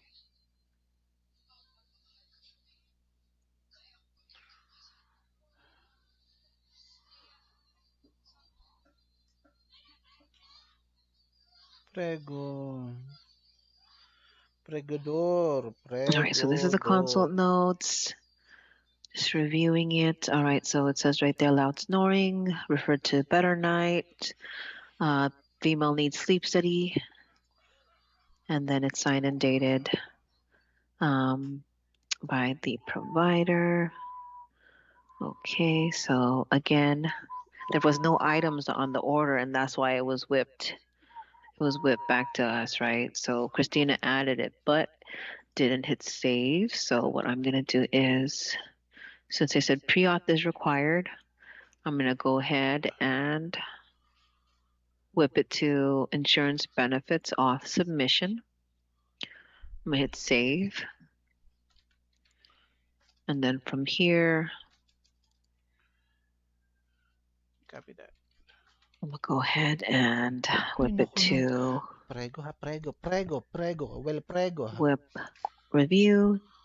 Documents are on file. Authorization is required, and I whipped it to insurance benefits auth submission. And then the sales order 2118920. Okay. So that one was sent on. I can cross this off. But before I go to the next one, I'm just going to check the Better Night portal 382022. Patient's not in there, I don't think. Date of birth.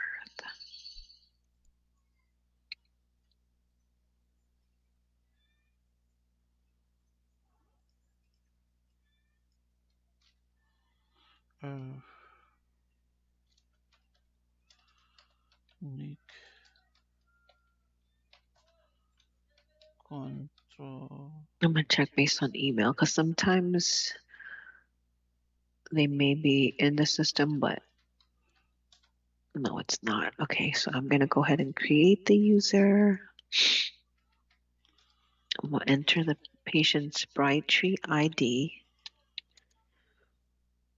And since it's a home sleep study referral, it's HST. And typically those user types, it would have it under the doctor card or it'll be specific on the referral.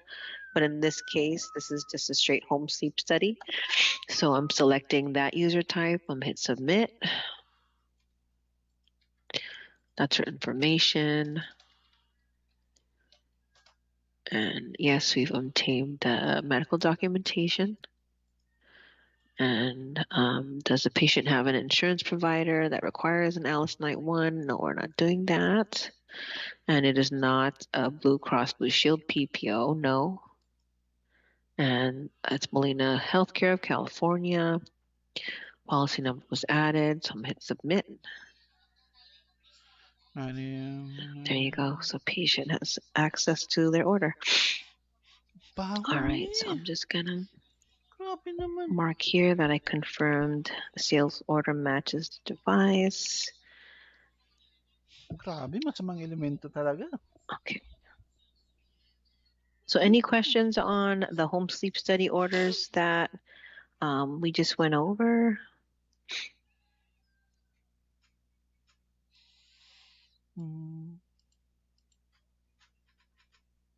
You guys good? So if I have you guys do one after a break, you guys gonna be fine? Yes. Okay, perfect. All right. Now we'll go to Masset because we're going to start on the next one would be our PAP therapy, right? You guys have access to this now. All right, so for PAP orders, we have all those codes that we use. So again, we view the billable CMN requirements. A billable order is required for a majority of the PAP setups. The current list right now, referral groups that do not require a billable CMN at setup. There are select referral groups that are approved to have their setup completed on their specific CMN or written order that may be missing standard items such as quantities or frequency. A billable order will need to be obtained after setup. Those groups are Scripps Walk-in Clinic, same-day office setups, and they have their own workflow, and then Mountain Sleep, valid order, but the quantities for the resupply items are not going to be listed. We're unable to service DME for Alabama and Oklahoma, and an AHI of 5 or more qualifies for DME. And then the AHI below 4 does not qualify. So meaning, because again, 5 to 15, your AHI, that's mild. So if you're under that 5, you're 4, it means you don't have sleep apnea. So you won't qualify for PAP therapy. So if the patient was cash pay, we need the valid the billing order CMN on file, signed and dated by the ordering doctor with the pressure settings. And then we do have the signature requirements section above. So let me see if it's up here.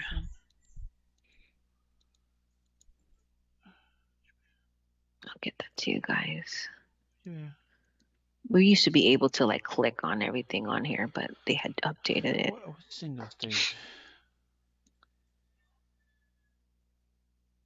Okay, so we were reading from here. Sorry, guys. Sorry.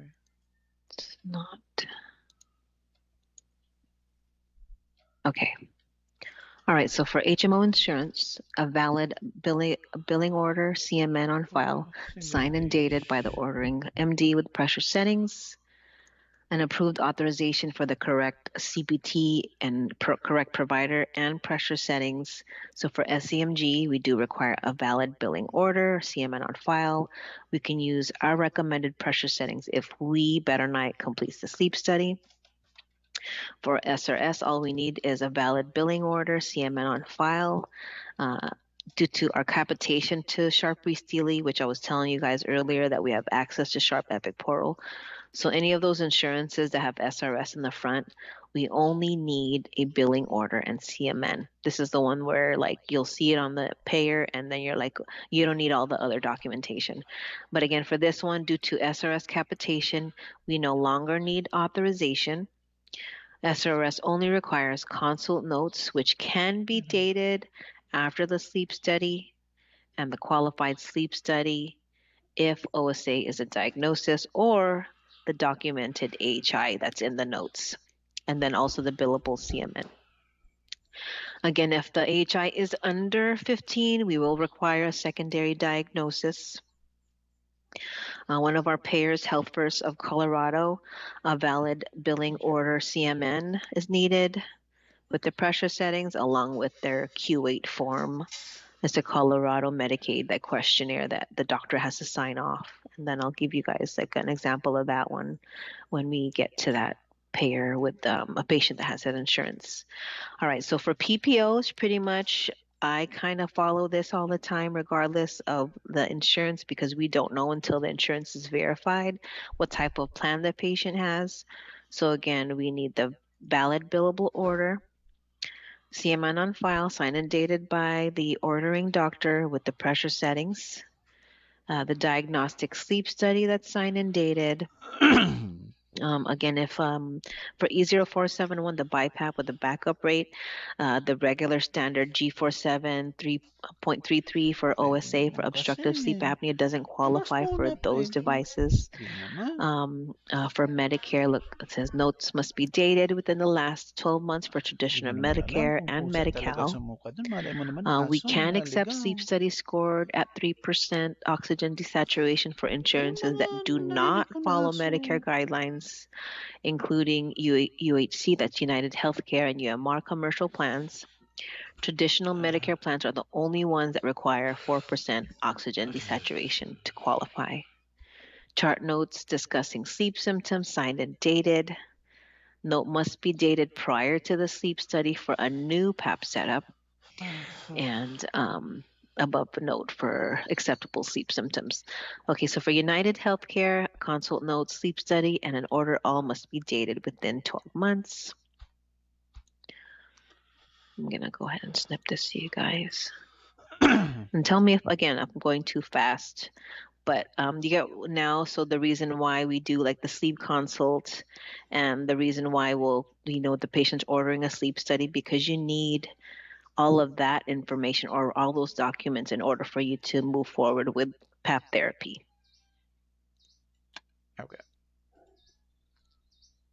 So yeah, so the patients have the opportunity, if they don't have any of these documents or they've never seen the doctor, they can be seen with one of our doctors to get all the qualifying documents, which is great. Makes it easier to get their their PAP therapy. All right, so from here we left off of United Healthcare. Consult notes must be all dated within the last 12 months. And then again for traditional Medicare, which is Noridian or CGS, that's what it would be labeled as in Brightree.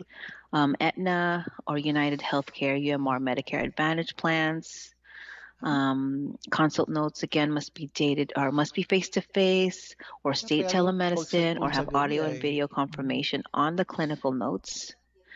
Ensure the baseline or the titration sleep study is scored at 4% oxygen desaturation. Medicare does not accept the 1B scoring.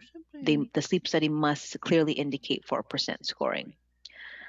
Consult notes, sleep study, and order all must be dated within the last 12 months. The order must have all the items ordered. All supplies is not valid. It must say tubing, mask, filters, headgear, all the other supplies that the patient's going to need. The valid billing order, CMN, signed and dated by the ordering MD, which is the PICO certified doctor with the pressure settings. And then the accepted billing codes for traditional Medicare, Aetna, United Healthcare, UMR must be located on the consult notes or the home sleep study order. Again, they should be on there because if the patient already completed the sleep study and they had to qualify for Medicare, they should have all this information. But again, sometimes the doctor's offices don't send us all the correct documents. But these are the primary and secondary. So we have the G47.33 with the obstructive sleep apnea, G47.30 unspecified sleep apnea, and then the G47.31 primary central sleep apnea. And then the secondary, all of these for hypersomnia, excessive daytime sleepiness. So every time you see hypersomnia, automatically know that's excessive daytime sleepiness. All right, so I'm going to go through very same and similar. You don't have to do that. That's our insurance team handles that. The workflow that's completed by our Medicare reviewer. And then the Medicare approval note needs to be done for any traditional Medicare insurance before they can get set up with the patient or even go to benefits. Sometimes you'll see that the benefits are already done, but we're going to need that Medicare approval note.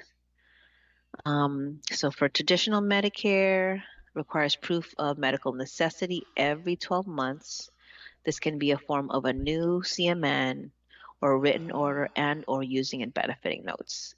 If we only obtain the CMN, the written order or using and benefiting notes, we will log it in for another 12 months for the signed date and counter date of the consult notes. So I'm going to go ahead and send this to you guys.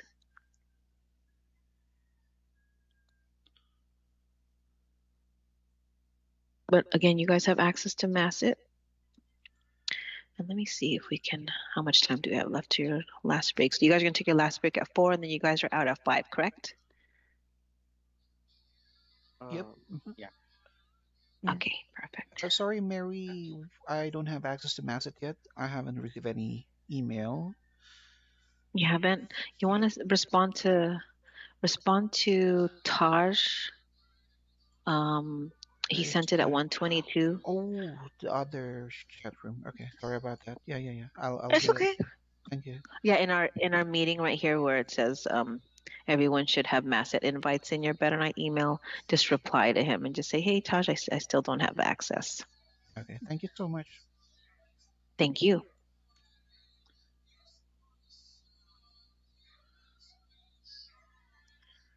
All right, so I'm going to go on to the first order that we have on top of the PAP and resupply. I told you guys, see, it kicks you out after 10 minutes. So I'm going to log back in.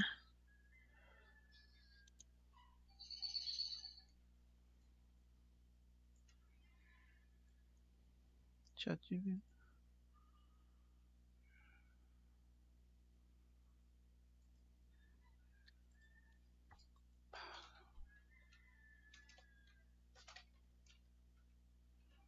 Okay, missing doctor info pending Better Night portal. All right, so looks like all we have on file is the prior authorization for this patient. Like, do we have anything else? Have TriWest.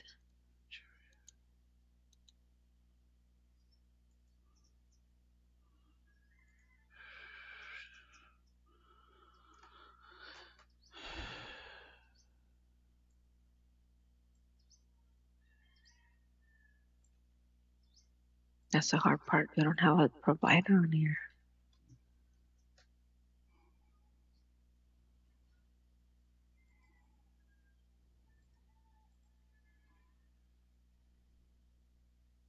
Okay, so this is for Shalom Mason.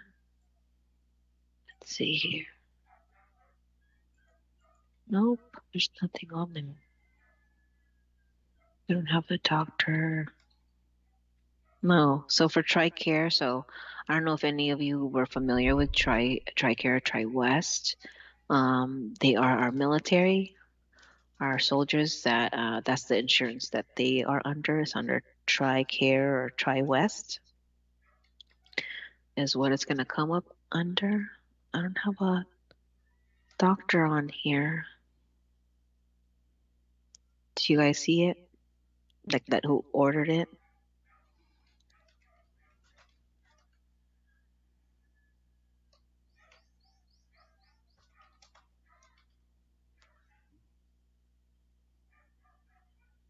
I don't see anything.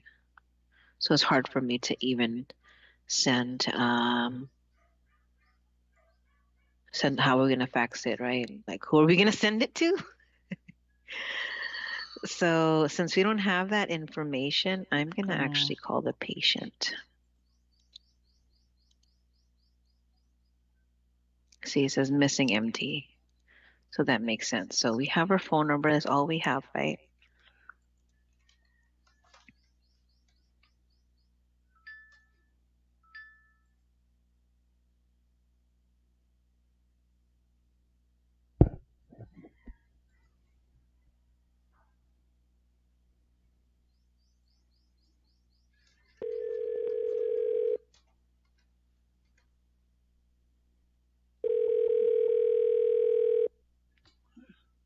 Hi, you've reached Shala. Can I please get your name? Mary from Better Night. What is this regarding, Mary? Referral?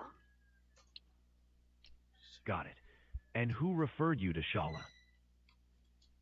The TriWest provider. Thanks for sharing that. Have you had a chance to speak with Shala before, or is this your first time reaching out? First time. Thanks, Mary. Could you share a little more about the referral or what kind of service you're looking for from Shala? From the doctor's office for sleep therapy.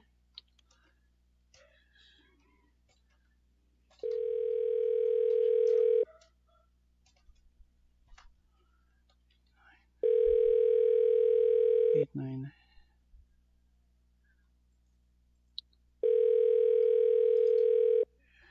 Hello. You have reached the voicemail. Please leave a voice message after the beep. To end your recording, please press the pound key. Hi, this message is for Shala Mason. This is Mary calling from Better Nights in regards to a referral we received from TRICARE TriWest. If you could please give us a call back at 866-801-9440. Again, that is 866-801-9440. Thank you. To get your own AI, please visit www. All right, so I can't send anything because I didn't see a provider on there. We only received the authorization from the insurance company. So the reason why I went ahead and I called the patient was because so that she can give us who her ordering provider was or is, so that we can request the information.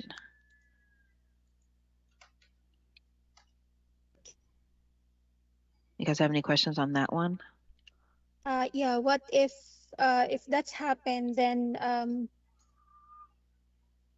we're gonna, I mean, what will happen to the order? So the next time they're going to try, if the patient doesn't call us back and provides that order on the by the time the final review is done, then the order is just going to be unable to contact the patient. So it's either unable to contact provider or unable to contact patient. Okay, but in this case, all we need to do is just to save this one, or just send it to. So we're not going to send it to anyone because we don't have anyone to send it to since there's no ordering provider on the prior authorization. So in this case, we're just going to hope that the patient calls us back and gives us that doctor's information. All right, but after this, we're just gonna had to save this one, and then we can now proceed to the other patient. Is that right?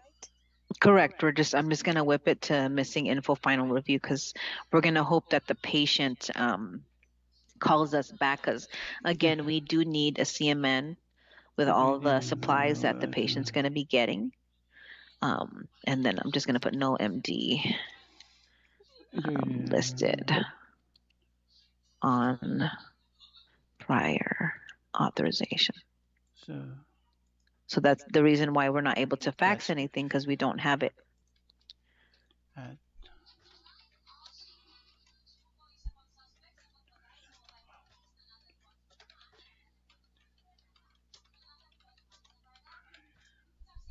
So called patient, left voice message. If the patient calls, please obtain ordering providers contact info. So does that make sense? So again, we received authorization for the supplies, but we still do need the CMN that's signed off by the doctor. But again, I don't have anyone to send it to, so I went ahead and I called the patient. So hopefully by the time we're going to whip this to missing info final review, and hopefully that patient calls us before then so we can make that attempt. And so pretty much what happens here, for example, if we never get a response, it's just going to end up being voided to unable to contact.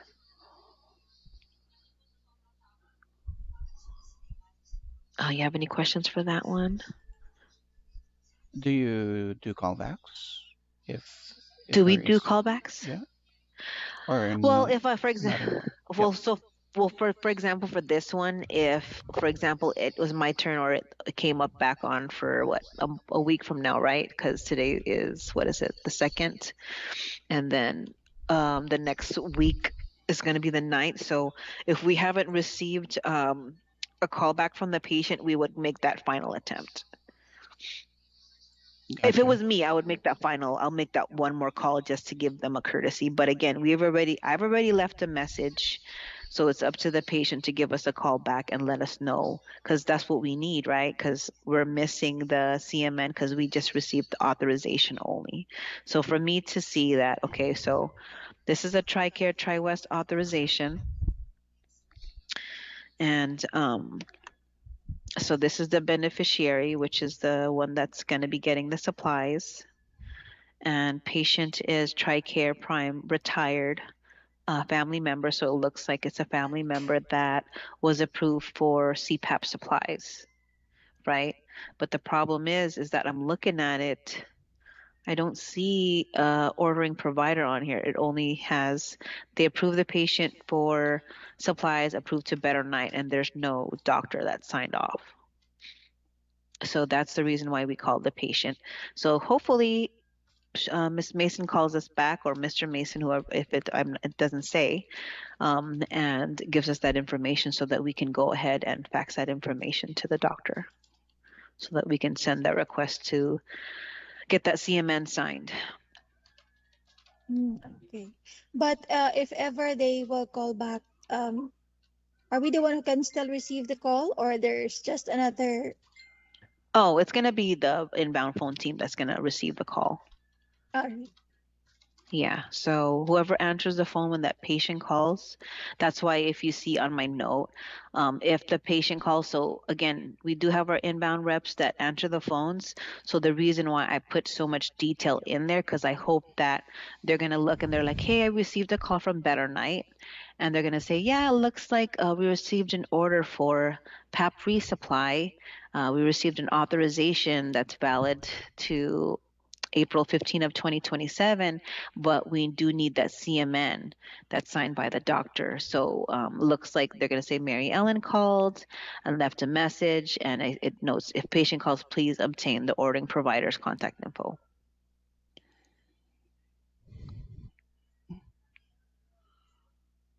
So again, when you're making your notes in the system, just kind of for me is like for you to read, like I get maybe you understand your reading, but if someone else comes across the account, you're gonna want to know what they need to tell the patient. So, but it's pretty clear, you know, from based on what we're missing. But I know you guys it's your last break. So I'll let you guys go because I know you guys are out at 5, and then I'll see you guys in 15. Yes. Okay, perfect. Thank you. Mary, thank you. Thank you.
Just let me know when you guys are back. I just started working. Oh yeah, we're Here. all Yes, we're back. Okay, thank you for that. So I'm gonna go ahead and Let's start recording.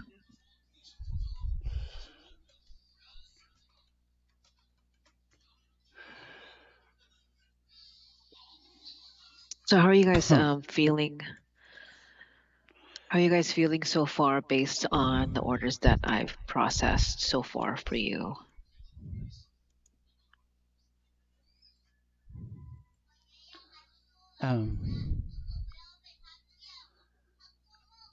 Anybody want to volunteer? Sorry, I didn't hear that clearly. What was it? What was the question again about how No, we feel about I the? was, yeah, how we feel about the day of all the, the orders that I went through today. How are you guys feeling like based on like the task, like for missing information? For me, it was information overload. I really need to go back to the recording for me to really, get the idea and being able to do it on my own. I mean, there's a lot of things really.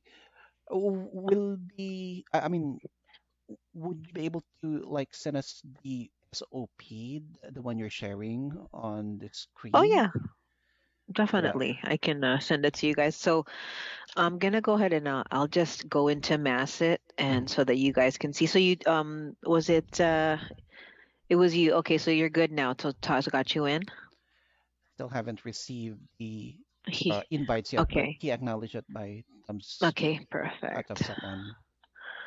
Okay, gotcha. So okay, so this is pretty much the Masset login. Okay, so I'll sign out. So this is gonna be the link, when you do log in, if anything, but you should save it to your, desktop. So I'm gonna log in and then you can search. And then I believe it's under medical documentation, I believe.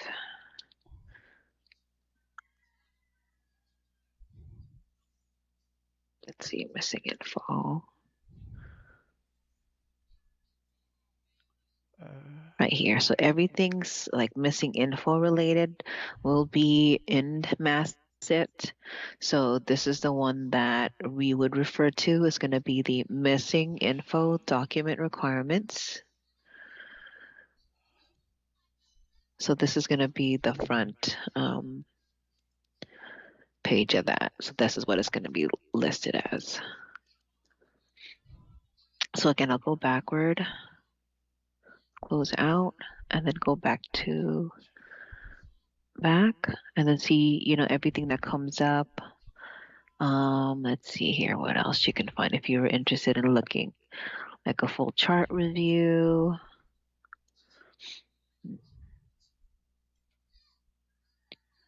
The manual missing general. I know we're updating these as we go right now because before we actually had to do like the first initial calls when you're doing the first attempt.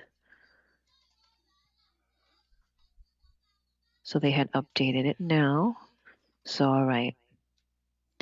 So requesting missing information. They have this information here. So we're going to have the manual missing general, which another one that you can pull up.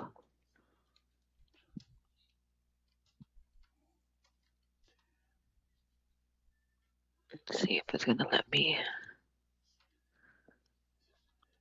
You tell me if I sent you the link, does it go directly to that?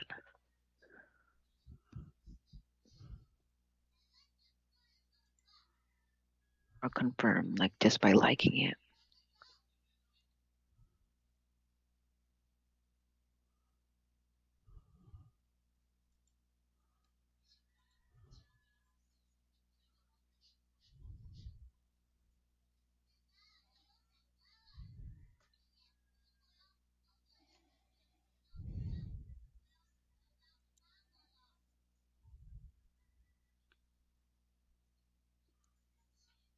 So were you guys able to open it based on the link that I attached in the chat?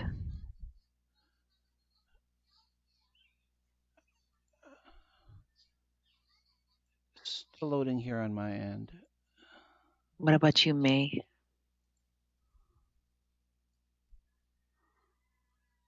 Michael or Jezza, Erica? I already have access, Miss. Okay, so so you can As for click on it, me, Erica? Miss, can you please repeat the question? No, I just want to get confirmation when you click. Are you guys able to access what we're trying to look at when I sent that link in the chat? Yes, Miss. Okay, is that for everybody? Let me know who's still having um, issues logging on. yeah, as for me, Mary, I can access the website in Masset. However, I don't have an access to this since I am an SME. So I believe we are exempted to the credentials or the logins. For the Don't have it. logins. Okay. So Yeah. so German, you don't have yours, and May, you don't have yours, and then Erica's good. What about Jezza? Yeah, with the link, I'm just only seeing it. This is for internal use only, and we're not able to download it, right? Can you guys yeah, do me a favor and just snip it and just in the chat and say, hey, I can't access, so that, because again, Taj is saying that you guys have access, but you guys don't have access. That makes sense. Like, say you can log in to Masset, but you cannot view. Are you able to search? Is anyone able to search the SOPs?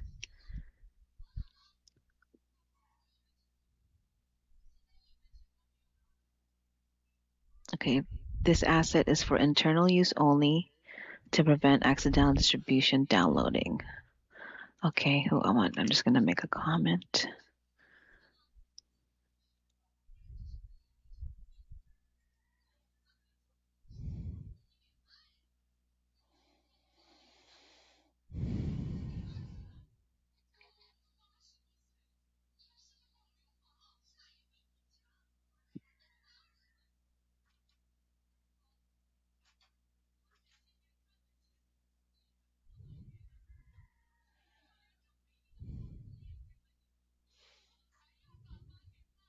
So, okay, so what about typing in and going into your search box, like going over here and then typing in missing info? What do you guys see?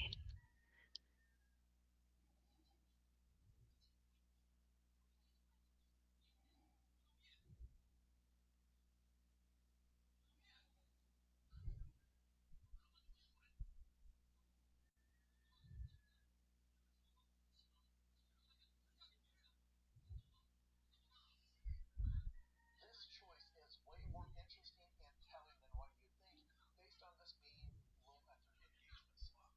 You have two buttons. The button on the left is a 50% chance at That's all you see. Okay, let me look. the button on the right is an instant $1 million, no questions asked.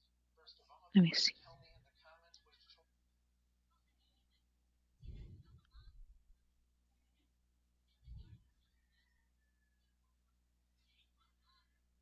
You should be able to, because you guys have the same. If you look right, if you look at the standard operating procedures, it's the same that we share. So missing. What about just typing in missing only? I just want you guys to be able to see what you need, to get the task completed. If you guys can just type in the chat so that Taj has, he can see what's going on and who's having issues logging in completely.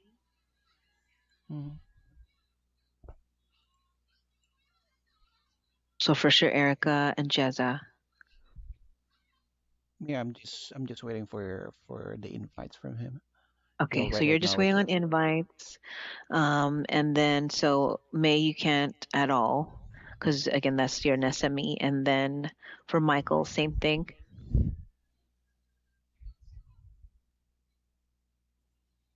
Michael should have access to this. So all four of them. Michael, do Okay. you have access already? Yeah, Michael, can you check for me and see if you're able to get into Masset, and if you're searching under just missing, like, you guys see, I typed in, it looks like you guys get that first page, right? And then when I type in missing, and then just look for the tag for missing information, and then it should show at the top. Because it looks like, yeah, you need to actually click the tag when you're searching the missing info. So click it so it tags all those SOPs that has missing info in it. I'll show you right here. Hold on. So this is what I mean. You see that I have standard operating procedures tagged, and then but in yours it's not tagged, so that's why you're not seeing it. So you need to click the tag. That makes sense. So type in missing, and then you're going to click tag, and then all the missing info, whatever listed in the SOPs, is going to pop up. Can you guys try that? Okay. And then you're able to click on the SOP.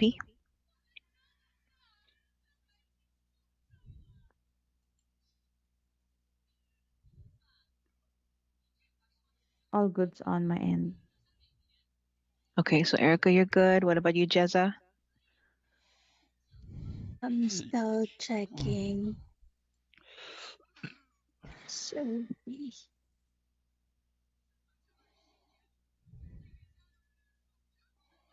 so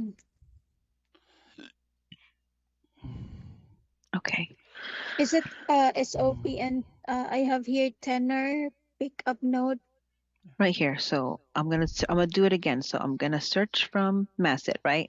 I'm gonna type in missing, and then you see there's two. There's searching for missing or missing info tag. So you're gonna click the tagged, and then everything that's missing info related is gonna pop up.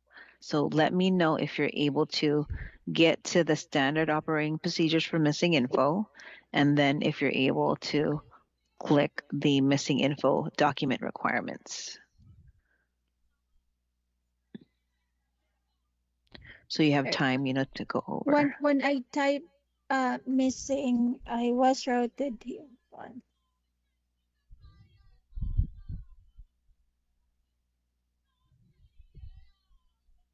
So it's showing this right here, standard operating. No. Standard operational procedures. Standard operation procedure, and then.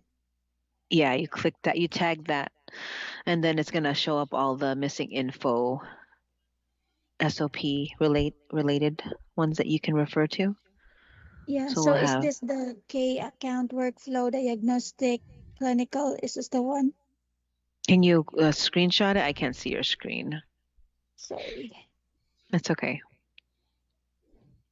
This is what I am seeing on my end. Sorry, I just only have one monitor, so. Oh, okay, no worries. Yeah.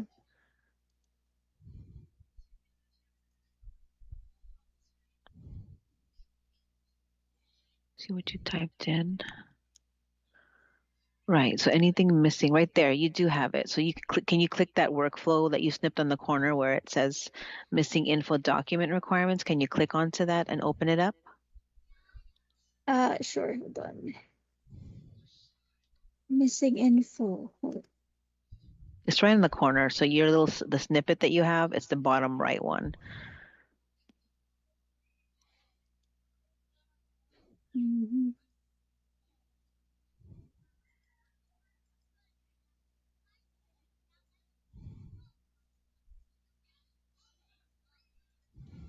Okay, so while you're trying to get in there, go ahead.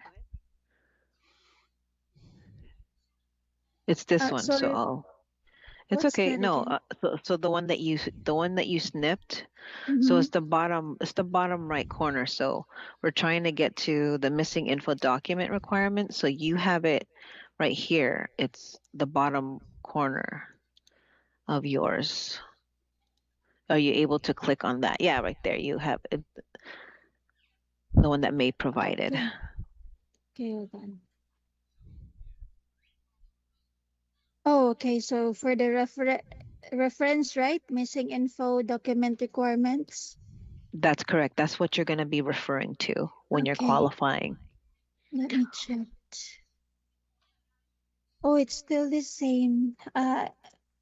Just like What is this it the same? again. Go ahead and snip it, or yeah, show us Sure. what you're seeing. May check lang ako sa calendar, Mimiko. Just like this. Yeah, so click on it. Click on the Wait, wait, document. wait. So it's gonna show up like that when you're in there. So you I see did mine's like confirm that this too. one. I was And then you're just gonna scroll it. It only allows you to scroll left to right. All right. Yeah, yeah. I'm on it. So Thank so you. you can access. Okay, Yes. perfect. All right, so great. Okay, so you guys have that access. So now I know we only have about 25 minutes left.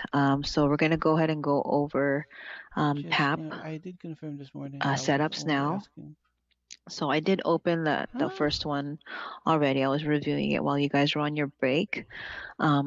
Okay, so I went ahead and I opened it up. Let me see. Hopefully I still have.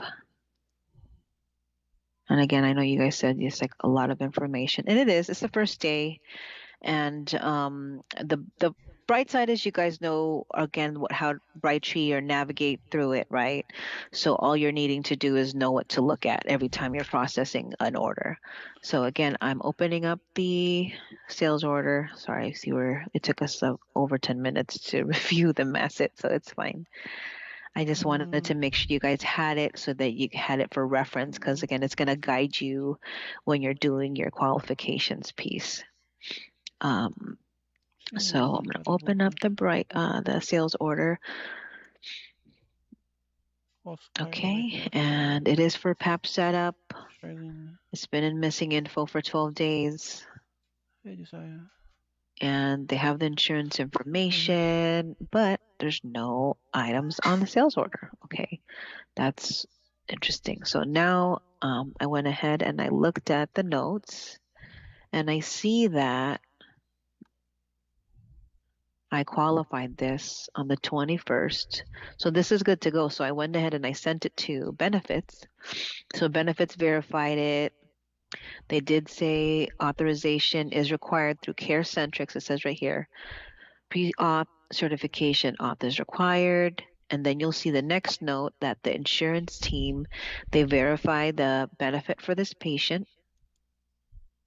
So again, to let you know that typically if, still pending qualifications, the insurance team would send it back, right? Send it back to missing information. But since I qualified the order, the benefits was verified, and then they noted that prior authorization is required. Yes, through CareCentrix. Rep Nadeem submitted the authorization request via web portal. And it's pending right here.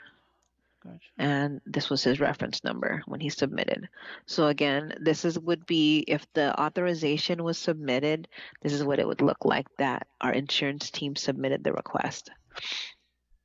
Okay, so since I already qualified this order, nothing's truly missing, right? Wednesday. So now I'm looking at it and I'm like, okay, well, it looks like an authorization they called, and that it was approved and valid all the way to April 29 of 2026.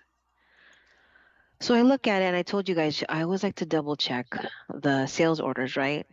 I see there is a sales order 211-2256, and then this sales order is 211-2166. So what does that mean? It's a duplicate.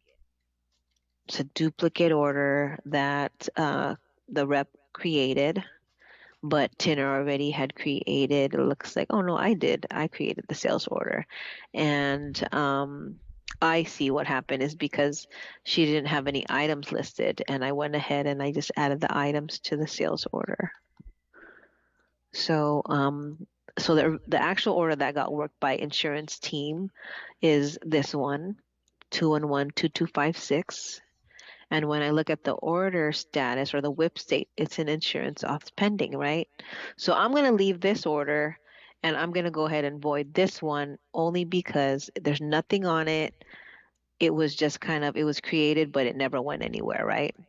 So I'm going to go ahead and void the order that has no history. So again, it shows my history that I created the order, right? And then it went through the insurance team. They verified the coverage, they submit authorization. So I'm going to keep this open and I'm going to go ahead and void this duplicate order. So that you know how to find a duplicate order, you're going to hit the orders tab, and then you'll see there's only one showing, but the reason why this one isn't showing is because there's nothing on the order. So the way that you would look for it, you would click orders, and then you'll find the duplicate is right there. And then you'll know that it's a duplicate because if you look right here, it's 0, right? Meaning there's no items on the order. So I'm going to go ahead and void. But I'll give you guys a little snip of how I got here. So you're going to go to orders tab, and then you're going to go to sales orders, and then you'll see that this one has no items on the order. You guys have any questions for that one?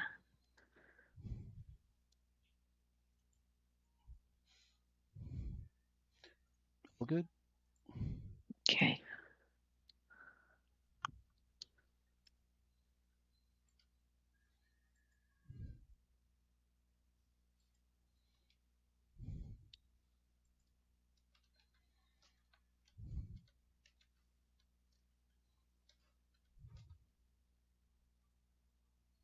Okay, so I'm going to go ahead and void the duplicate. So I'm not going to send a notification to the doctor because it was more of an internal thing, right? So the order that I'm voiding out is 211-2166. And I'm just going to put in duplicate. And I'm going to put the sales order that we should be using. Let's see, where is that? This one.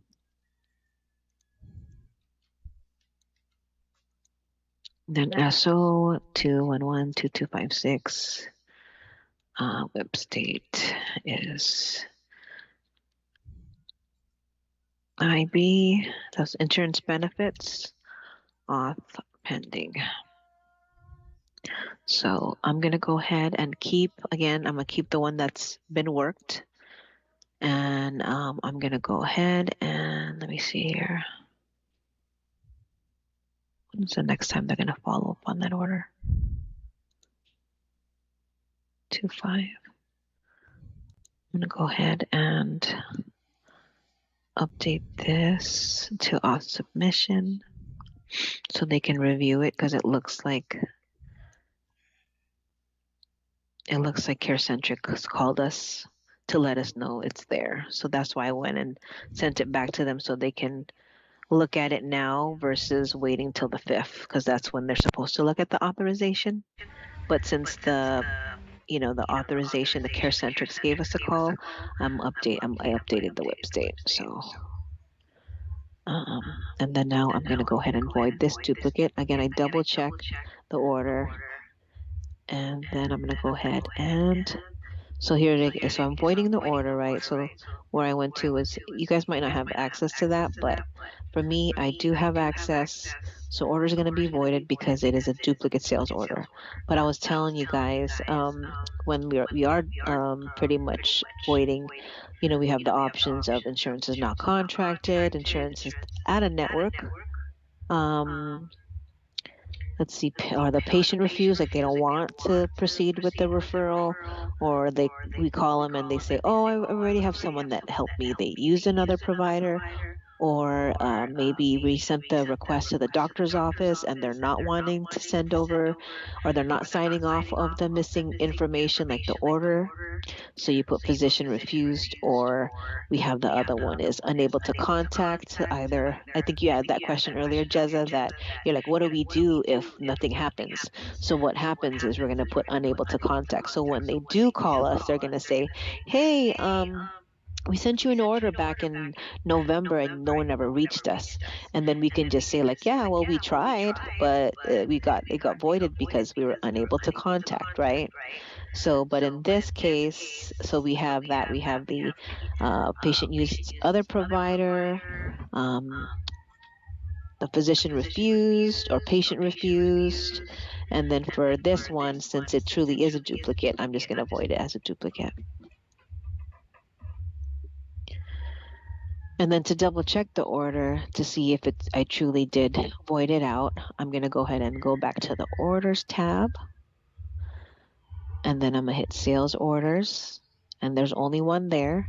So in order for us to check if any orders were voided, so this is going to be a number one thing, like sometimes we'll get multiple orders or sales orders were created and then we couldn't reach the patient. For me, if I see that the patient's Brightree ID is pretty old and then we got a new order, I check the voids to see what happened to those previous orders.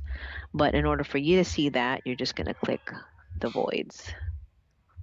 So you see back on 12/22, we did get an order that from the provider, and it looks like, again, if the doctor's office called, they're going to say, yeah, we received the referral or we processed it. It looks like we processed it, but we couldn't obtain the document. So, and then I'll give you the reason right there. So it's really helpful for when the doctor's office continues like to send us multiple like requests, and you're like, we sent you multiple requests of trying to get the information, but this is just a quick view to see, you know, what happens to the order if it's voided out. So we'll have the reason. You guys have any questions on this?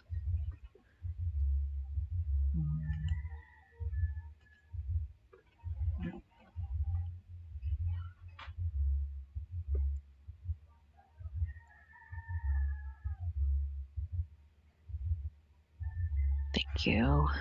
All right. Let's see, we have 15 minutes. Ay, wala na. Pag ganito magandang aquarium, finish na. Sino ba naman nakaisip ng ganitong klaseng aquarium? Sobrang soul.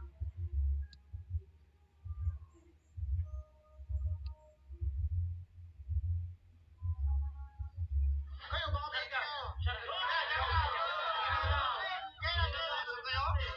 Sasabi ko kayo, malayo yun. Saka medyo pricey. Oo, malayo na tayo. Ito, camping na bundok. Umabot sa korte. So that one was the easy one. Again, just double checking if the order's in the correct whip state, and then making sure we're voiding out the right order versus, you know, it happens because we can always recreate the order though.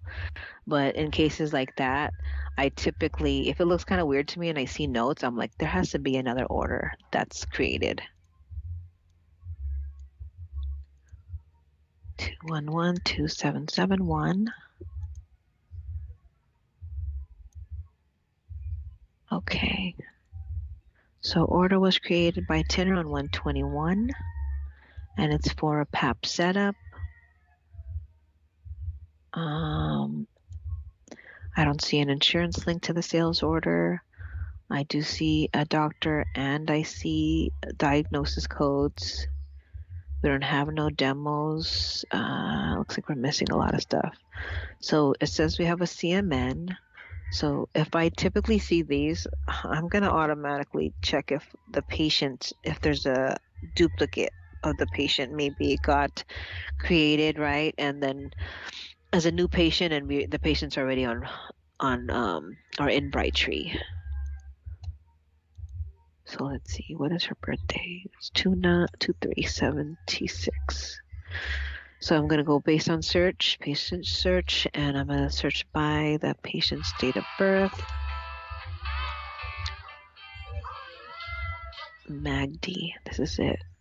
Nope, she's the only one that I have. So all we received for Miss. Okay, so Miss Magdi, it looks like Paul worked on it already.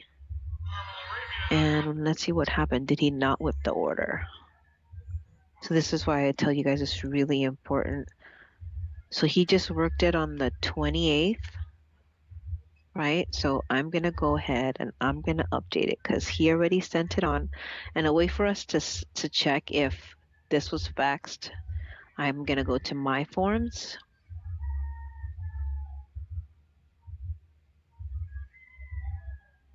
And go to workflows.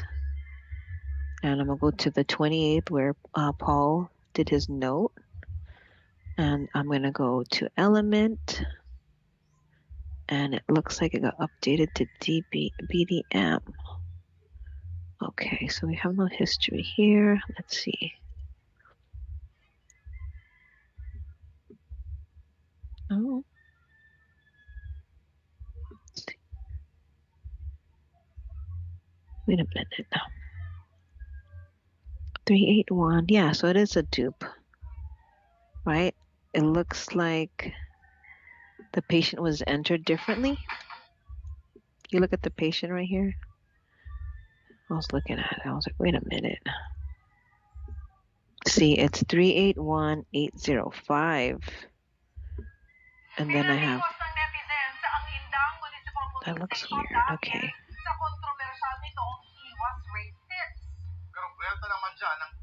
Okay, so the sales order we're working on is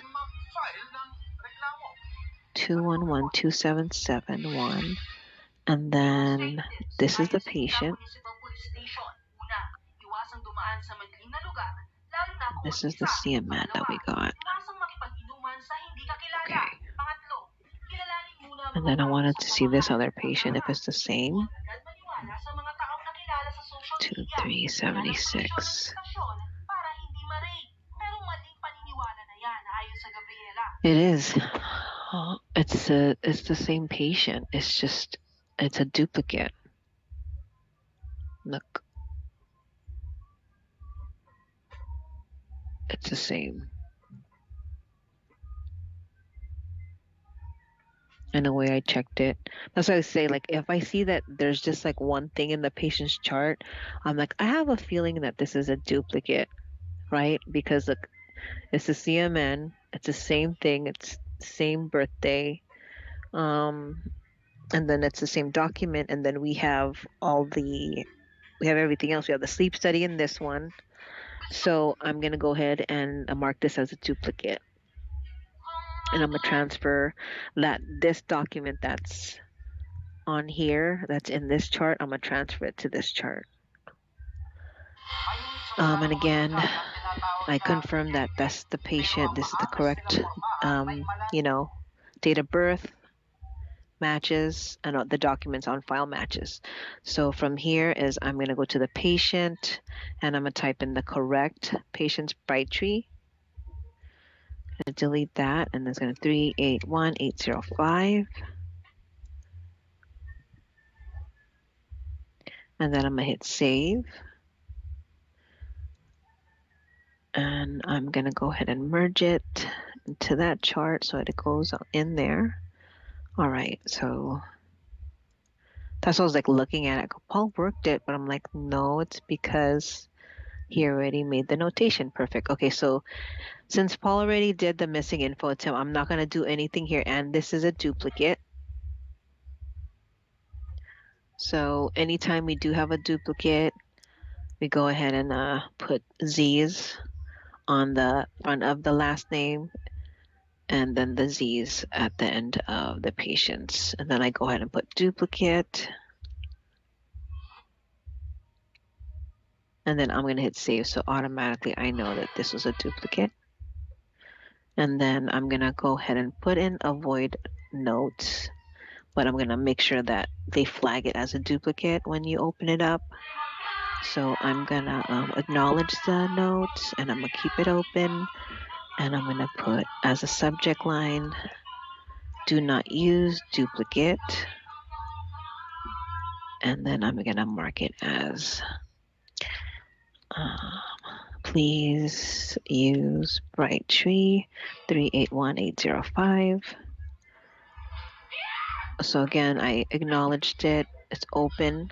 So again, if someone came into the sales order after me, and they're gonna like, okay, I can't use it. It's a duplicate. So since this is a duplicate account, I'm gonna go ahead and void it as a duplicate.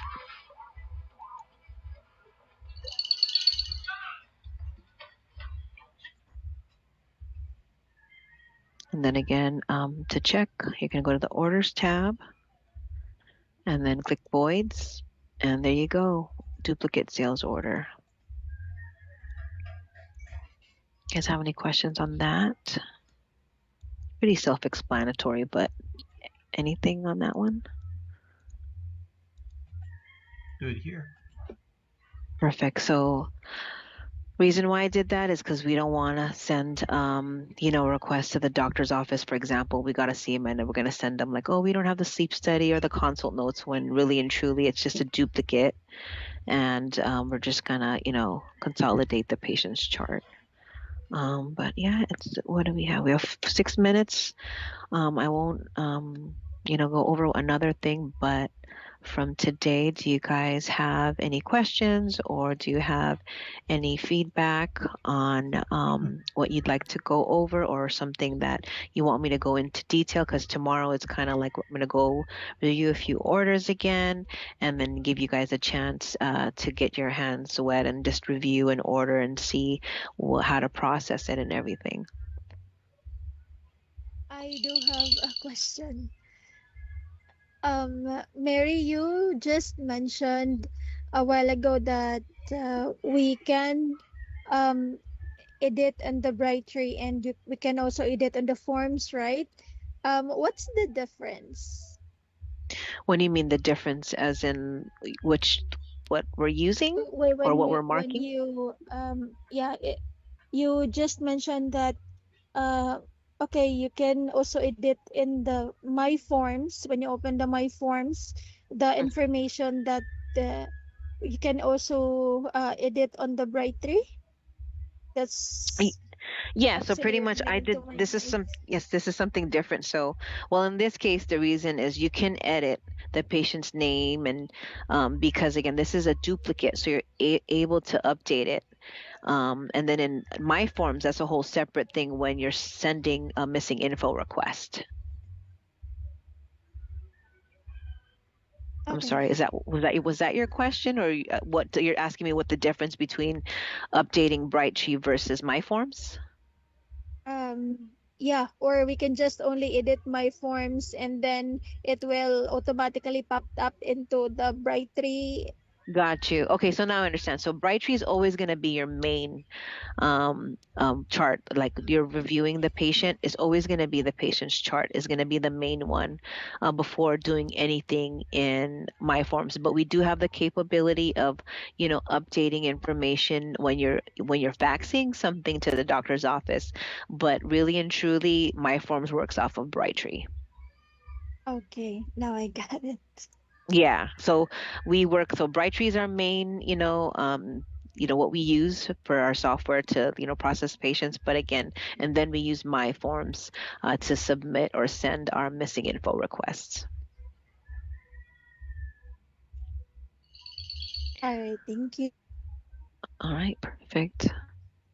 Well, thank you for today. I hope you guys got a lot of good information. Please refer to Masset and your notes. And then again, if you do review your notes, and tomorrow, again, I do come in at 9. So I guess for the first hour, just, review anything like in regards to like how to process or even disqualifying, because again, it's all the same. If patient doesn't have no documents at all, they're going to start off at consult so that they can get the notes signed off with the sleep symptoms, right? And then if they do see one of our doctors, they get the order for the home sleep study, and that's signed off by the doctor, and that's all signed off. And then we send it on for the sleep study, and then we get the sleep study results. And then from there, all we need to get is that order the CMN with the pressure settings for the actual device and all the resupply to get the patient set up. So it's all like start to finish, and that's the reason why we started with diagnostic, is because we need the sleep study in order for us to set up a patient with a PAP therapy. Well, I hope it was all good for you guys. Thank you. Yeah, thank you so much. Yeah, thank you so much, Mary. So, guys, this training is for you. And honestly, having a QA like Mary as your trainer is a really big advantage for everyone, since QA's job is to, check quality and catch errors. So, you're learning the right standards from the very start. Not just Yes. Thank you, May. Yes, very important. Our job is very important so that there's no order delays. Again, but thank you guys again for your time today and your patience and listening to me. I'm sure you guys are like, oh, come on, I got this. But tomorrow, I'll see you guys. No, I'm all like, we're here for your questions, so don't worry. No question is, don't feel bad about asking, because again, I know a few of you are not like, haven't been in this background, so I don't expect you to know everything after the first day, but I just want you to get comfortable of getting through Brightree. You guys know how to open an order, and all now it's just looking at the documents and seeing what we need to ask from the doctor's office. Okay. Thank you, Mary. All right. Hope you guys have a good day. Get some rest. Relax. You too. Thank Thank you you. so much, Mary. All right. Take care. Bye-bye. See you tomorrow. Bye now.